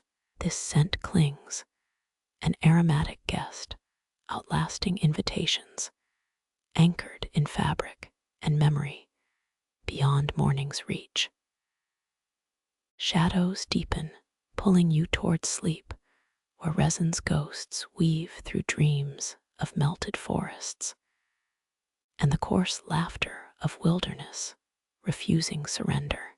Your cheek grazes the workbench. A stripe of dried resin tugs at stubble, nature's sandpaper demanding attention. Embers whisper final secrets, burnt offerings dispersing into night's indifferent sprawl. Dawn approaches, but not here, not yet beneath smoke-choked rafters, where time pools like hardening amber, patient, relentless, staining moments into permanence. His knuckles graze the wall, where fading firelight makes shadows bloom, fingers stretching into skeletal branches across plaster. You follow their dance, pausing on crude symbols scratched into the surface. My great-grandmother's cipher.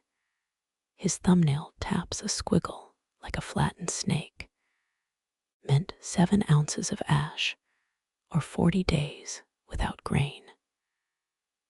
Winter drafts seep through cracks, each gust making shadows shudder against the recipe's faded lines. Picture famine years, when hollow-cheeked neighbors bartered pewter spoons for a sliver of lard. He traces a groove 4 inches long. This mark for the year bread cost 6.5 guilders a loaf. Historians still argue whether death tolls hid beneath prideful records, whole villages erased by silence. His palm eclipses a cluster of notches, each one a family lost when frost clung till May.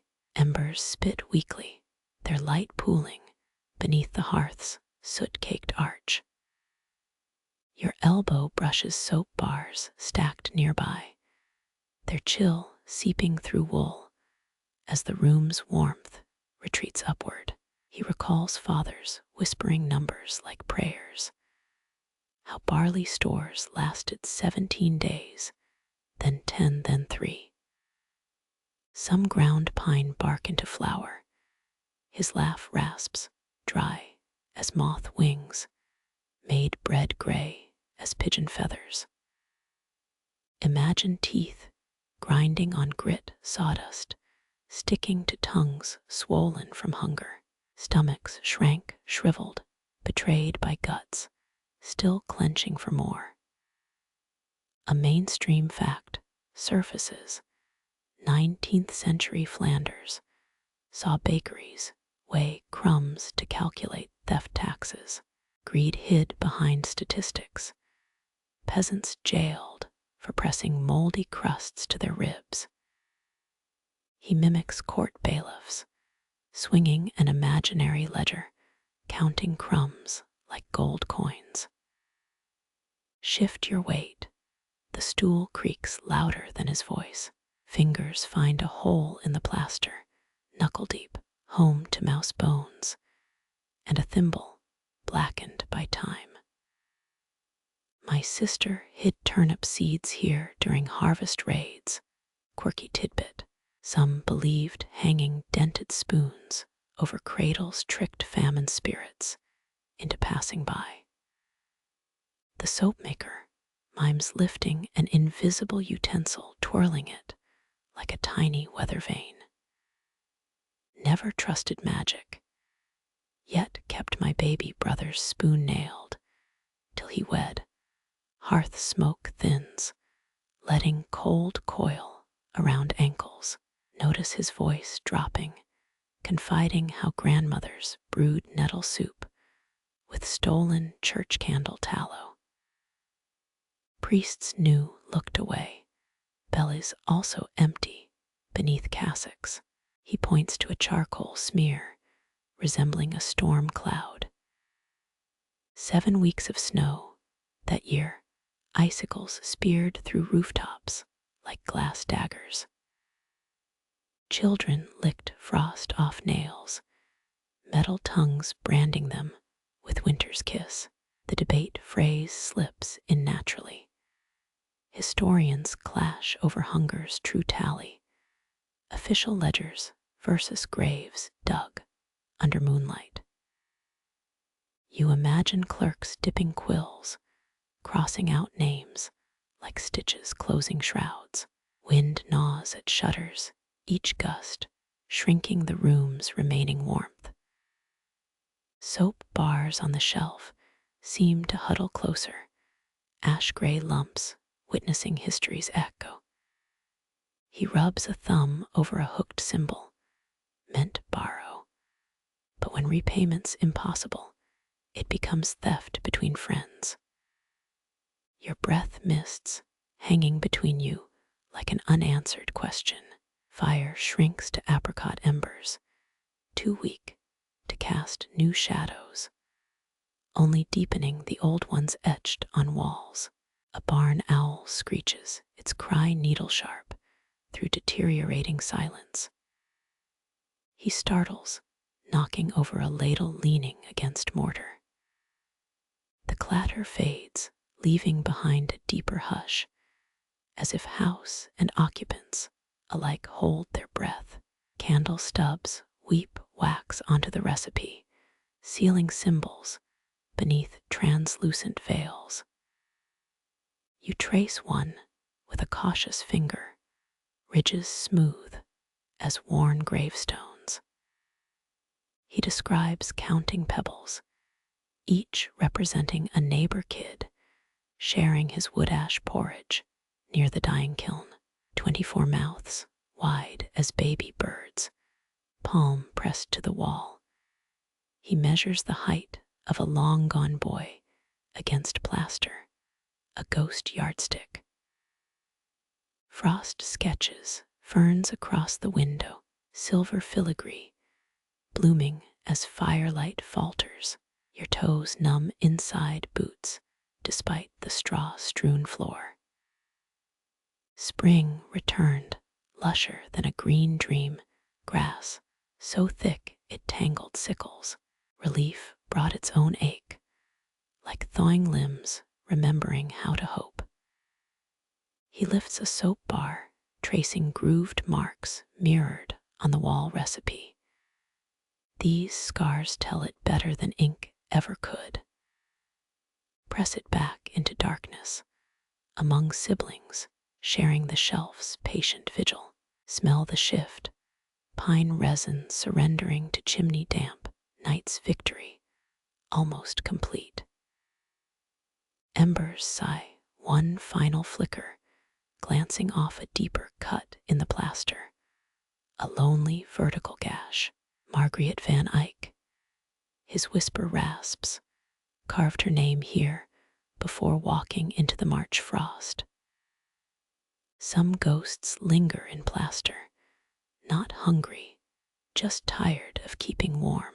The hearth exhales its last visible breath, ash settling like gray snow over memories and mortar alike. Silence swells, filling corners where stories no longer reach. Even your heartbeat seems loud, a rude guest in this bone-tired quiet. He shifts, fabric whispering, a sigh escaping like steam from spent earth. Some histories need no final words, their weight already braided into cracked walls and cooling soap. Your own shadow dissolves into the greater dark, a seamless morning cloak, embracing all it touches. Dawn remains a rumor beyond shutters, leaving resin ghosts and famine's ledger etched, where only firelight reads them now. Craning your neck, you squint past cobwebs veiling the rafters. 9 stars wink between gaps in the thatch, each one piercing the roof's ragged silhouette. Their light feels close, like chips of ice suspended just beyond reach. Moon-silvered straw droops overhead, strands brushing your crown with whispering dryness. Medieval Flanders thatched roofs with reeds from nearby marshes, sturdy enough to blunt North Sea gales. Museums now display those pattern-weaving techniques. Tourists snapping pics of forgotten peasant craft. One quirky belief persisted. Counting 9 stars through winter thatch meant ewes would birth twin lambs come spring. Your lips move silent, mouthing numbers, while frost nips at your cheeks. The soapmaker snorts. My granddad swore by it still lost 2 ewes every birthing season. Starlight catches in soap bars below unmelted snowflakes trapped in their milky depths. Their glow mirrors the constellations above, a captured sky pressed into palm-sized squares. Historians still argue whether these white flecks were intentional decoration or happy accident, with tallow cooling too fast. Your thumb brushes a soap edge. The sharp ridges recall lace patterns from earlier sections. Cold bites deeper now, damp, rising through the packed earth floor. He shifts beside you, wooden stool protesting under his weight. That one's serious. His calloused finger eclipses a bright point.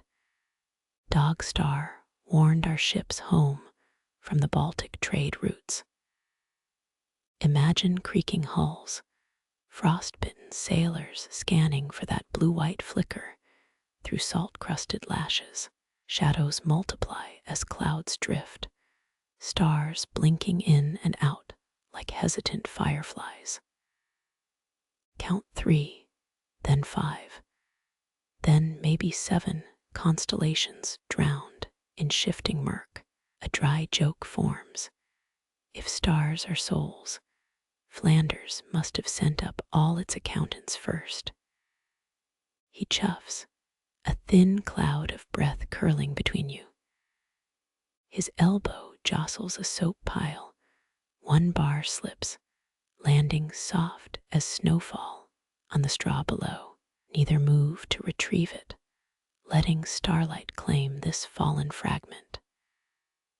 Your gaze drops to the fallen soap, its snowy flecks brighter against the dark floor. They swirl like galaxies, trapped comets, tiny specks of stubborn cold refusing to melt. Think of blizzards muffling farmsteads, wolves howling hunger songs at starved skies. The debate resurfaces. Academic types squabble over Yorkist spies, hiding in Ghent's wool guilds, their secrets scrubbed away with Flemish lye soap. Such theories stick like tallow residue, no proof beyond tavern whispers. Suddenly the thatch above sighs, releasing a dust shower, glittering in stray starlight. You cough, choking on centuries of pollen and hearth ash. He grunts, watch out, it's worse than pepper in stew. Your eyes water, blurring the 9 stars into hazy smears, blink hard, vision clearing, just as the north wind shoulders open shutters again. New scents barge in pine resin, distant sheepfolds, frozen moss along the canal's edge.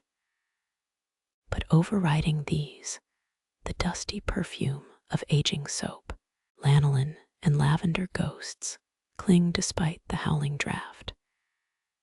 He rises, stiff knees cracking like walnut shells underfoot. His shadow engulfs the soap shelf, eclipsing its constellation-speckled hoard. Never trusted clear nights in February. He gestures upward. Stars mean biting cold won't quit before dawn. Thin light catches his profile, casting a hooked nose silhouette against the wall's hidden recipe. He resembles those stern burghers in Bruegel paintings, equal parts grit and grudging humor. Shift your frozen toes. The crunching straw sounds obscenely loud. One star winks out, then another, as thickening clouds herd darkness back into the room. The remaining 7 gleam harder, like desperate diamonds, stitched to fading velvet. A mainstream fact tumbles loose. December's Geminide showers often blazed brightest over Flanders. Farmers called them ash stars, believing they fell from saintly hearth fires in heaven. You squint, hoping to catch one streaking toward Ypres hollowed-out belfries. Nothing moves, only those 7 stubborn specks holding vigil. Through the thatch, through the cold, through 4 centuries of peasant struggles etched into this room. Your numb fingers fumble with your cloak clasp, metal pricking flesh like winter's spiteful kiss. The soapmaker notices, nods toward the dying hearth. Cold saps strength faster than creditors take coins. Move closer. Embers offer scant comfort, gray ghosts of warmth fluttering over dead ash.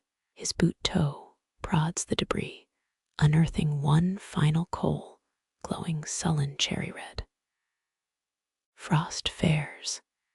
He crouches, blowing gently on the ember. My granddad saw the Scheldt freeze so solid, they roasted oxen on the ice. Picture spitted carcasses, dripping fat onto snow, tipsy skaters, careening into bonfires, mulled wine steaming under uncaring stars. Their faces lifted to skies like yours tonight, same stars, same cold, same human ache for light in darkness.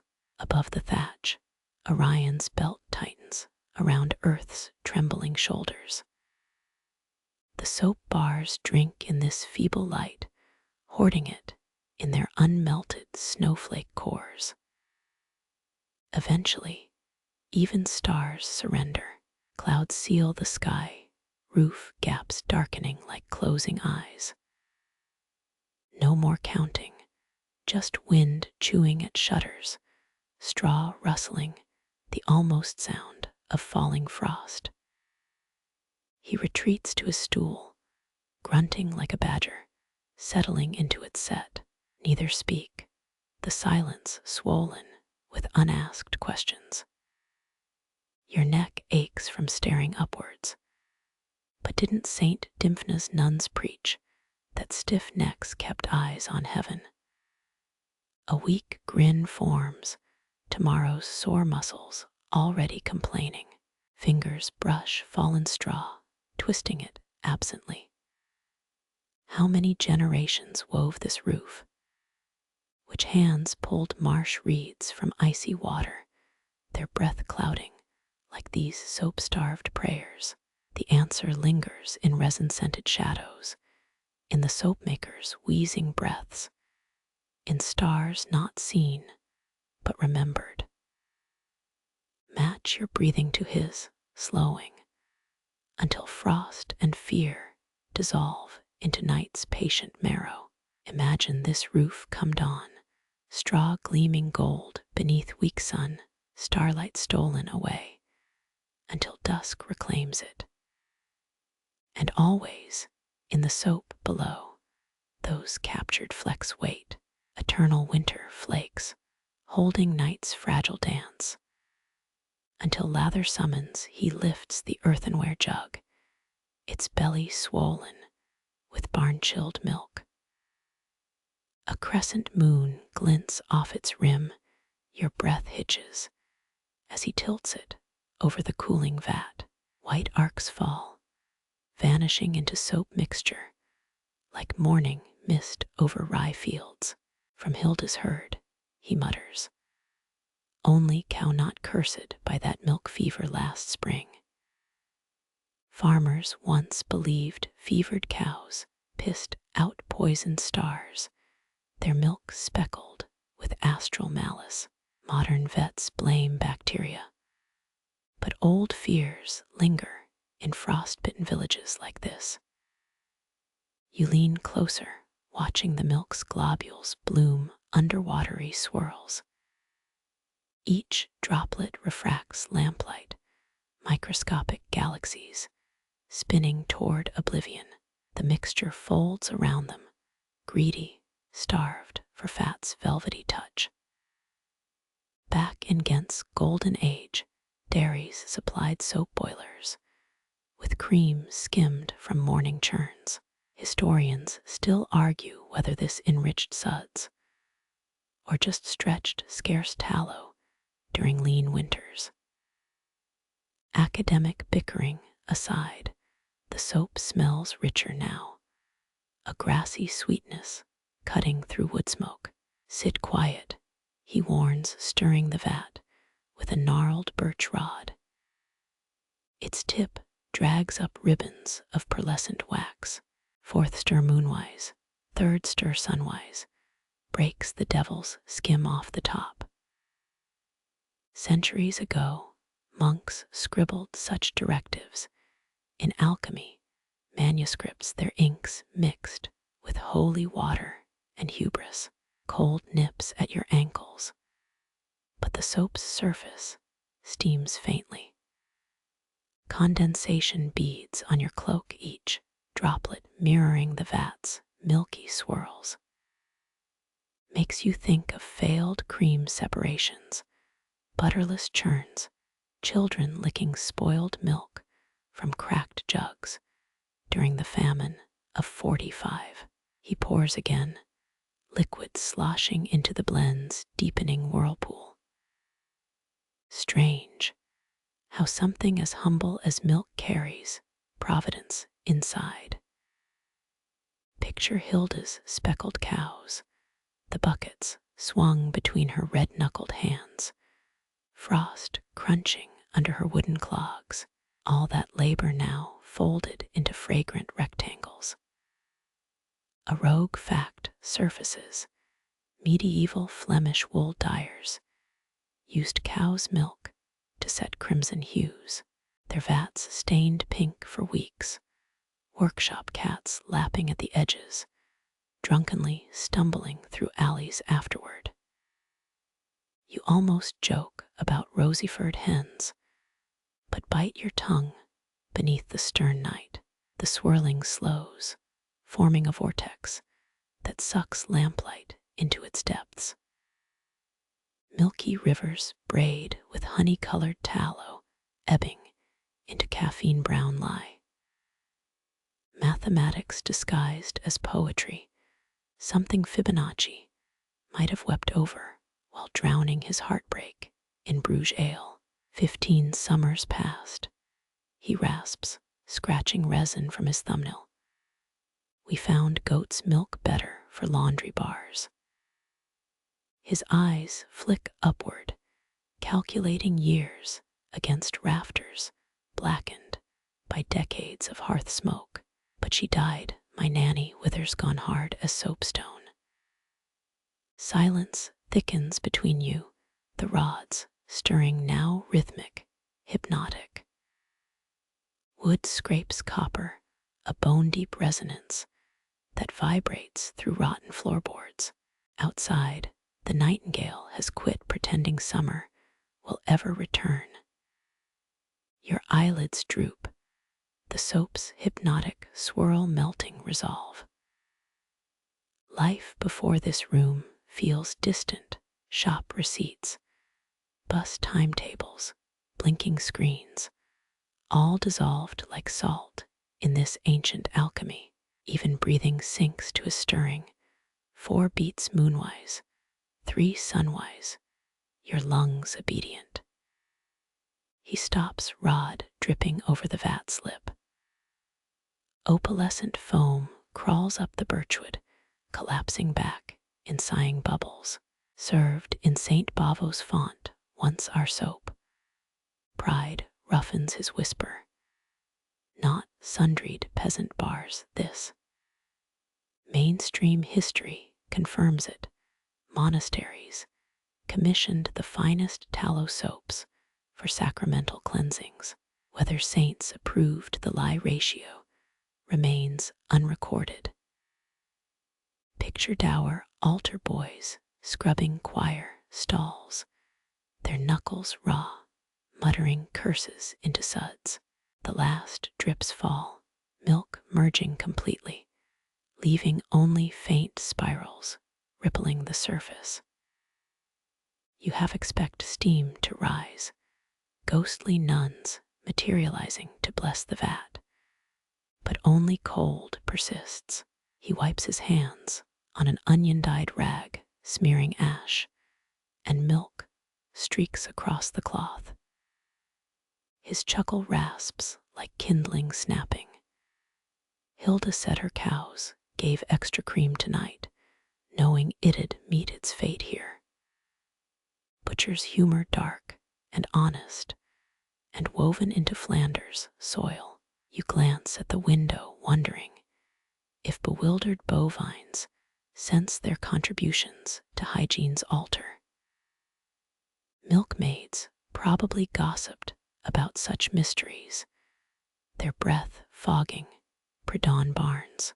See there, his knuckle taps the vat side, where milk streaks linger like comet tails.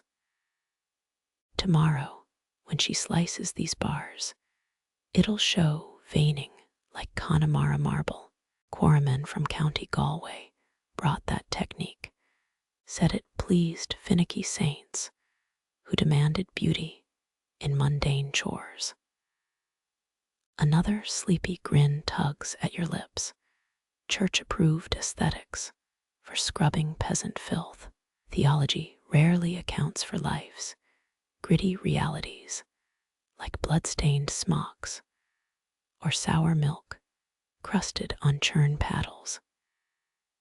Fatigue pools behind your eyes, your reflection wobbling in the soap's dimpled surface.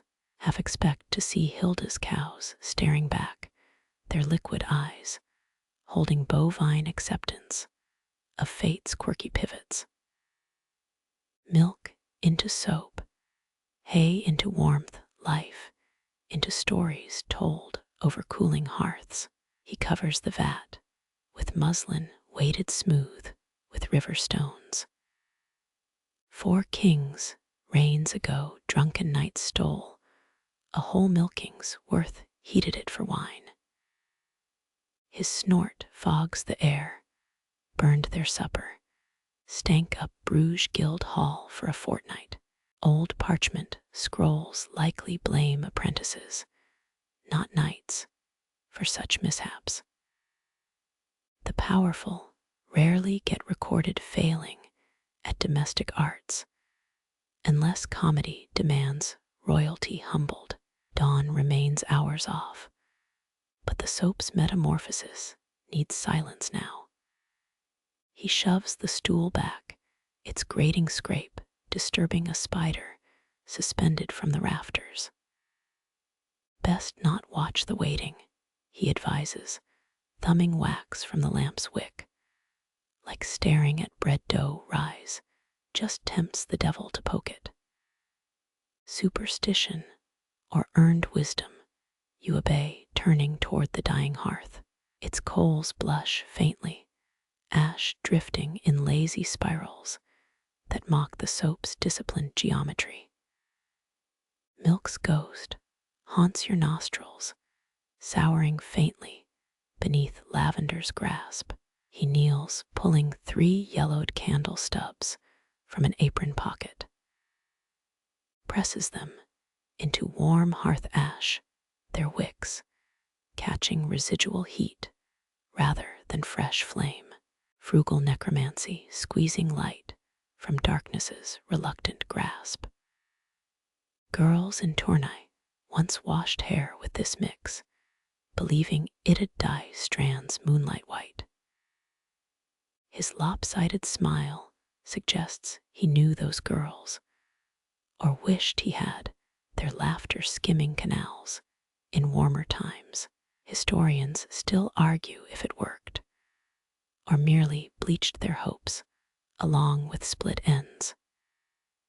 Your own hair feels stiff with cold, frost-dusted maybe, and suddenly self-conscious, imagining medieval vanity rituals makes modernity's eyelash extensions seem almost sensible, almost, but not quite.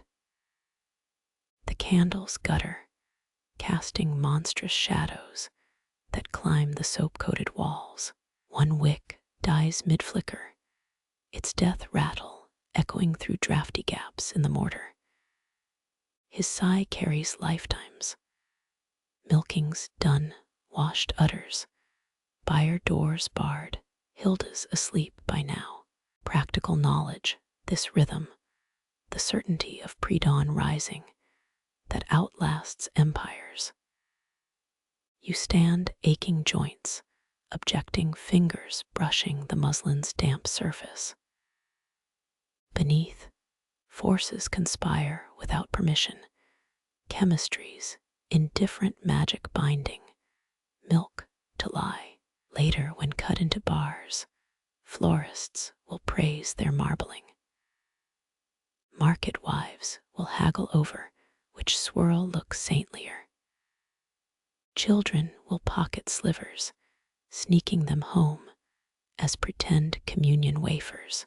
But now, the transformation stays hidden mysterious, as hooded monks shuffling through cloisters, bearing secrets. You blow out the 2 surviving candles, their smoke coiling like disappointed spirits. Starlight sneaks back briefly, clouds parting, glazing the vat's surface with borrowed glitter. For 3 held breaths, milk specks glow with false phosphorescence, then dim, surrendering to pre-dawn gray's encroaching tide. A sparrow's wingtip brushes the moss-furred eaves, soft as a dandelion's seed grazing stone. You blink, dawn bleeds slow as ink through linen behind the eastern hills.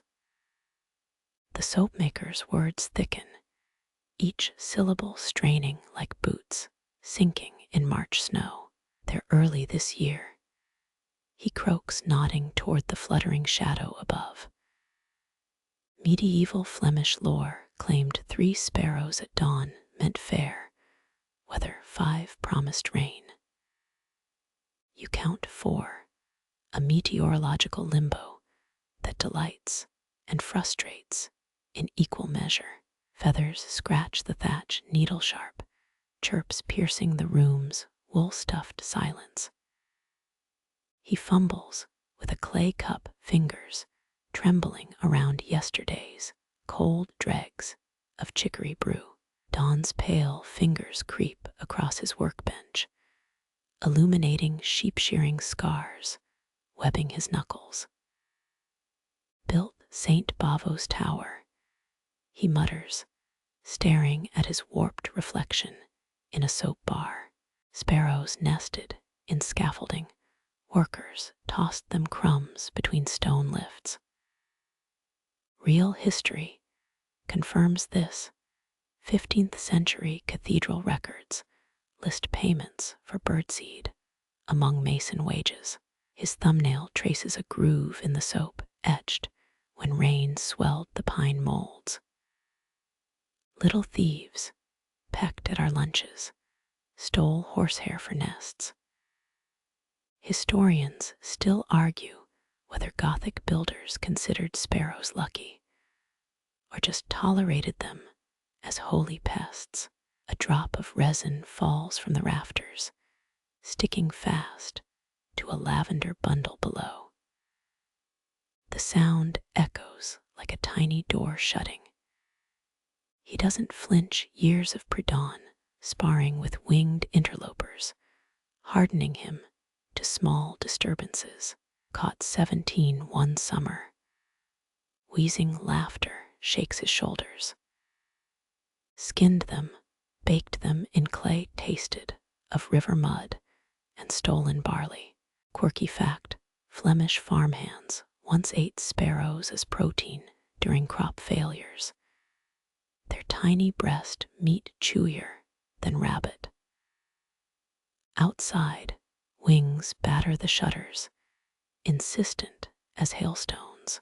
You glimpse rust-brown feathers between slats, frenzied movements mirroring your own sleep-starved pulse.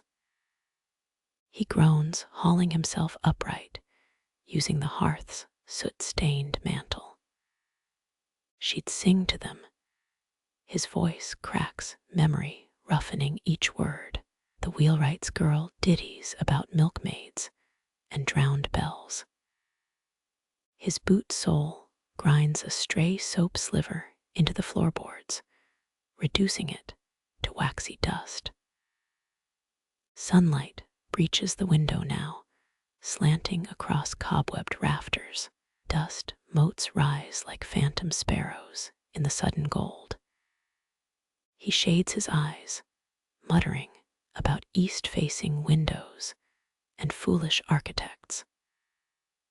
A wing-beat crescendo erupts, the flock ascending as one toward newly warmed rooftops. Their cacophony fades, leaving only the brook's murmur and your shared breathing.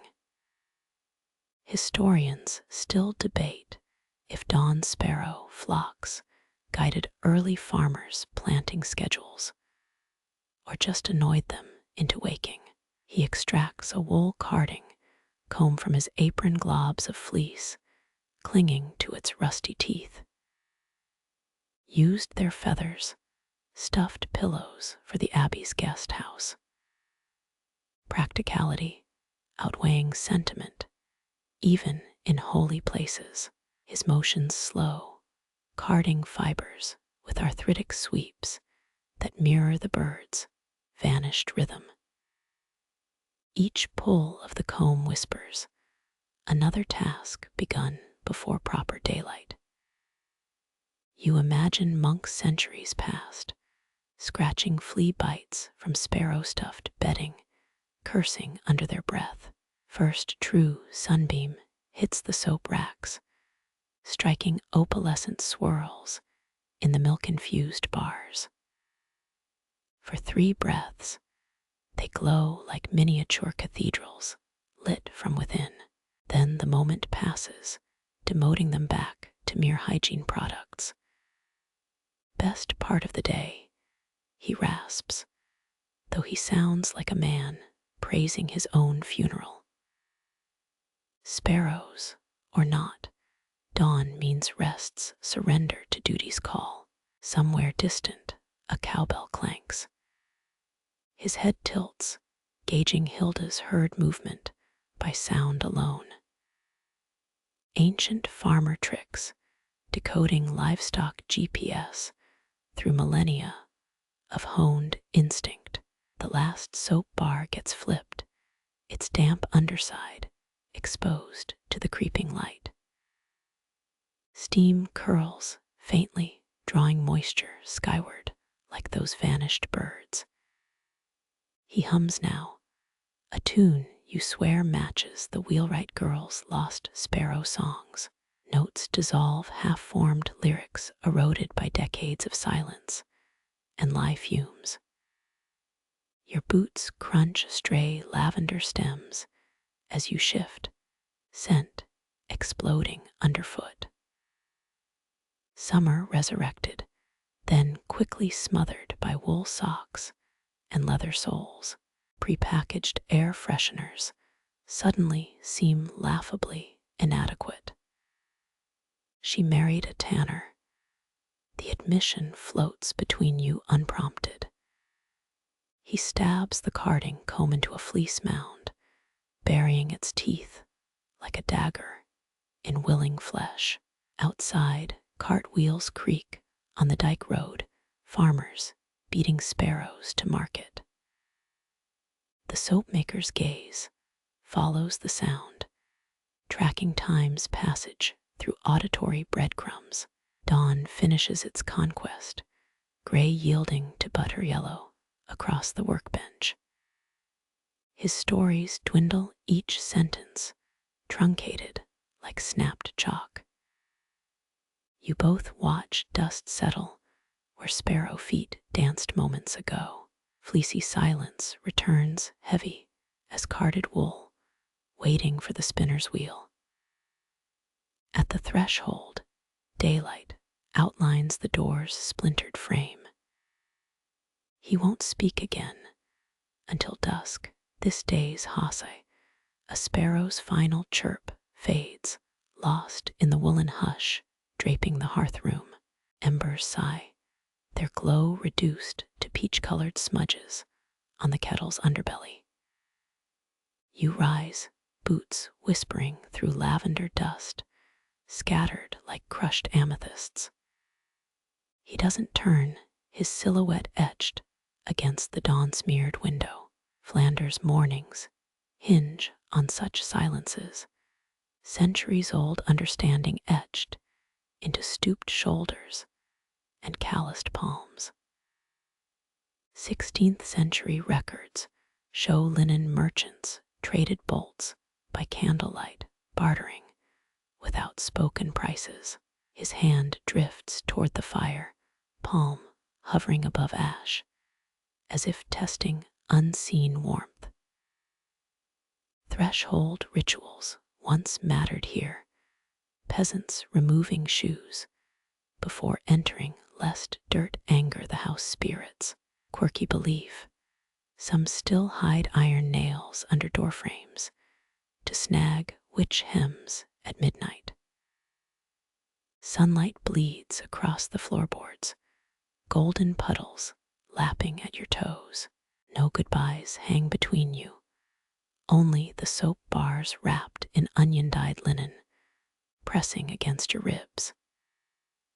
Historians still debate why Flemish soap guilds hid lie ratios behind coded poetry, fear of spies, or misplaced artistic pride. Cool air snakes through the doorway, hinting at distant cowbells and dew-heavy grass. He stirs the ashes, one last spiral of sparks waltzing upward. 3 birch logs rest unused beside the hearth, tomorrow's warmth banked against autumn's teeth. Half-cut lavender stems crunch underfoot as you step toward the threshold, each crushed bud releasing stolen summer. Pre-dawn sparrows already scavenge millet seeds along the path, feathers puffed against the lingering dark. His reflection ripples in a soap bar's face, weary eyes meeting yours through veined glycerin haze. Bundles of dried nettles rustle overhead, their bitter scent still clinging despite 3 years hung in shadow. You cross into dawn's gray-blue embrace over the worn oak sill where generations scraped mud from boots. His head dips, a nod deeper than words could dive jawline, catching the first true light. Footfalls echo on the dike road now, farmers hauling turnips to Ghent's Market Square. Your bundled soap nestles against your side, its weight holding 17 nights of hearth smoke and quiet wisdom. Behind you, the door whispers shut, its iron latch clicking like a grandmother's knitting needle dropped on slate. No bolt slides home. This house hasn't locked since 82 winters ago, when the last wolf howl died at the village edge. Cobblestones glisten, their cracks webbed with silver dew like veins beneath your soles. Each wrapped soap bar presses warm against your ribs, still humming with the hearth's fading song. Morning mist rises, ghosting across fields where laborers already bend beetroots from stubborn soil. You glance back, chimney smoke braids into low clouds over the soapmaker's roof. Not a single candle now lights those windows, just gray daylight pooling in the empty yard. Farmers' carts creak west toward Ghent, their wheels etching fresh tracks in mud laid down since Roman times. Historians note those old roads once carried Frankish warriors, powdered with milled grain to confuse trackers. Shift the soap bundle, linen-wrapped edges, imprinting onion-stained patterns on your forearm. Dew soaks through your boot seam, icy threads worming between wool layers. Almost hear dawn gossip floating from alleyways ahead. The Garvestine market's fishmongers unpacking barrels before guild inspectors arrive. A gaggle of geese scatters across the lane, white wings thrashing at damp air like laundry flags. Their herder bows, without looking up, fingers knotted in sacred patterns against poultry thieves. Quaint tale, some still smear doorway hinges with goose fat to curb witches craving grease-bound travel spells.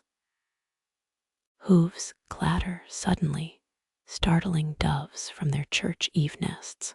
A brewery wagon rumbles past, sour mash vapors trailing like fog. You catch the driver, yawning, his cheek marked with pillow creases from short sleep. Cart horses once paused here for toll payments, coins tossed into a brass jar, nailed to the bridge railing. Pause beside the Stenenbrug's mossy parapet, river fog, cooling your throat like mint tea. Below, milkmaids, pails clank against granite docks, their giggles muffled by the current. Dawn's first beetles skim the water, shadow dancers twirling over drowned stars. Historians still argue whether bridge tolls funded repairs or fed bailiff greed disguised as pious charity. Your fingers find the patterned soap through its linen, ridges shaped like wind-stirred wheat. Montagu, the soapmaker, called that recipe night notes of sage and marrow, fat pressed inside. Beyond the bridge, cobblestones yield to dirt paths leading north towards steaming bakeries. 15 houses line this stretch, smoke spiraling from 9 chimneys. A girl spills ashes from her cottage window, gray flakes gusting toward your boots. She beams her tooth gap, revealing lessons half skipped for chore duty. Buckwheat griddle cakes sizzle behind her, scented with sausage drippings from last night's skillet. A cat twines round your ankle-puckered scar, bisecting its ear. Remember soapmaker scraps, fish heads left near his woodpile for strays garbed in tattered fur. This one purrs gravel, nose nudging your cold shin. No milk to share today, just pity scritches behind its knobbed spine. Your shadow stretches long now, a wind-blown giant striding beside flax wagons. Sunbeams strike the brick facades, igniting puddles trapped in gutters hacked under Spanish rule. Partners in crime, gravity and light, turn water into gold for no one's applause but yours. The soap bundle shifts, linen tightening against its softening edges. Each bar holds hours measured by yawns and starlight, by candle dips and scalded knuckle winces. Those mates in the market won't know how lice-split hands carved their skin-smooth gifts. Wind gusts hurls a flurry of oak leaves at your knees, crunchy parchments scribbled with summer's obituary. Step aside, let farm wives pass, their apron pockets bulging with egg clumps wrapped in waxy cloth. 3 ducks waddle through orchard mud tails, twitching like metronomes, set adagio. Their bills stab ground, probing for snails still drunk on yesterdays, do negligent breakfast seekers by the leaning pear tree at the lane's end. Half-frozen cobwebs drape fence posts like torn lace veils. Sunlight ignites their threads, each strand a fuse burning toward leaf rot's dark kingdom. Turn onto your own street, clay-mucked boots crushing time that escaped the herb gardens. The soap tingles in your arms now, waiting, a carried flame from a hidden glowing place. Horizon blushes, thin ribbons of rose unraveling above St. Bavo's distant spire. Behind you, the soapmaker's chimney exhales a final charcoal wisp, twining with valley fog into spectral braids. Ploughmen already scar the fields beyond their blades, gleaming against soil dark as bakers rye. Flanders once sold its rich earth, shipped in sacks to Parisian gardens, craving its flax-fed fertility. You kick clumped mud from your boot tread, each clod exploding into crumbs that vanish between cobbles. That hearth warmth still clings, seeping through linen layers into your palms like remembered sunlight.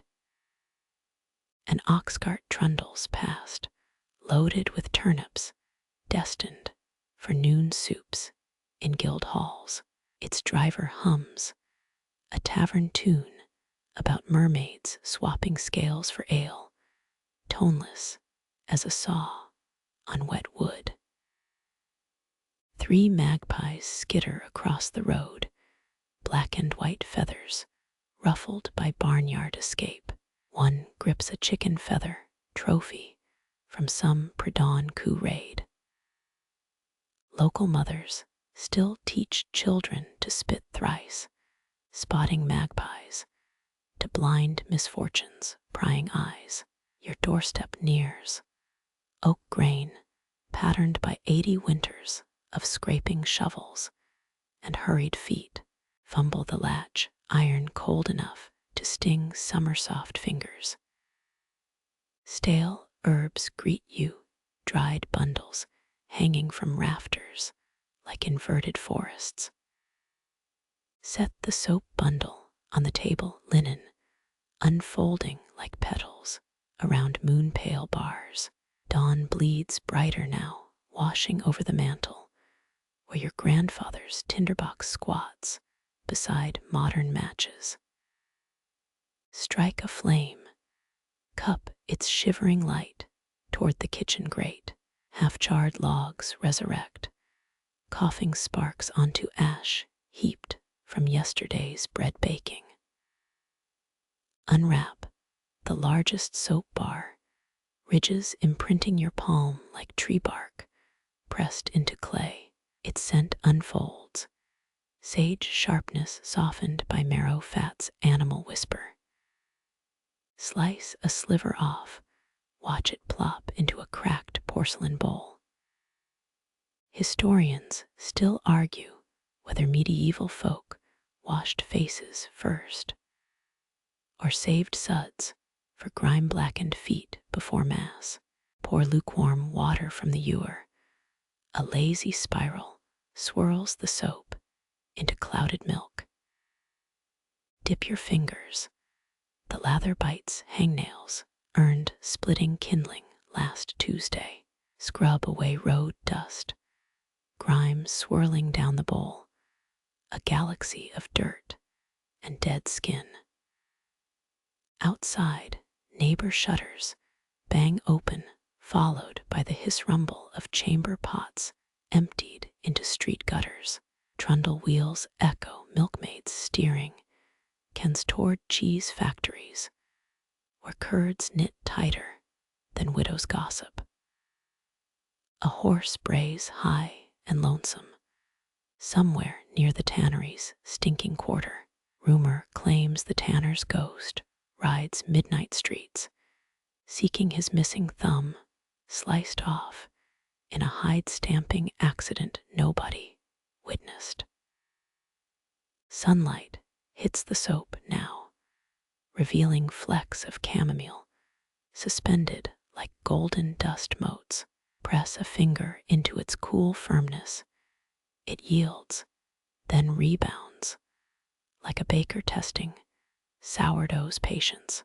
Your hearth fire settles, casting long shadows that lick the soap's edges, warming memories into its skin.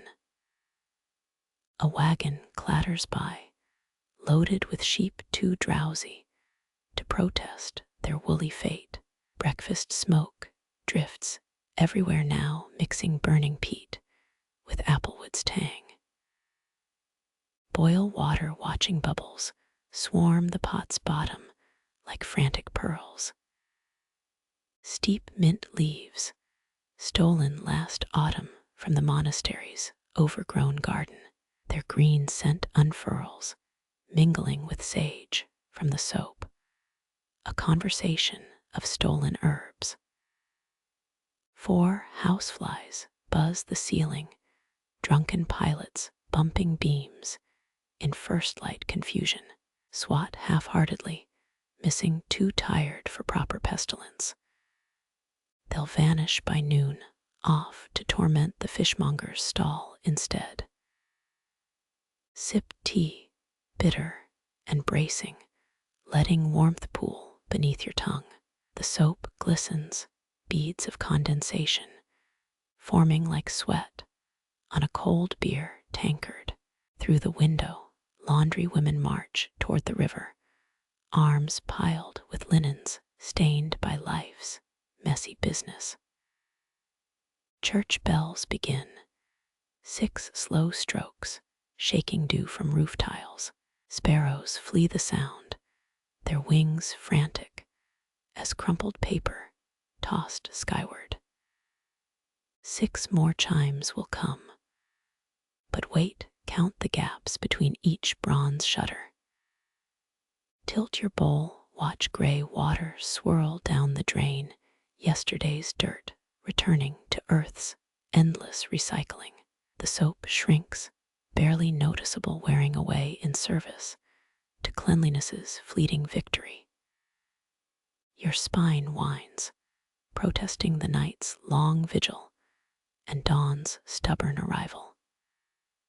Collapse into the armchair, its horsehair stuffing, deflated by generations of equally tired bones. Drowsiness drapes over you, heavy as the soapmaker's wool blankets flecked with lanolin. Flames whisper in the grate, their crackling dialect learned from ancient forest tongues. Embers wink, promising to keep watch while you nap, guarding stolen moments before chores resume. Outside, the soapmaker's hearth cools, its last heat soaked into clay bricks that hold warmth like buried secrets. Tomorrow's firewood stands ready, stacked by hands that know every knot and grain's burning temperament. Your eyelids surrender, dragged shut by gravity's patient campaign. Dreams arrive, smoke-edged and fleeting, of live vats bubbling under star-speckled skies. Somewhere beyond sleep, the unmade soap waits, aloof as moonlit marble, for night's return to its glowing cradle. Horizon blushes, thin ribbons of rose, unraveling above St. Bavo's spire. Behind you, the soapmaker's chimney exhales a final wisp, twining with valley fog into fading braids. That hearth warmth still clings, seeping into your palms like remembered sunlight, gentle as breath on cold glass. Your doorstep welcomes oak grain patterned by 80 winters of scraping boots. Iron latch stings summer soft fingers, fumbled but familiar. Stale herbs greet you, dried bundles dangling like sleepy forest ghosts. Unwrap the soap linen peeling back to reveal moonpale bars. Dawn bleeds brighter now, washing over grandfather's tinderbox, squatting by modern matches. Strike a flame, cup its shiver toward the grate. Half-charred logs resurrect, breathing orange tongues onto yesterday's ashes. Unwrap the largest bar, ridges imprinting your palm like bark pressed into clay.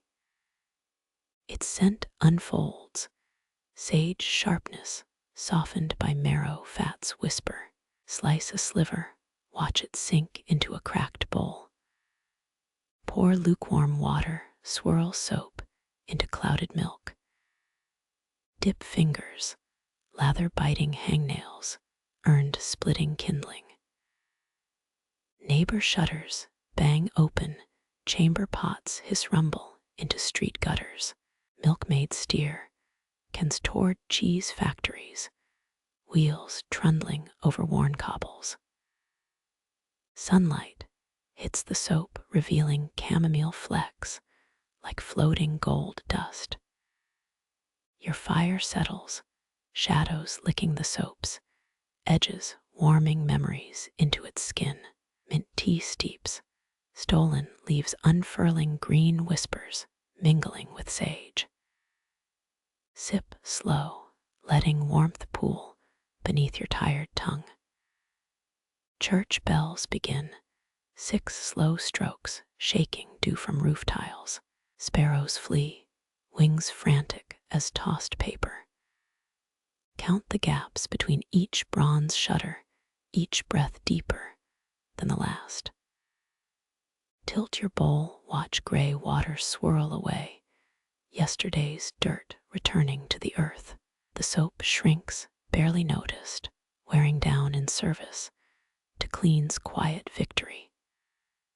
Drowsiness drapes over you, heavy as wool blankets flecked with lanolin.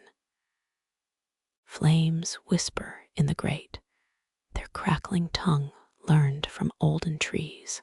Embers wink, promising to keep watch while you drift. Your eyelids surrender, gentled by gravity's endless pull. Dreams arrive, smoke-edged, of live vats bubbling under star-speckled skies. Beyond sleep, the unmade soap waits patient as moonlit marble for night's return to its glowing cradle.